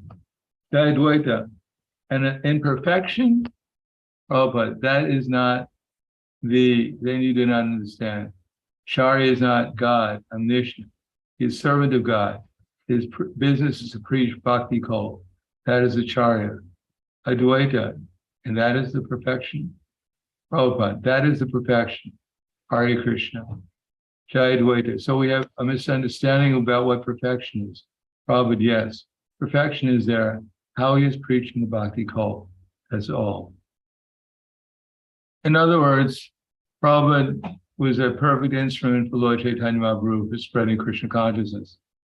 And because of that, although internally he was situated in the spiritual world, but externally he acted appropriately in order to attract people to Krishna consciousness and to help their advancement in Krishna consciousness. Unfortunately, his followers were not necessarily at a very high level of spiritual consciousness, and therefore they sometimes misunderstood Prabhupada as simply acting externally at times and not being always eternally situated in the spiritual platform of consciousness. They took his external activities as his consciousness, as a manifestation of his consciousness, rather as his manifestation of Chaitanya Mahaprabhu's mercy in order to teach his followers how to make advancement in Krishna consciousness. Therefore, Prabhupada writes in the Nectar of Instruction, Krishna's devotee is not subject to the material conditions, even though his bodily features may appear materially conditioned. One should therefore not see a pure devotee from a materialist point of view. Unless one is actually a devotee, he cannot see another devotee perfectly. As explained in the previous verse, There are three types of devotees: Kanishta Adhikari, Madhyama Adhikari, and Uttama Adhikari. The Kanishta Adhikari cannot distinguish between a devotee and non-devotee. He is simply concerned with worshiping the deity in the temple. A Madhyama Adhikari, however, can distinguish between a devotee and a non-devotee, as well between the devotee and the Lord. One should therefore avoid observing a pure devotee externally, try to see the internal features and understand how he's engaged in the transcendental loving service of the Lord. In this way, one can avoid seeing the pure devotee from a material point of view, and thus one can gradually become purified and devotee himself. Those who think that Krishna consciousness is limited to a certain section of people, certain section of devotees, or a certain tract of land, are generally prone to see the external features of the devotee. Such neophytes, unable to appreciate the exalted service of the advanced devotee, try to bring the Mahabhagavad to their platform. We experience such difficulty in propagating this Krishna consciousness all over the world. Unfortunately, we are surrounded by neophyte God brothers who do not appreciate the extraordinary activities of spreading Krishna consciousness all over the world. They simply try to bring us to their platform, and they try to criticize us in every respect. We very much regret their naive activities and poor fund of knowledge. An empowered person who is actually engaged in the confidential service of the Lord should not be treated as an ordinary human being. For it is stated that unless one is empowered by Krishna, he cannot spread the Krishna consciousness movement all over the world. Just as Prabhupada tells us at the beginning of the Bhagavad Gita, that if we want to understand Bhagavad Gita correctly, we have to at least assume that Krishna, the speaker, is the Supreme Personality of Godhead. Similarly, if we want to understand and get the maximum value from Prabhupada's books, we have to accept that Prabhupada was a perfect representative of his spiritual master and repeating perfectly the words of Krishna in disciple succession. I remember when I first joined the movement, when the first time I went to India in 1974, there was a temple president's meeting. Well, first let me back up and say that from the very beginning, the question of who Prabhupada is or was always a big question in the minds of the devotees. And one of the influences that affected our movement at the beginning was the perception of his god brothers, as Prabhupada mentioned in that verse I read, that he was simply a less than a perfect devotee. As a matter of fact, they even imply that he had committed offenses against his spiritual master. I remember in 1974, when I went to the temple president's meeting, the first one in Mayapur, we were invited to the one of Prabhupada's godbrothers' mats, where we took prasadam, and one of Prabhupada's godbrothers' disciples gave a talk where he more or less said that Prabhupada had gathered together some drug-addicted hippies to become devotees, but it was not very important, wasn't a very significant accomplishment.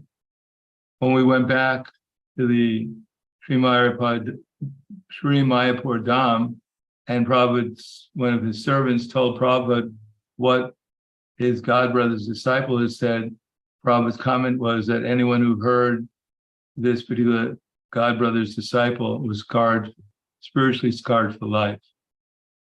But that wasn't the end of it. As we know, even earlier than that, Prabhupada's godbrothers were preaching to Prabhupada's disciples that Prabhupada had unjustly taken the name of Prabhupada instead of Swamiji and had offended their spiritual master. And therefore, at that time, there was actually a undercurrent among some of his leaders to remove Prabhupada from his position. And Prabhupada had to give those devotees sannyas and create the GBC in order to protect the movement. Of course, we know that later on, there were many attempts to discredit Prabhupada and bring him down to the level of just an ordinary spiritual master, as we saw with one of Prabhupada's, not even his godbrother, his god nephew, started to proclaim that he was actually Prabhupada's successor and that he actually had some higher knowledge to give the members of ISKCON than Prabhupada was able to give them at that time. And therefore he tried to create a split within our society in his attempt to take it over. I know recently one of Prabhupada's disciples who left the ISKCON and started his own movement, he gave sannyas to one of Prabhupada's disciples. And Prabhupada's disciple, who became a sannyasi, he continued to glorify Prabhupada and quote from Prabhupada.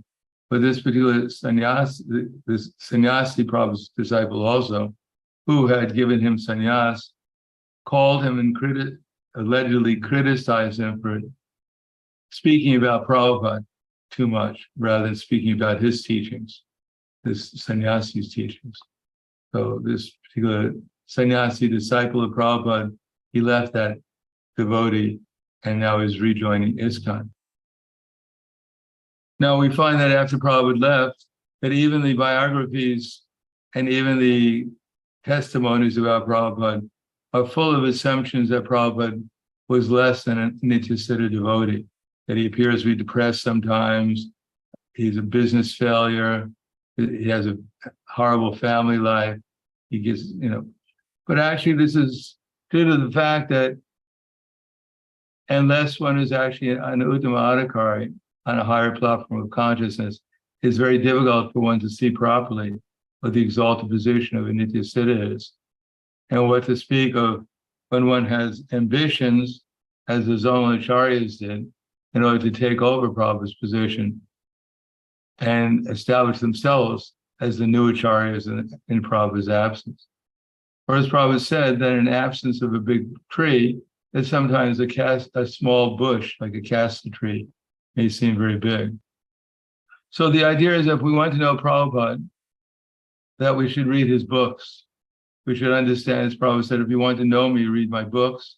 And we have to have faith, enough faith that we understand that Prabhupada's personally talking to us through his books. And Prabhupada's telling us exactly what Krishna is telling him to tell us under our present circumstances as a super soul. That Prabhupada is the perfect instrument for the super soul, and he's present in his books. And if we read his books with faith and attention and become determined to follow them in his instructions, then we'll get the mercy of our previous acharyas, and we'll get the mercy of the super soul in our heart. He'll give us all good intelligence, understand Krishna consciousness, and ultimately, if we follow Prabhupada's instructions, then Krishna himself will personally reveal himself within our hearts, and our lives will become perfect. The aim of my talk is to establish that Prabhupada was not an ordinary person. He was a Nityasiddha, Sampradaya Acharya, Mahabhagavat, and the words in his books are perfect, as all his activities were perfectly as an instrument for Krishna, Chaitanya Mahaprabhu's movement. And if we have faith in them, we try to read them, we try to understand them, we put them into practice with conviction, and try to apply them in our lives. And the result is that we'll get all of our acharyas' mercy, and ultimately we'll become qualified to go back to the spiritual world. Thank you. Hare Krishna.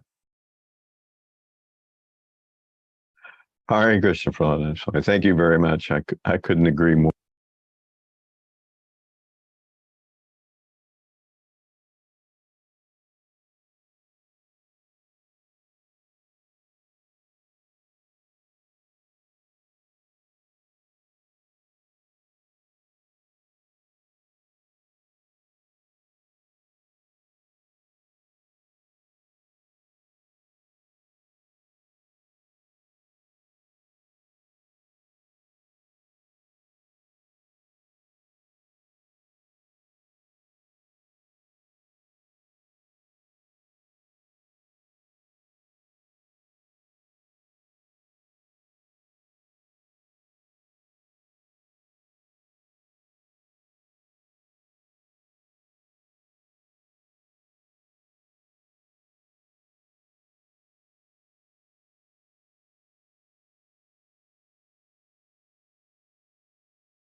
Hare Krishna.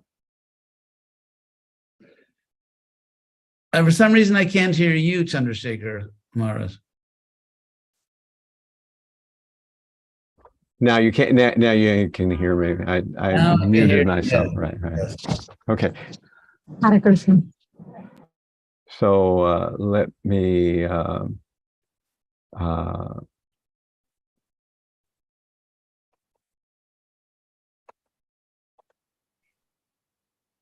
Let me go here again. Would you want to, just a second.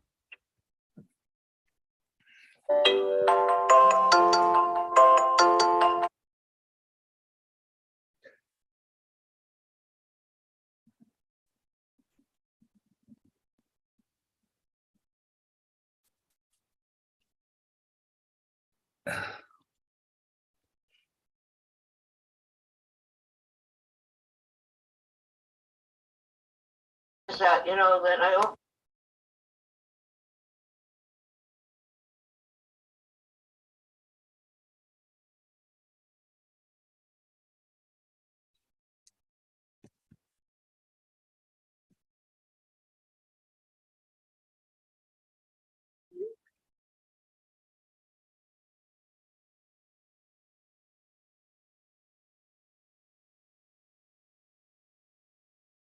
Okay, this is live television. These kind of things happen. So Mālatī is coming right online. She was having trouble finding the link.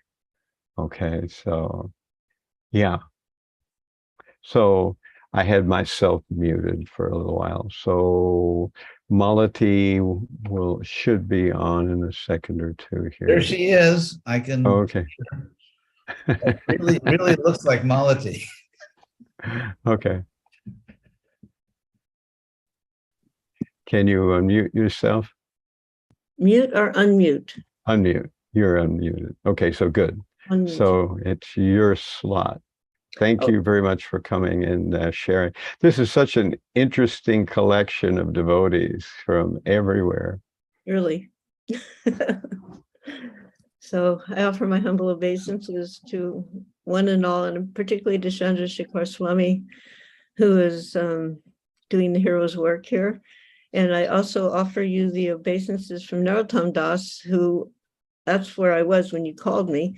And I didn't realize that he would still remember you. So he wanted to be remembered to you. So, okay. I don't even know what exactly I'm supposed to say or do here. So please forgive me if I say or do the wrong thing. It's just a Vyasa Puja, so you can say what prayer, Vyasa Puja offering, any kind of thing, reminiscence. So Om Gyanmarandasya Janana Sakalaya Chakshun Militam Yena Tasmi Śrī Gurave Namaha Namo Vishnu Padaya Krishna Prasaya Bhutale Srimate Bhaktivedanta Swami Niti Namane. Yeah. So the first thing I wanted to share are the words of His Divine Grace, Śrīla Prabhupāda.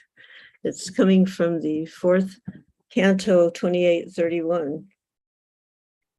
And I personally find sticking to Śrīla Prabhupāda's words are the safest way to go.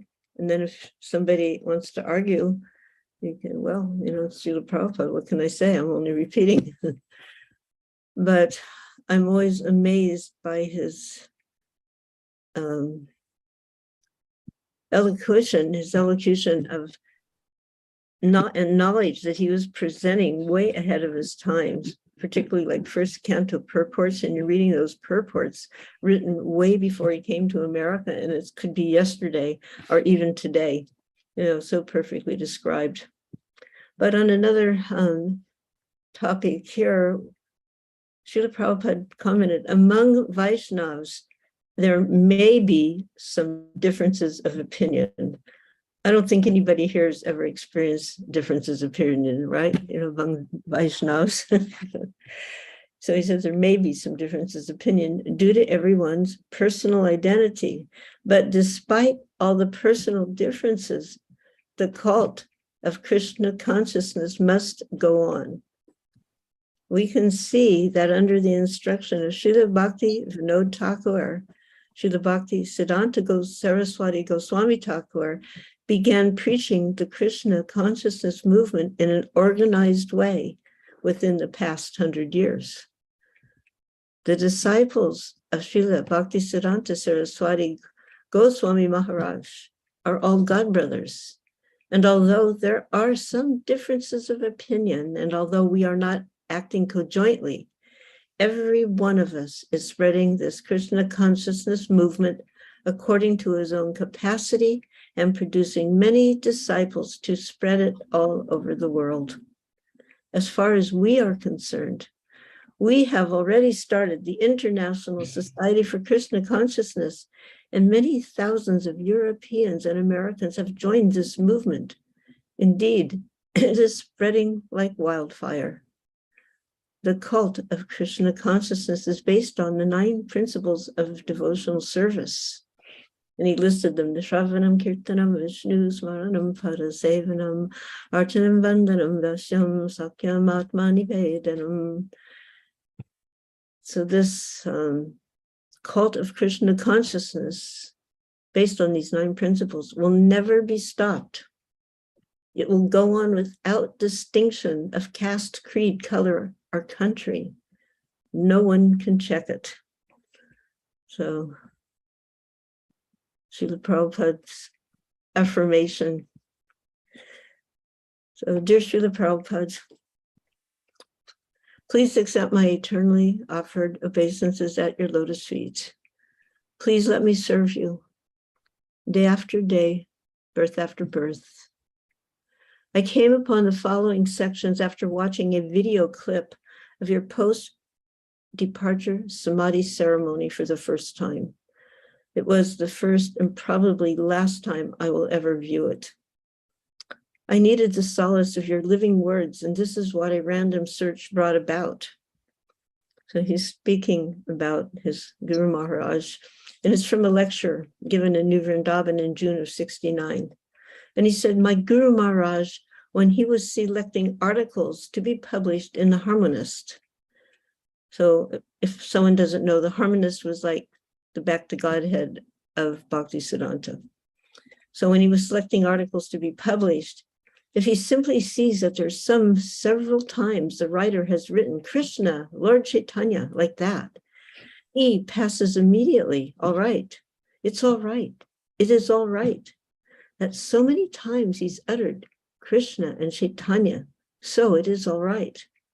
So similarly, even if we present our back to Godhead or any other literature in broken language, it does not matter, because the glorification of the Lord is there. That is recommended by Narada. Tad va visargo gana viplava. So this janata aga. Aga means sinful activities. If one reads one line of this literature, although it is presented in broken language, but if he simply hears there is Krishna, then his sinful activities immediately vanquish. And you, dearest Prabhupada, appeared a sinless soul, one who never forgot Krishna. You said once that you were given opportunities to sample material sense enjoyment, but Krishna was always there with you, and thus it never happened. And Prabhupada mentioned, sometimes I become surprised how I have written this. Although I am the writer, sometimes still I am surprised how these things have come. Such vivid descriptions. Where is such literature throughout this world? It is all Krishna's mercy. Every line is perfect. This was from a conversation in 1977 in June, just a few months before his departure. Krishna is perfect, and thus every line is perfect. as you, Srila Prabhupada, are also perfect. Dhruv Das was watching Srila Prabhupada laughing while he was reading Krishna book. And he wondered, Prabhupada, you're laughing at your own books? And he replied, I did not write these books. Krishna wrote them. And he taps to his shoulder. He wrote them. My dear most friend Krishna sat on his shoulder. His dear most friend Krishna sat on his shoulder. And he spoke to him, just as Arjuna's dear most friend Krishna stood before him and spoke Bhagavad Gita. In a conversation with Tamal Goswami and another godbrother, he asked, do you know that I read my books every day? I learn something new every time. Do you know why? Because I did not write these books. Every time I sat down to write, Krishna appeared and dictated to me what to write. So I'm not writing. Krishna is writing. Srila Prabhupada learns something new every day by reading his own books, because spiritual life is not stagnant. It is ever expanding and ever increasing enthusiasm. When the Supreme Lord speaks, the pure devotee hears with rapt attention, imbibing the nectar with great joy and devotion. When my god sister Dhanishta asked Srila Prabhupada how could she know him better, Srila Prabhupada replied in 3 words. So the question was, how can I know you better? Prabhupada said, read Krishna book. Yes, we want to know you better, Srila Prabhupada. You've divulged a great secret, indicating as well where we can find you. Maybe cavorting with Krishna and his cowherd friends and the Gopas. All glories to you evermore, Srila Prabhupada. All glories to you, Srila Prabhupada. All glories to you forevermore. Our most beloved Patita Pavana, Srila Prabhupada. It perplexes my mind to consider that the purports you were writing came to you, the perfect, transparent via medium, directly via the Supreme Lord Krishna.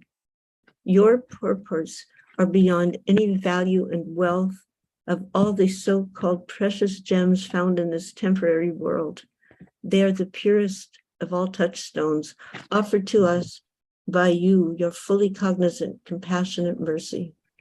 I can never fathom this mercy in a billion trillion lifetimes, even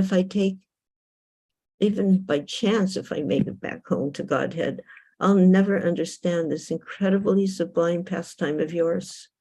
But I have a little shadow doubt due to the gloriousness of this pastime. You're not an ordinary spiritual master. You saved us.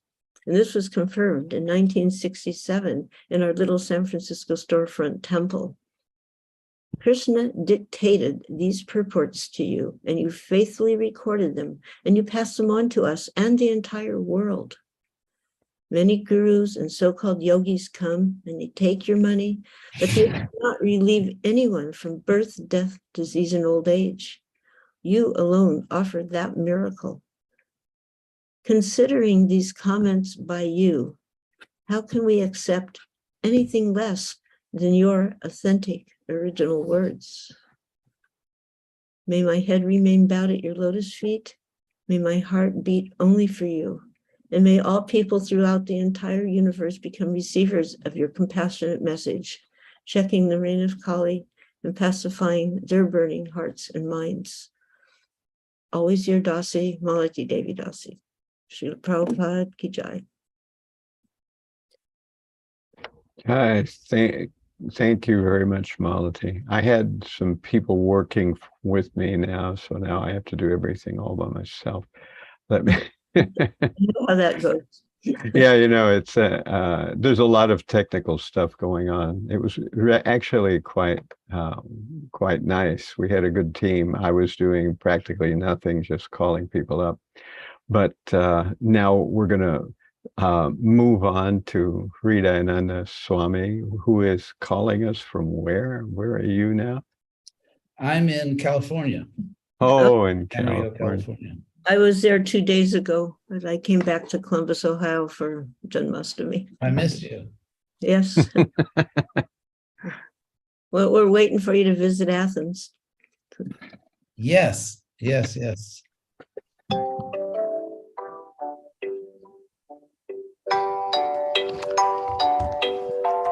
Again, television.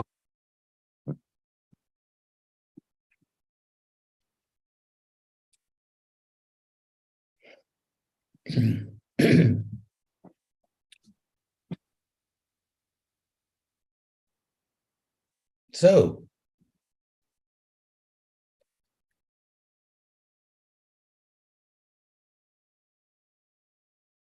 Yeah, you can go ahead. I had a phone call.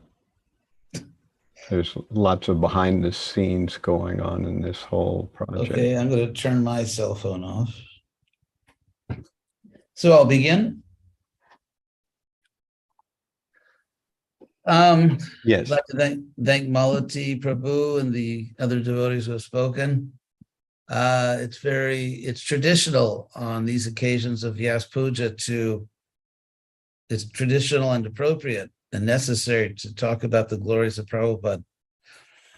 I would like to focus from a different angle, as you know, Prabhupada told us there are many angles of vision, and that is Prabhupada, with all of his good qualities, all of the good qualities of the devas, as that verse in the Bhagavatam said, as Prabhupada is a pure devotee.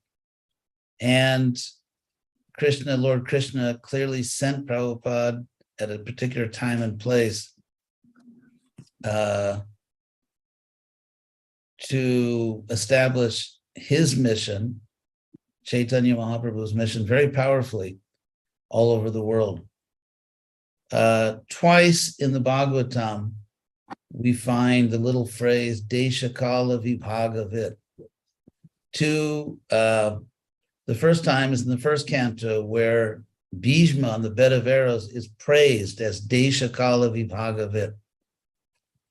And then again, when in the fourth canto, when Narada Muni is instructing Dhruva Maharaj, he tells him, in order to serve Lord Krishna effectively, you must be Deshakala Vibhagavit. That word means a knower of the differences or of the distinctions of place and time. Deshakala Vibhagavit. So in fourth canto, chapter 8, text 54, Prabhupada gives a very powerful purport to in which he explains what those words mean. And again, quoting Prabhupada, for example, says that he talks about, he said, those who are puffed up with concocted notions. You know, Prabhupada often did not pull his punches. So Prabhupada said, those who are puffed up with concocted notions criticize ISKCON or criticize devotees who do not do things in the West exactly as they are done in India.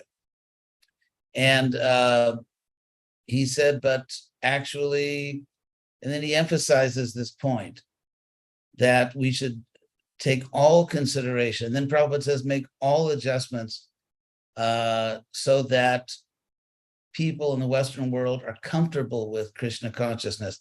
Now, lest I be misunderstood, or better, I should say, in order to reduce the number of people who misunderstand me to the minimum, there are, in my view, three things that Prabhupada did not want us ever to change. Because Prabhupada says that, you know, make all adjustments, take all considerations. But still, there is a baseline. There are three foundational principles, which in my understanding, we cannot change. One of those is our philosophy. The philosophy that Prabhupada gave us, which is a perfect presentation of Vaishnava Siddhanta or Vaishnava Tattva. And the second thing is our spiritual practice. Prabhupada taught us to practice bhakti yoga by chanting japa, by doing kirtan, by reading his books, by giving class, by preaching, by worshiping deities, and so on. So Prabhupada gave us a perfect understanding of the absolute truth. in its various features. And he gave us a perfect process for this age to cultivate that higher consciousness, love of Krishna. The third thing that Prabhupada, in my view, did not want us to change and was adamant about this, he did not want us to change the institutional framework that he created for Lord Chaitanya's movement in the modern world, in which, of course, he named it ISKCON. So those three things, our institutional framework, our philosophy, and our practice, those three things are what Prabhupada would not allow us to change and will not allow us to change. At the same time, I have no doubt, this is my conviction, that if Prabhupada suddenly came back, and we knew that's Prabhupada, and we took him for a tour of his temples and showed him what was going on, I'm sure many things would please him, because there are many outstanding men and women in this movement who are dedicating their lives to Prabhupada's service. And there are many impressive projects. At the same time, it would be silly to deny the fact that in some very important ways, our movement is not as well known, not as much in the public consciousness, not as relevant in public affairs as it was when Prabhupada was here. Now, to some extent, we can attribute that to inevitable historical factors. I mean, remember that Prabhupada was a pure devotee before he got on the boat. It's not that Prabhupada became a pure devotee on the Jaladuta. Prabhupada once told me privately in his room in Los Angeles that there was never a time when he did not know Krishna as his Lord. So Prabhupada personally communicated to me that he's an eternally liberated soul. So I have no doubt about that. At the same time, that Prabhupada, the pure devotee of Krishna, in India, before he came to the West, was not able to make much headway, certainly not to his satisfaction. And we can, of course, go down the line. I mean, Jansi, the League of Devotees, the Back to Godhead sheet, which he personally was giving out in New Delhi till he had a heat stroke. And then, then finally going to Vrindavan on the advice of a friend, producing the Bhagavatam, and then giving out the Bhagavatam to leading people in India, including the Prime Minister. And then Prabhupada at a certain point understood that that first powerful instruction he received from his guru, namely to preach in English, preach in the West, that he had to go to the West to accomplish that. And of course, the rest is history. So I am convinced personally, having been trained by Prabhupada as a Western GBC, I'm personally convinced that if Prabhupada came back and saw what was going well and what was not going so well, that Prabhupada would call his senior people, including some of the people here like Mālatī. Prabhupada would call his senior people and he would say, what's going on?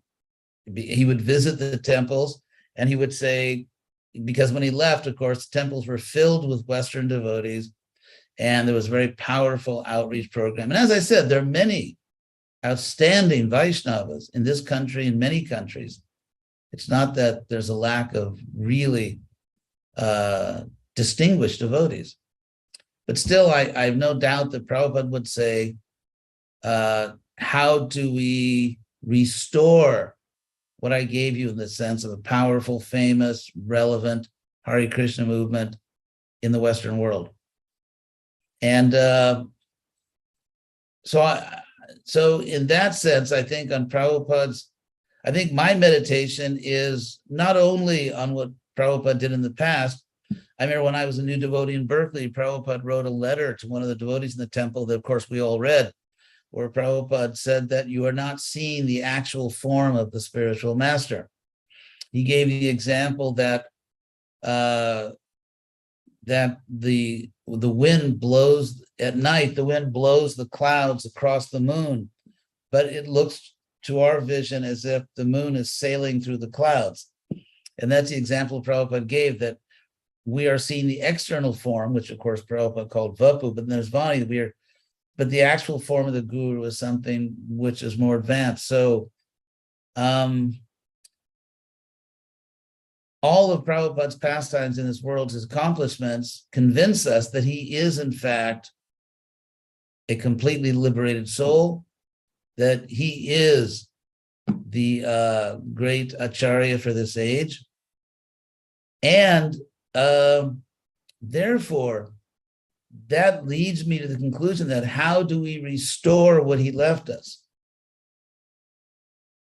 To me, when I hear Prabhupada's glories, that's what it drives me to. That's the conclusion I come to.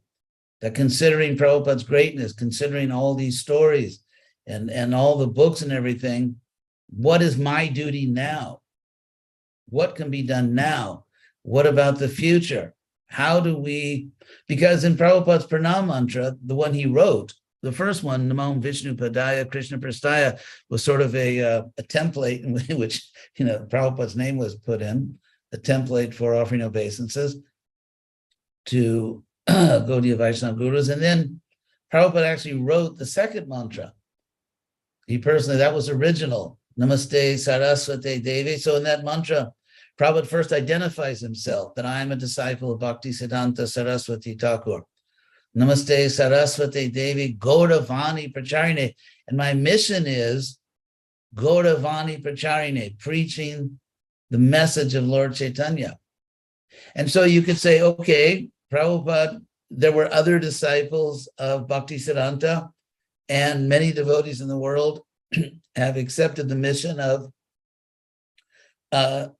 preaching the message of Lord Chaitanya.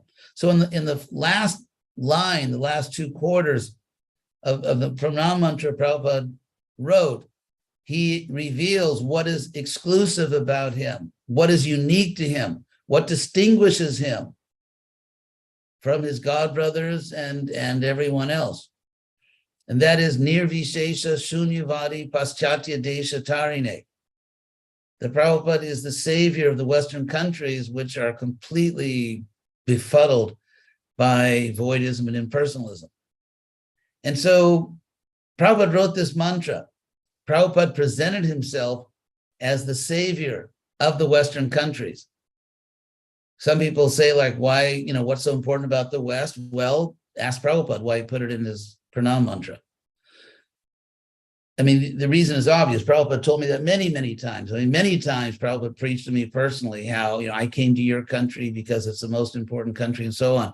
And so it seems to me that since we all agree on the glory of Prabhupada, we all agree on his identity as, Krishna's pure devotee, Lord Chaitanya's special emissary, then the next thing is we should defend and establish the honor of Prabhupada, his honor in the world.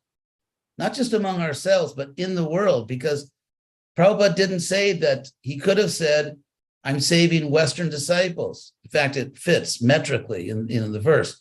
Paschatya Shishya Tarine. He could have said that I'm saving Western disciples. But he said Desha. Desha means a whole country. Desha means a whole country. And so therefore, I feel, as an eternal servant of Prabhupada, it is my duty to Prabhupada to defend his honor, to establish the truth of his Pranam mantra by doing everything I can with my limited abilities to show that those words that Prabhupada wrote historically actually come true. That Prabhupada's mission actually saves the Western world. And in order to do that, in order to carry that out, one has to be very, very intelligent. One has to be Desha Kala Vibhagavit. One has to be a knower of the differences of places and times. And if you look at Prabhupada's purports to those two places in the Bhagavatam where that verse appears, also Madhya Lila, chapter 23, verse 105, I believe, where Prabhupada preaches very, very powerfully about the need, as Prabhupada says in 4854, make all adjustments, take all considerations, do whatever it takes so that Western people are comfortable with Krishna consciousness and take it up in significant numbers so that we can actually fulfill the vision of Prabhupada's Pranam mantra and help him as his servants to save the Western countries. So I think that is my meditation today. Not simply looking to the past, not simply remembering Prabhupada's accomplishments, but looking forward. How do we actually give Prabhupada what he needs? How do we do what has to be done for Prabhupada's vision to actually be successful of saving the Western countries and thereby saving the world, of course. So thank you very much for this opportunity to speak. And again, I offer my sincere respects to all the wonderful servants of Prabhupada, and he has many wonderful servants. And I hope that by cooperating together as Prabhupada ardently desired, that we can actually show the world that Prabhupada is in fact Nirvishesha Shunyavadi Paschatya Deshatarine. Hare Krishna. Thank you very much, Hṛdayānanda Swami. Our next speaker is Sureshwar, and I think he's online here. Let me unmute him here.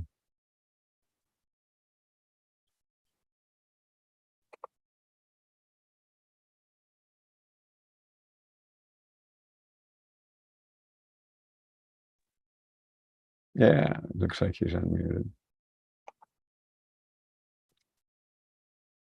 Hare Krishna, everybody. Hearing Hṛdayānanda Maharaj glorify Srila Prabhupada made me wish that I had logged on earlier, because it was such an inspiring homage. Thank you so much, Maharaj. I'd just like to share with everyone something I wrote for this year's tributes book. It's focusing on Srila Prabhupada's compassion. And here we go.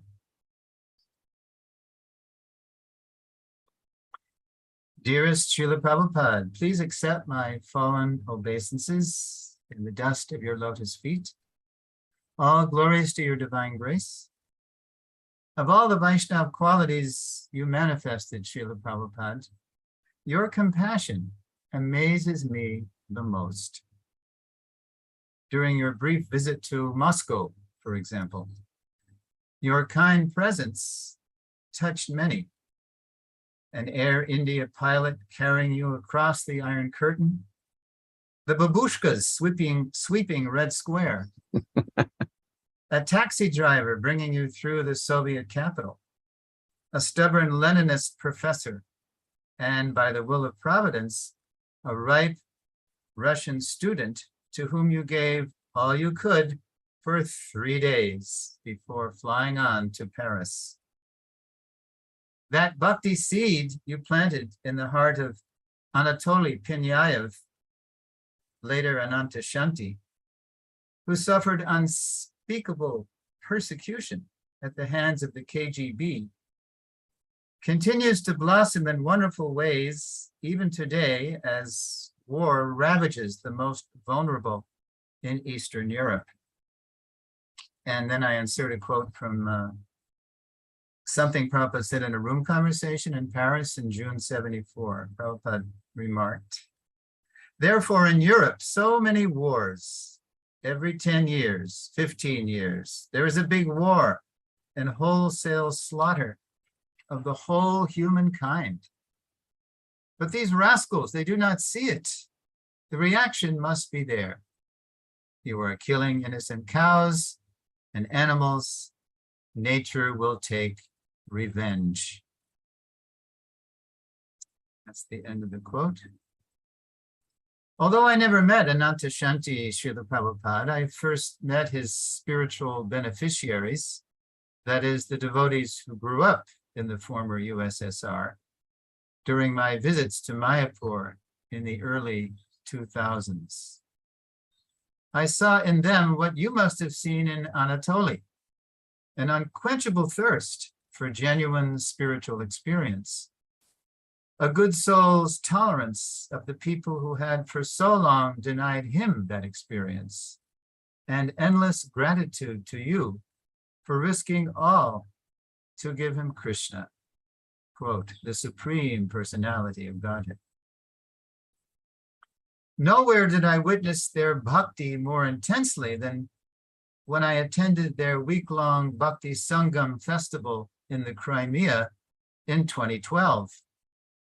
Thousands of Russian and Ukrainian devotees, comrades in kirtan, turned the tourist town of Simferopol into a marathon of selfless service, the likes of which I hadn't seen in ISKCON, Srila Prabhupada, since you first exploded Krishna consciousness in America nearly 50 years before. At the invitation of Ukraine GBC Niranjan Maharaj, I was there to share my Founder Acharya seminar series, especially with those Slavic-speaking devotees who had never physically seen or heard your divine grace.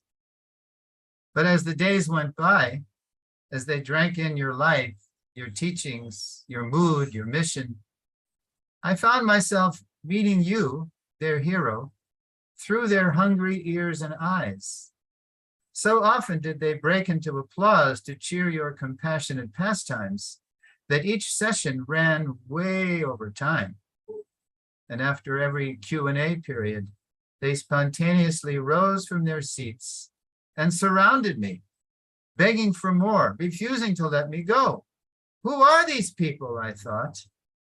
Their Prabhupada Prem just knocked me out. Now that was 10 years ago.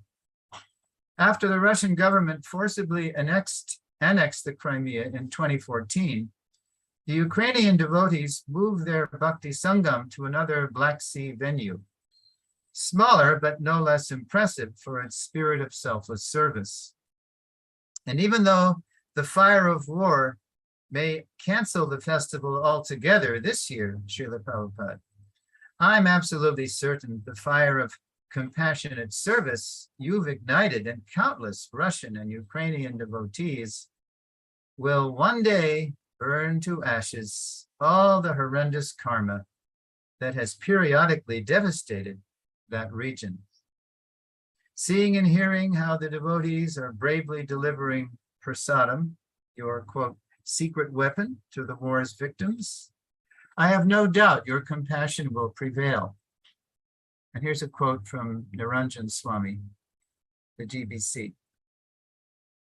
Quote, the selfless service Srila Prabhupada brought is the life and soul of the devotees here, says Niranjan Maharaj.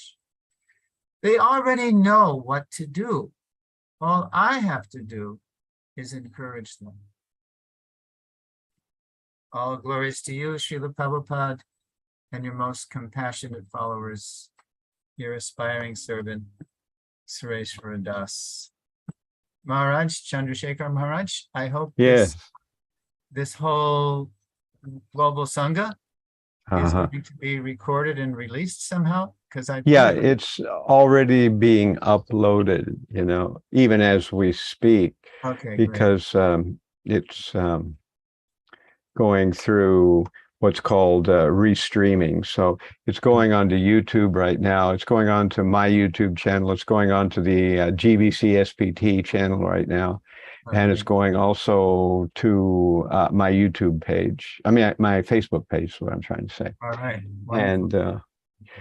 And you know, I'm going to put timestamps on it so that people can watch the whole thing and, you know, be able to go to who they're really interested in listening to. And then if they have time, they can watch the whole thing. So that we wanted to meld the 26nd Avenue thing in with the, you know, the global Sangha. So we had a whole bit with this 26nd Avenue at the very beginning. I thought that was nice.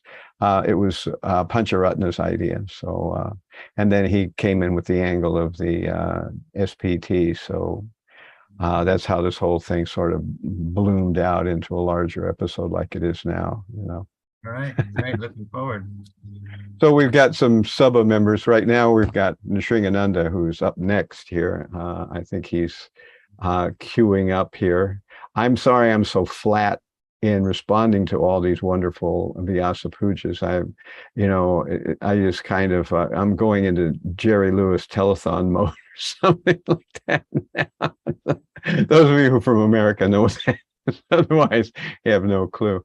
So let me welcome Srigananda and put him on here. Ask him to unmute. And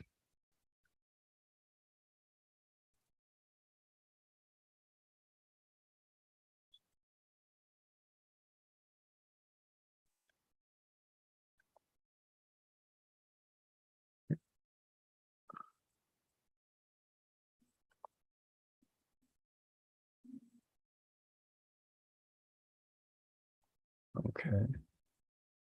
Let me see. Srigananda, are you there?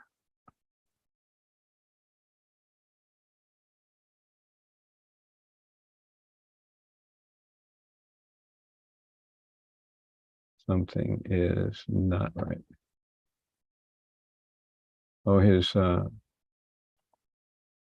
video is not on, and his audio is not on. Maybe he's away.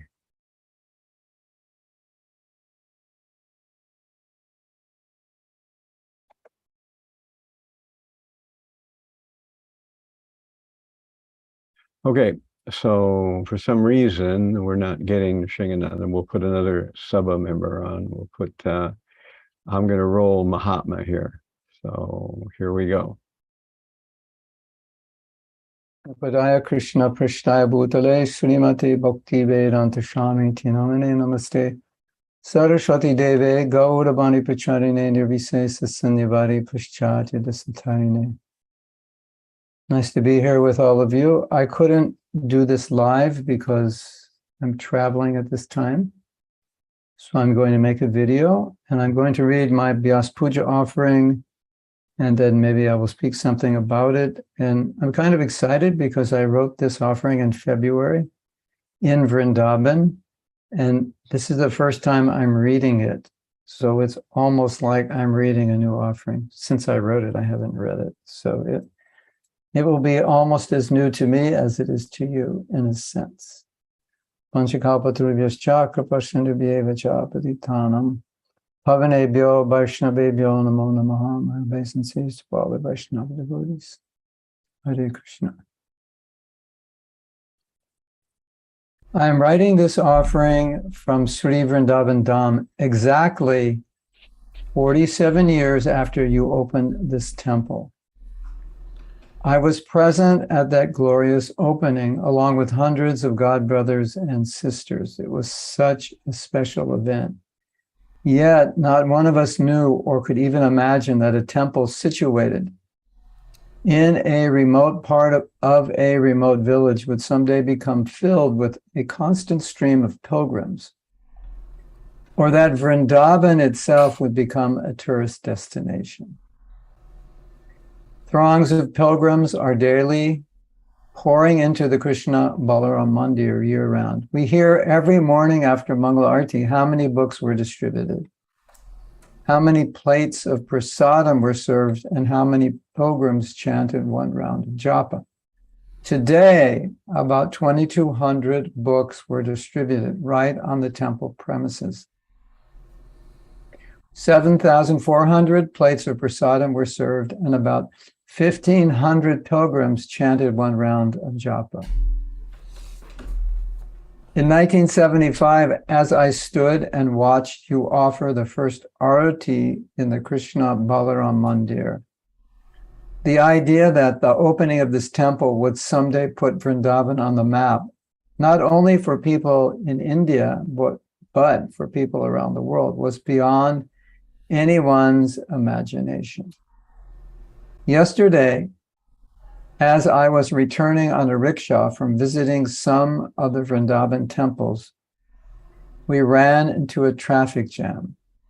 Rickshaws were lined up in both directions as far as the eye could see, while crowds of pedestrians struggled to squeeze through the spaces between the rickshaws and the crowded shops that lined every square foot along the road. They were right next, the rickshaws were right next to the shops. So that it's like people were trying to get by. The road was full. There was no room. I jokingly said to my wife, this traffic jam is ISKCON's fault. I was once complaining to one of the wallahs in Vrindavan in his shop, it's so crowded here. And he said, well, you're preaching.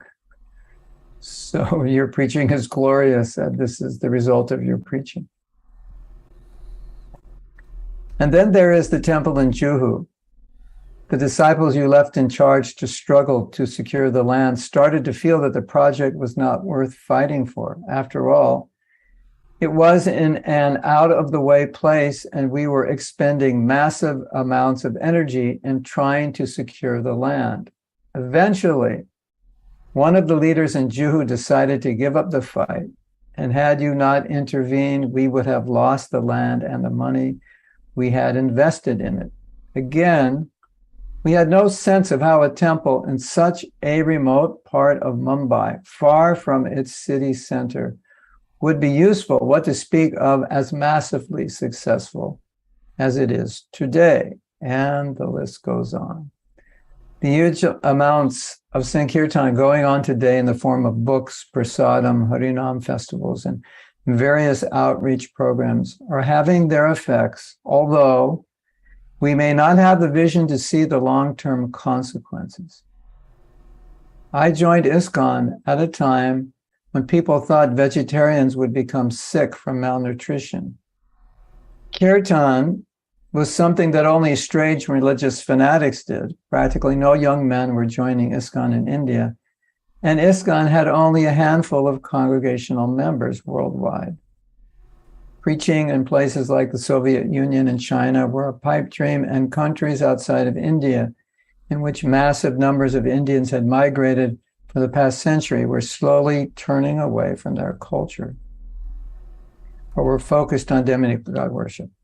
Today, these very places, India, Bangladesh, the former Soviet Union, China, South Africa, Mauritius, Singapore, Malaysia, and Fiji, are where the greatest numbers of people are becoming devotees. Who could have imagined this in the early days of ISKCON? Western Europe, North America, and the UAE have seen millions of Indians migrating to find a better way of life. Tens of thousands of these migrants have become devotees, and most of them became devotees after leaving India. In other words, they left India for material prosperity, did not have a deep religious commitment or any religious commitment, but became devotees in the West because of their connection with ISKCON. In 1975 in Mayapur, you predicted there would be a world war.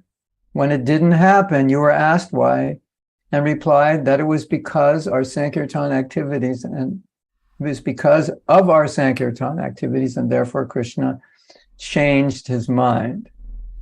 We may think that ISKCON is an insignificant entity on the world stage.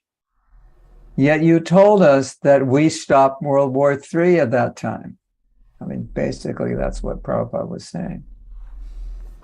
You were asked about the rise of vegetarianism, interest in yoga and Eastern philosophy, and religious practices, which would include the popularity of Kirtan today. And you said it was all because of our Sankirtan activities, that these changes had taken place. The first followers of yours were somewhat amused that you named your society the International Society for Krishna Consciousness. After all, there was only one small storefront and a ragtag band of followers in this quote-unquote international society. But within a few years, temples started springing up around the US and Canada, and then gradually around the world. By 1969, devotees in the UK met George Harrison and the Beatles and made the Hare Krishna mantra popular throughout Europe, acquired Bhaktivedanta Manor, not in 1969, I don't think, but soon after. And as the Telegraph newspaper headlines wrote, we started London, the Hare Krishna movement started London with Rath Yatra, and the title was Krishna Chants Startle London. And Prabhupada was so happy. Prabhupada was happy that we could startle London. In a lecture on the disappearance day of your Guru Maharaj, I believe in Los Angeles in 1969, You revealed that even you could not have imagined such things when you told us, quote, I was born in a different family. My Guru Maharaj was born in a different family. Who knew that I would come to America? Who knew that you American boys would come to me? These are all Krishna's arrangements. We cannot understand how things are taking place. In other words, the spreading of Krishna consciousness happens through the transcendental arrangements of Krishna in such a way that it appeared even mysterious to you. You wrote in a letter that, quote, only about 6 years ago, I could not even imagine how widespread and potent a force this Krishna consciousness movement would become. But now I am seeing that it is simply a miracle by Krishna that we are coming to the forefront of all other spiritual cultures in the world. So I think that in the future, one day we shall become the ruling party. At least if we can do that in your country, then we may do it everywhere else. So I am always thinking in this way, big plans on behalf of the Supreme Personality of Godhead. You ended your letter by explaining the conditions in which this would take place. Quote, but I can understand that such big plans will never come true unless the plan makers and executors of the plan remain always extremely purified. So we have a prediction, quote, unquote. So we have a prediction that can only come true if we maintain a society of pure devotees. In 1972, as I sat in Srimad Bhagavatam class in Los Angeles, you told us that this movement will go on with us or without us. But if we stay, we'll get the credit. It made it sound like if we just stick around, everything will happen, even in spite of us. But what you meant, and we sometimes overlook this, is that your confidence in the success of the Krishna conscious movement was not just based on the purity of the message and the process, but on the purity of those delivering the message. Krishna Swami at that time, once asked you, how far Lord Chaitanya's prediction that Krishna consciousness will go to every town and village is true?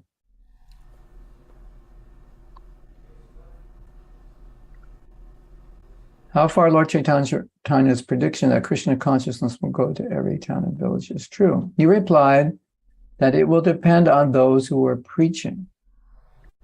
In Mauritius, you said Mauritius could, not would, be the first Krishna conscious country in the world. In 1976, Rameśvara Prabhu mentioned that you said that this movement will go on unimpeded for 10,000 years. To which you replied, yes, provided we keep it uncontaminated. You should take this opportunity. Srila Prabhupada, you made it clear that this movement has the potency, whether we believe it or not, to make drastic changes to the world, even alter the course of history. But the degree of ISKCON's success will depend on us. You are the one who set in motion the possibility that Mahaprabhu's name could be heard in every town and village, and you gave us the mantle. Now it is up to us to make this happen. I pray I can contribute in some small way to help make this prediction come true. Srila Prabhupada, please bless me to always properly represent your teachings, be a living example of them, and be motivated only to please you and Krishna.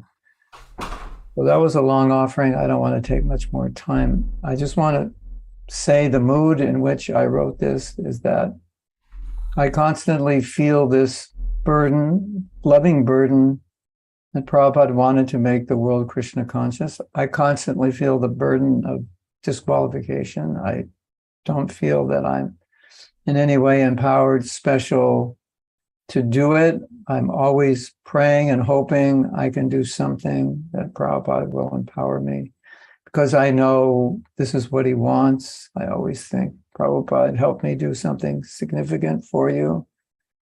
so I can see you smile, but I know and I realize that that's not going to happen unless I become a pure devotee. And so I'm always praying to Prabhupada, please help me become purified, because I know if I'm more purified, you'll be inclined to use me, even though I'm useless, a fool, ignorant, contaminated, somehow or other. You've given me a position in your service, and I want to do something. I want you to be proud of me. I want to do something that will please you. So that was the mood of this offering. I think every offering I write, that's the mood.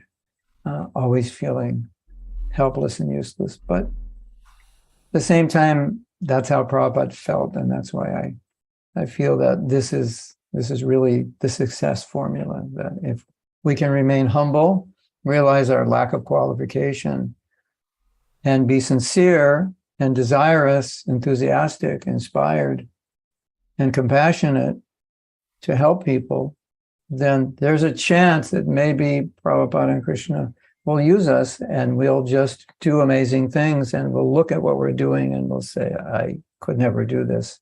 I'm just watching it happen in real time, but it's actually Krishna doing it. Srila Prabhupada ki jai. Thank you for listening. Hare Krishna. So now we do have Nrsimhananda online, so we'll spotlight him. And I'm going to have to jump away, take a quick bathroom break. I'll be right back. Well, that's what I reminded you to do. Now I know that I'm really in the toilet. Vanchakalpatarubhyascha kripasindhuvyabacha patitanam pavanebhyo vishnevyo namo namaha. Please accept my obeisance, all the wonderful devotees who are present and who will view this. I feel very unqualified, especially following such a Mahatma as Mahatma Prabhu. But I'm going to take advantage, because somehow or another I've been fortunate in this life to gain the association of yourselves, and I'm not going to let that go if I can possibly keep my grip. Dear Srila Prabhupada, Ma Om Vishnu Padaya Krishna Prastaya Bhutale Srimate Bhaktivedanta Swami Nitinamane Namaste Saraswati Devi Gauravāṇī Pacharane Nivishesha Shunyavadi Paschachade Shatarane. My god nephews and nieces today sing the glories of Hari through the streets of war-torn Kiev. The police want to stop them, but the city administration gives permission. They make people smile is the official reason for allowing Sankirtan. We need a little taste of happiness now, they said. And Prabhupada, you made the hippies into the happies, and your mercy continues unabated. Long before you arrived on the shores of America, you advised all the living entities of the ever-existing war against Maya. The exodus of the residents of Calcutta to other places out of fear of being bombed by the Japanese is due to the same tendency of non-destructible existence. But you stayed, and your family stayed. And those who are thus going away do not remember that even after going away from Calcutta, saved from the raids of those Japanese bombs, they are still unable to protect their bodies as non-destructible in any part of this material universe, when those same bodies will be raided by the bombs of material nature in the forms of the threefold miseries. The names Japanese and Calcutta can easily be replaced by Russians and Ukraine in your sage advice. The Japanese also, who are threatening the Calcutta people with ruthless air raids for increasing their own happiness by possession of lands, do not know that their happiness is also temporary and destructible, as they have repeated experience in their own fatherlands.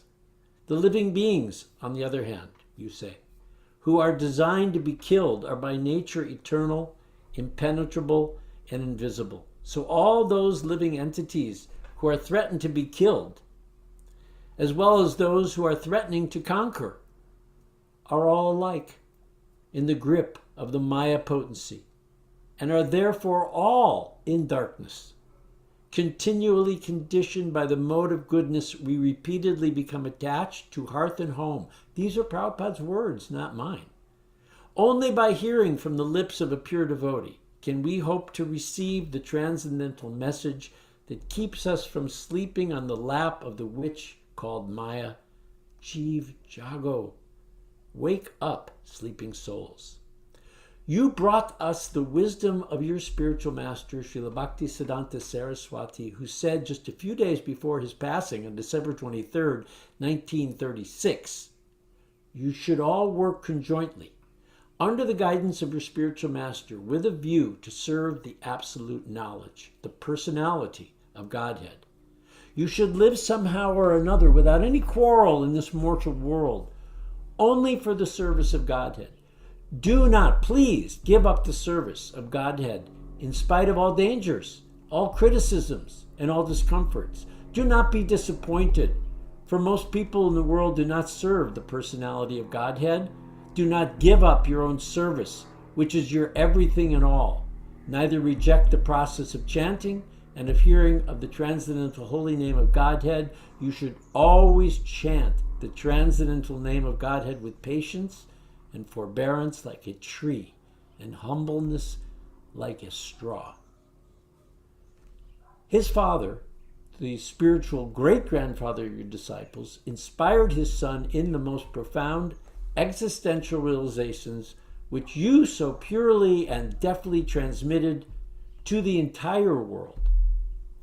Cultivation of higher spiritual knowledge, which discerns the matter from spirit, does not also help us in the achievement of the highest goal. By this culture of spiritual life, one can realize only oneself as distinguished from gross matter, and can also understand that the spirit soul is above matter, as ignorance of this fact makes him bound to undergo the rigors of conditioned life. This self-realization may help one for attaining the marginal position between material and spiritual existence, but this does not mean actual spiritual life and its spiritual activities, without which the spirit soul cannot obtain the highest bliss. This marginal state of life may be called the life of self-satisfaction, as distinguished from the life of self-realization, which means engagement in the transcendental activities of the spiritual world. Self-satisfaction without this self-realization, attachment for spiritual activities, does not bear any substantial fruit. This is the wisdom that has been bestowed upon we undeserving beings, at least this one undeserving being. And my prayer is to practice and broadcast this knowledge far and wide, in my case through the agency of narrative films. I beg you, Srila Prabhupada, please allow me to expand my preaching from home programs and the Sabha, our spiritual advisory Bhagavad Assembly, to the big screen. I unabashedly beg you to facilitate this service, which is just like chasing rhinos. Only this time I need your divine mercy to capture, not just to run after. My partner Janardati Prabhu and I have wonderful scripts, treatments, and ideas. By your potency together, we can distribute your Vani to the entire world. Not only will Hare Krishna become a household word again, but your name, Srila Prabhupada, will be recognized in every town and village. Association with a pure devotee, even for a moment, can save one from the greatest danger. My fathomless gratitude to you, my most intimate friend and preceptor, extends from this life, which is in its final act, to our next dance together, if you will kindly accept me as your eternal servant. Srila Prabhupada Ki Jai, your aspiring servant, the Sringananda Das. So I wrote this, I guess that was in February, just when Ukraine was invaded. And I was so relieved that Prabhupada has given us this transcendent vision where we don't take sides. We may feel for one side or the other, but this knowledge that we've gotten transcends everything. We know that Krishna is also the potency in Putin, and Krishna is also the potency in Walensky. Krishna is the potency everywhere, because everything's being carried out by these modes of nature which cannot be altered, except by intercession of the mercy, the kripa of devotees, to broadcast the message of Chaitanya Mahaprabhu and distribute the holy name everywhere, which, as Mahatma just said, that Prabhupada had given us credit for preventing World War III up until that time.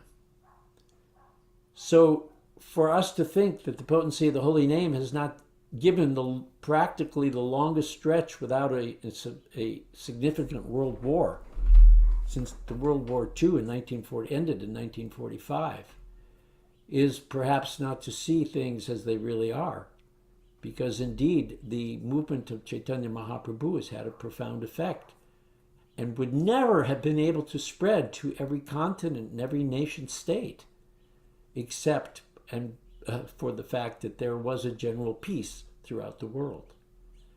And we hope that that peace continues, so that just like today we had a visitor, and he's from Moscow, and his can't go back for the last few years because once you get a work permit here, you can't go back. And he just dying to see his mother and his grandmother and everything.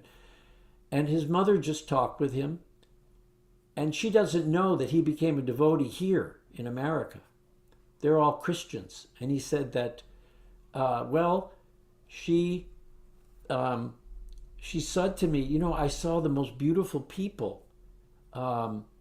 They were on the street here in Moscow, and I went over to talk to them. There was three beautiful women and two nice-looking men, and they were chanting the most entrancing sound of this. What is it? Hare Krishna? Do you know about this Hare Krishna? Oh yes, Mom, I know. Hare Krishna, Krishna Krishna, Hare Hare, Hare Rama, Rama Rama, Hare Hare. Yes, that's it. I just couldn't stay away from them. They had a little drum and they were chanting the sound, and I just loved it.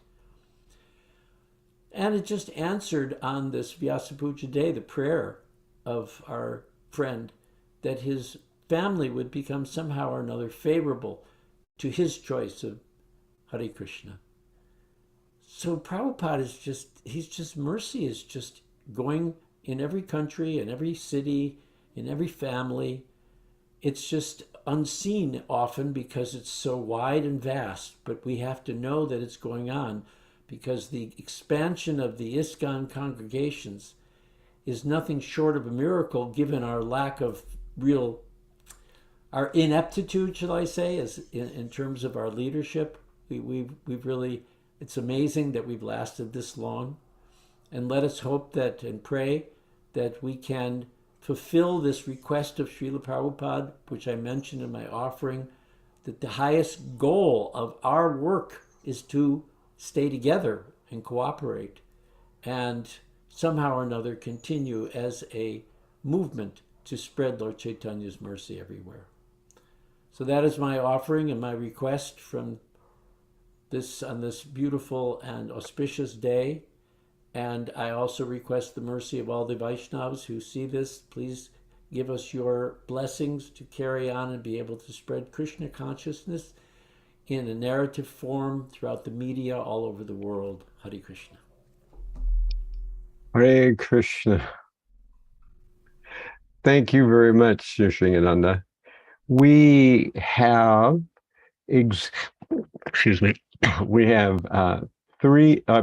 two offerings left. And I'm kind of interested by the way that we seem to have themes in this whole section of devotees giving their offerings, when I don't think the devotees got together beforehand to make these themes, and I sort of jumbled them together in a random order. So it's interesting how there's some kind of theme now. going on the theme that Nrsimhananda just had, about people having to deal with their relatives. We have two offerings left, one by Hanumat-Preṣaka Swami and the other by Gauravāṇī Swami. And Hanumat-Preṣaka Swami will be talking about his struggles with his family. Of course, he's from a Spanish background, so we'll hear a little bit about that. Then we'll hear Gauravāṇī Swami telling us about Prabhupada in Germany, which is something we probably have never heard anything about. So let me first go to Hanumat-Preṣaka here. I was looking for spiritual life. I think that was a common feature of those times. Yes. Dharma, Artha, Kama, Moksha. We'd all gone through World War II and everything else. It was a great influence. And so that moment, everybody was like, "Gotta be more than this." So I remember I was devotees on the streets in San Francisco chanting, and I was going there with my wife and was visiting from Sacramento area where we were in college.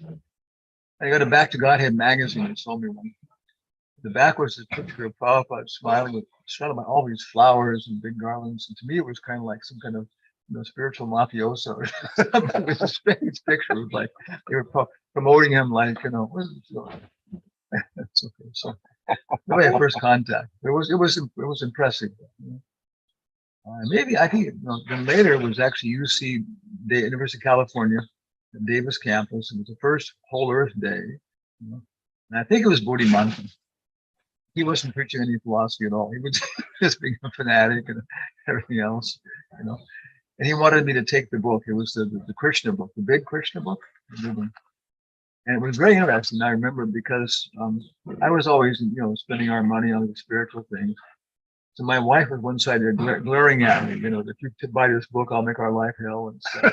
It was like Maya, But I was blanking my mind, which what you're supposed to do when you're engaged in yoga, blanking my mind. And he was just going on preaching. And I finally came to the conclusion that I really should take it, but it was the choice. I had to either, satisfy her or take the book. And so I said, no, I'm going to do this. I was thinking $10, and what I got was Krishna book, volume 2 of 2. So they sold me. They sold me the second volume. So that's how I met Prabhupada, really, from his book. And so I read it for about 1 year, and so many things happened from the book. First, one of the things was, the first story was about King Satyajit, and how something happened, and it said that this happened before the kidnapping or birth of Pradyumna, which happened in the previous chapter. There wasn't any previous chapter. I was actually trying to pull the cover back or something, see if it got stuck in there. And finally, after about 2 weeks, I saw a very small thing in the bottom that said volume of 2 of 2. Yeah. So I was reading on, and then I read, a lot of philosophy, things before that, different religious perspectives, a lot of stuff, different things. And one thing that impressed me, the Krishna book, it answered logically. It discussed every single aspect of different philosophies, ideas, and it was just good. I'd never seen anything like that. So clear, so simple explanation of all these different cultures and philosophies, and coming to the conclusion that monotheism was the proper thing. And I came from a religious background anyway. That was the first thing that impressed me. Oh, great. So, and I read a lot of science fiction. I read like it was different people and stuff, and always like fantastic stories and all this stuff. The Krishna book was like a fantastic science fiction story, with, cutting off all the arms, and the heads, and the legs, and all this stuff happening. I didn't know what it was. I just got it out of nowhere. The book was there. So at some point in my mind, I remember I was sitting on the porch of this old house in UC Davis, the campus, and suddenly my mind said, because obviously the person who's writing all this very sober philosophy, right? Describing these outrageous, insane pastime, it was a real contrast, because why would somebody who's like this sane and sober present these things as being true? So then I remember that my mind said, this is either the biggest lie I've ever read, or else it's the absolute truth. And my intelligence said to my mind, if it's an absolute lie or absolute truth, either case, it's absolute. And that's when I realized that, yeah, the book was self-evident. And it was just that the book itself was just, it was it. There was nothing like that. So I didn't know I was coming in contact with Prabhupada because he didn't push himself, in my experience in the book. He experienced so many things. Again, I would just bog out and try to understand things to some degree. But it wasn't that Prabhupada, making himself prominent as the person. He was kind of the author. So then eventually I started going to the temple in San Francisco, read the book for 1 year, visiting for 1 year. The same thing. I came in contact with devotees, and they were just different world. It was obvious. And having tried so many things before. And finally, Prabhupada came. I think it was maybe third Rath Yatra in San Francisco or something. It was only Rath Yatra in the country. And we were in the big industrial garage making flower garlands. I was living right near the temple. But I made so many flower garlands, I had grooves in my fingers from it. And everybody else was running off to the airport. And I couldn't quite appreciate the kind of passion that they had, everything else. And my connection with Prabhupada always was very much on the level of intellectual type connection in some ways. So then I saw him right after Rath Yatra, the festival was there.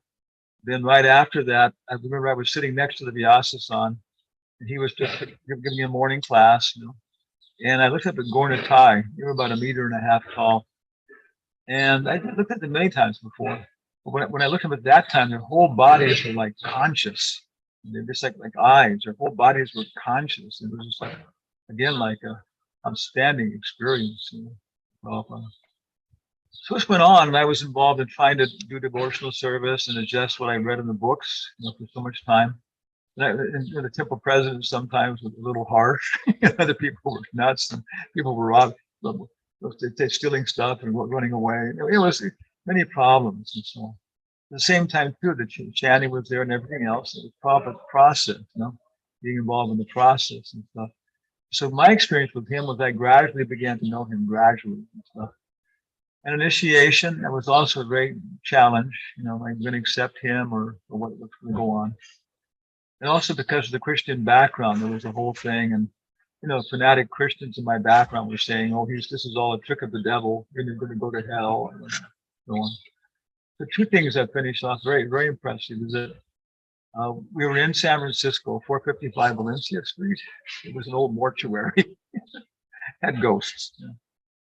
So I was going out in the daytime to work, and I remember one time I was just kind of walking up the hills in San Francisco and realizing, this is crazy and that's crazy. And if I hadn't had that 1 year of associating with Prabhupada's book, I wouldn't have probably been able to sort out all the things that were happening in the temple. But because of that, I kept coming back to that. But I remember, I'm very clear, I was finding my mind, my intelligence said, hey, even if everybody else in this whole movement goes nuts, I'm still going to serve A.C. Bhaktivedanta Swami. And I made that real kind of like personal connection and commitment. That was for me one very, very principal time. And I thought, probably should be good. I'm here. And another one was, he moved to Berkeley, right? And it was Guru Das's sannyasa initiation. And I still have these, things to kind of sort out. Like somebody's a Muslim, somebody's Ramanuja Sampradaya. So I had pretty strong commitments in terms of Christianity and sorting out, Jesus Christ and all these things, Then Prabhupada was giving initiation to Guru Das. He was quoting the verse Titikshava Karunika, Suhridam Sarvadehinam. And he said, this is Vaishnava, he's merciful, He said, but he mentioned Lord Jesus Christ. They were crucifying him, still he begged for their forgiveness, Then I heard that directly from, I heard it over the speaker in the kitchen, so I didn't hear it directly from Prabhupada's lips, but I heard it directly over the broadcast thing.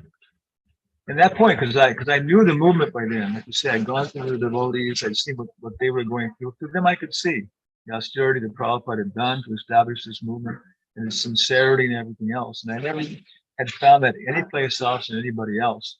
So at that point, I realized even if I was trying to be a Christian, here was the best Christian I knew, and so on. So that took care of that. But then I was able to connect up all of my other interests like that and that stuff and so on. But that was, then after that, for me, it's just a continuous realization. Maybe the most well, very quickly. Oh, that's enough for now. So that's my kind of how I first met God, and kind of going on like that. The physical contact and so much has never been important to me in my life. It's always been introspection and and working at a distance like that. So it was 1975, at the same time when Prabhupada came to the Rath-yatra. I was a treasurer. Two things, okay.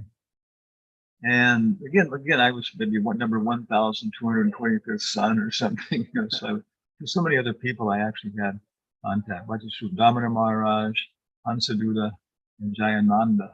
To me, they were like, they had close association with Prabhupada. I knew them, and from them I could have that connection.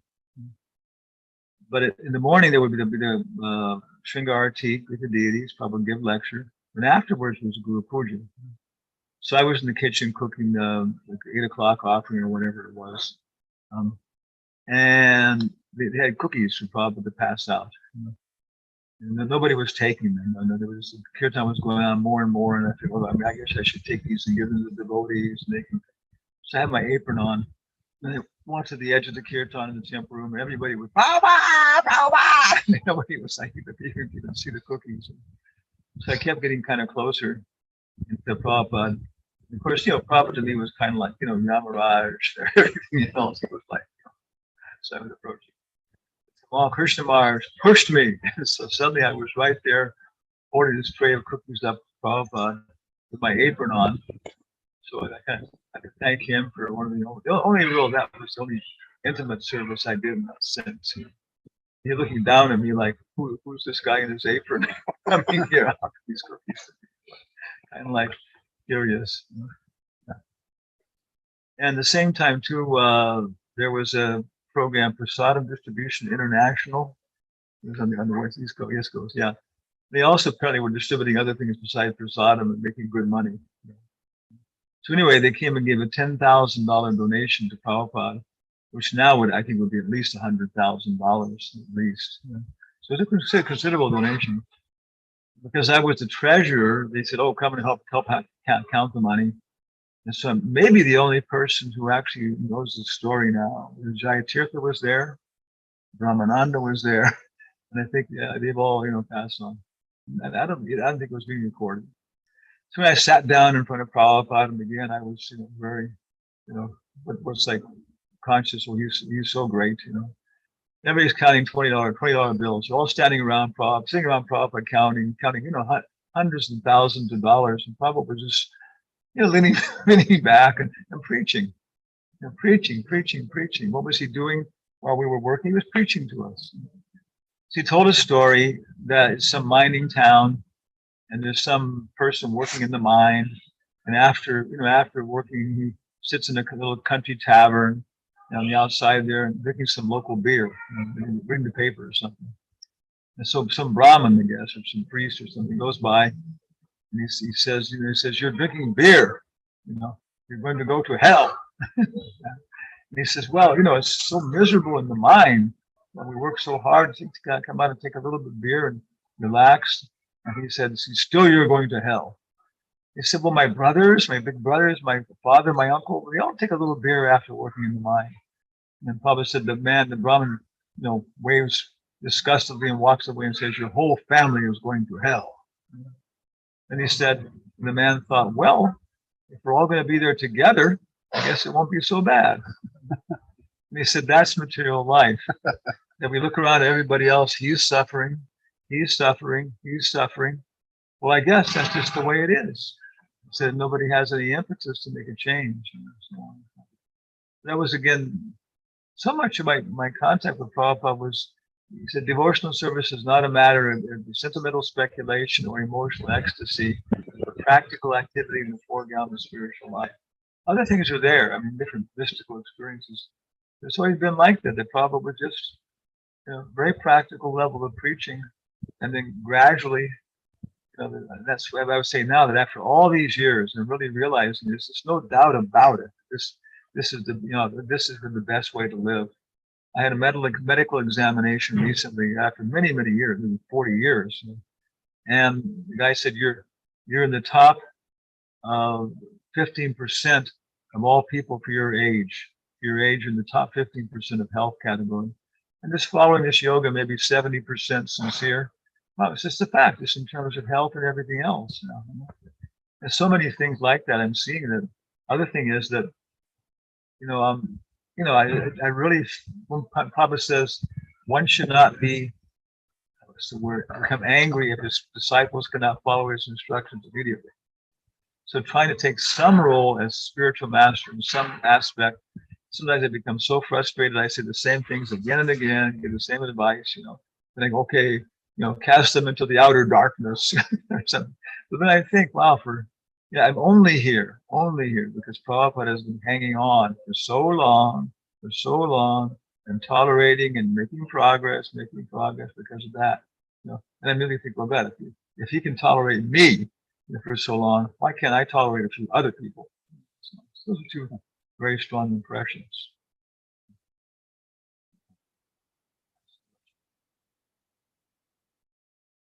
All right. So that segment was recorded in Spain, by the way. And this was a segment that we had recorded also with Jayādvaita Swami. But the segment with Jayādvaita Swami is almost impossible to understand. It was the sound's pretty bad on it. So I'm going to play the last segment with Gauravāṇī Swami. So here we go. And he'll tell us a little bit about Prabhupada in Germany. Okay. All right. Up here. I think this is going to be all right. Is it closer to it like that? Yeah. Okay. To the heart, from the heart. Well, I mean, we were far away in Germany. There was no chance of meeting like Prabhupada in person soon. So first time I actually came in contact with Prabhupada, like Maharaj said, through his devotees, association with devotees. And even before that, we had in '69, I think, the Hare Krishna mantra record came out from London. That was the first time I heard anything about Krishna, but it didn't really register. In those days, I was indirectly familiar. I had read Hermann Hesse's Siddhartha, so there were Krishna and Govinda were mentioned. But again, it was a nice story, but not much more. And worse than that, I had read Vivekananda, Jnana Yoga, Bhakti, so-called Bhakti Yoga. So I thought I knew something about this. And then I met the devotees in Hamburg in '71.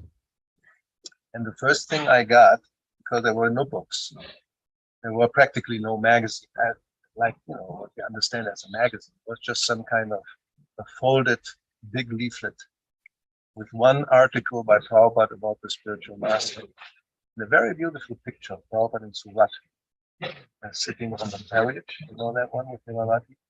Wonderful picture. So I got that, and then I was invited, of course, to go to the temple. And that's how it starts. You come in contact. And my understanding now, when I look back, that Prabhupada was so powerful that, the devotees in those days, especially in Hamburg, the oldest ones were like 2-year devotees. And the ones I met in the door, maybe 6 months or one year maximum. But already they had been transformed to such a degree that, you're coming out coming in from the outside world. And it's such a huge difference. Like Prabhupada said, people, how they say, Vaikuntha men, coming from Vaikuntha, and they have shaved head and tilak and all that. So that was the impression. And so then by just being with the devotees and taking prasadam and getting incense, that was the main interest, just getting incense. And so little by little, there was more and more attraction. And then finally, Ishopanishad came out in German. There were no books. not even English books.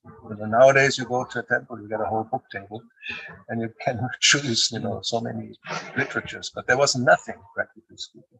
The devotees had their books. There was only first canto, the old one from Delhi, and the abridged Bhagavad Gita. Bhagavad Gita hadn't come out, the full edition, and then they just had them from themselves. You couldn't take that with you. So there was nothing until Upanishad came. And that was the big game changer. Because still this impersonal understanding was there, although you had been with devotees and they've told you something, but it wasn't so clear. But then when I began to read Upanishad, just the invocation, where Prabhupada says that the complete whole is not formless. If he would be formless, then he would be less than his creation. So that doesn't end that life. If you talk about illumination, that was kind of illumination, that made sense. So it must be form and no form, and then of course the Supreme Personality and all that. So that was the real direct contact with Prabhupada through his teachings, through his books. You first met the devotees in 71 on the street in Hamburg. They go around and pass out leaflets and ask for a donation. How much after that did you meet Srila Prabhupada? Yeah, that was the summer of 71. And then, as I said, there was no books, so I didn't really became convinced until the end of the year, basically, when I got into Upanishad. And I was still in the military, so I couldn't really be in the temple. I just could visit. And then in June, I was discharged, June 72. And in July 72, Prabhupada came to Paris. And because he only went to Paris and then to London, he wouldn't come to Germany. So everybody from practically all over Europe, we went to Paris. The Fontenay aux Roses, the old temple. Hari Vilas had established that temple. And in those days, you had been there for a couple of months. Okay, you can become a Shakur.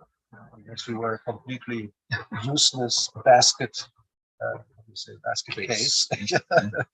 So, I mean, with me were initiated Krishna Kshetra and Amanat and so many other. And so some of them had been there maybe for a few weeks, but that's how it worked in those days. So that was in 72, July, 50 years ago. We had anniversary a few weeks ago. First initiation.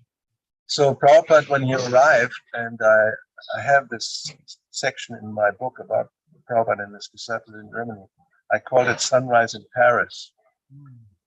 And well, the description, as I say there, I was very hesitant to put it in because we had this, I mean, not just me, the others also. When Prabhupada became first visible coming out of customs. He was effulgent. What can you say? And I don't think it was an illusion. It actually, now I put this in, it's confirmed in Chaitanya Charitamrita when King Prataparudra sees the devotees in Jagannath Puri, and he sees that they are more effulgent than millions of suns. And that's, Prabhupada was like that. I'm sure you have seen him like this also. It's not just, some, how you could fantasy because of some fanatic follower, who sees the moon in a certain light, and it's just completely imagination. I mean, it was real because when you are pure, then material, what so-called material covering is practically zero, and the spirit soul and Krishna, it just shines through. So that was like after all that was like the final confirmation. This is the real deal. Just reminded me when you said, that when you started to chant, then after one day, something happened, right? When we talk about Prabhupada, you asked about some outstanding quality maybe that we may appreciate. I think of the prayer he composed after having arrived in America, where he, it's like a It looks like a conflict. You know, what can I do? This is a terrible place. You know, it doesn't look like there's going to be any way these people are going to accept Krishna consciousness. But then he says, but, you know, it's possible because you are the supreme mystic and I have full faith in the holy name. And then he did it, you know, right? When he came to New York, what did he do? How to spread? Well, he sat down and chanted Hare Krishna. And somehow or other, the holy name acted and people became attracted and convinced. And that's how we're still trying to spread it like that. So this confirms the holy name definitely works. You didn't see the Tompkins Square Park, right? I did see the devotees in Tompkins Square Park, but this was after Prabhupada contacted me. 67, 98, 68. Yeah, I wasn't there for those historic kirtans with Hanuman and Kirtan. I came a little later. The devotees were chanting in the park. Yeah, we were to the same spot. Pretty much, yeah. Famous place. Huh? Famous place.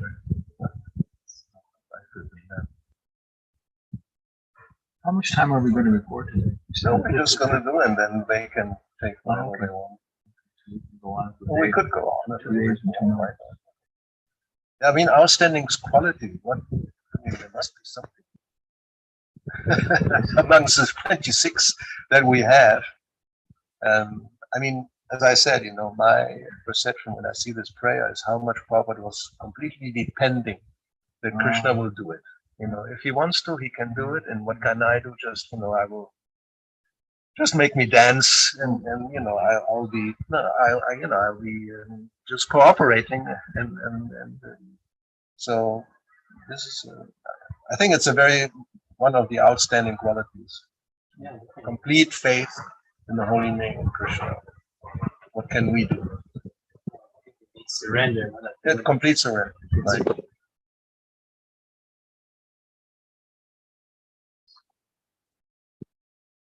So,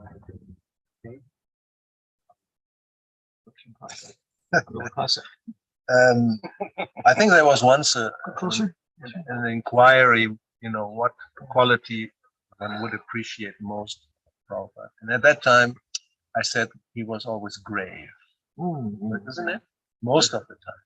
Yeah. But then one time, as he was asking, we really saw Prabhupada laughing like we never have seen him laugh before. There was a morning walk in Germany and in the fields, and then there was a helicopter coming. And somebody pointed out, you know, because maybe thinking, well, Prabhupada may not know what a helicopter is. And he said, this is a helicopter, Prabhupada. So Prabhupada, I know. He said, in England, they arranged a helicopter for me, taking me from, you know, the airport to Bhaktivedanta Manor. And but I had to pay for it. And he related the story to illustrate that. He said once a guru entrusted his money to his disciple, and the disciple, well, he arranged for the guru to speaking in some event, and he made wonderful arrangements and wonderful prasadam and this and this and this. And then the guru said, oh, this is all very, very nice service. And it's all your mercy, guru. Because he had spent the money the guru had given him. So when they rented the helicopter, where's the money coming from? From collection or Sankirtan or whatever, donations which were meant, you know, not exactly for that purpose. I paid for it.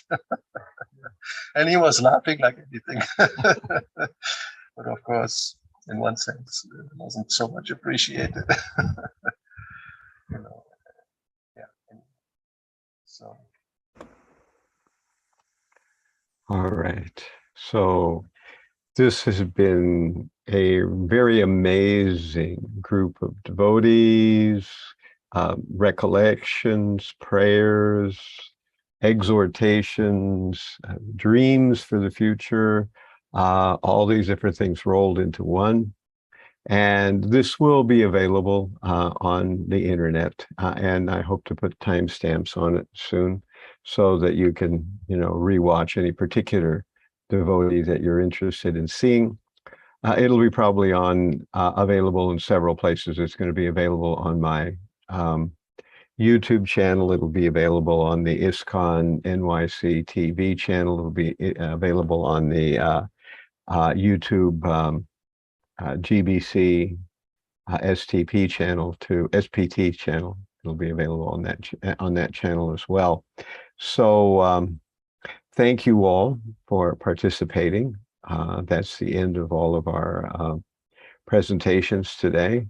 And, it was an interesting chance to walk through the history of ISKCON, the dreams about the future of ISKCON, the various devotees, how they came to ISKCON, how different devotees view Srila Prabhupada, how grateful we are for what Prabhupada did, and all those things all rolled into one. So at this point, we will end with a Vanchakalpa Tarubhishcha Kripa Sindhu Vyeva Cha Patitam Pavanebhyo Vaishnavebhyo Namo Namaha. So we hope to see you all again, and thank you very much. Hare Krishna.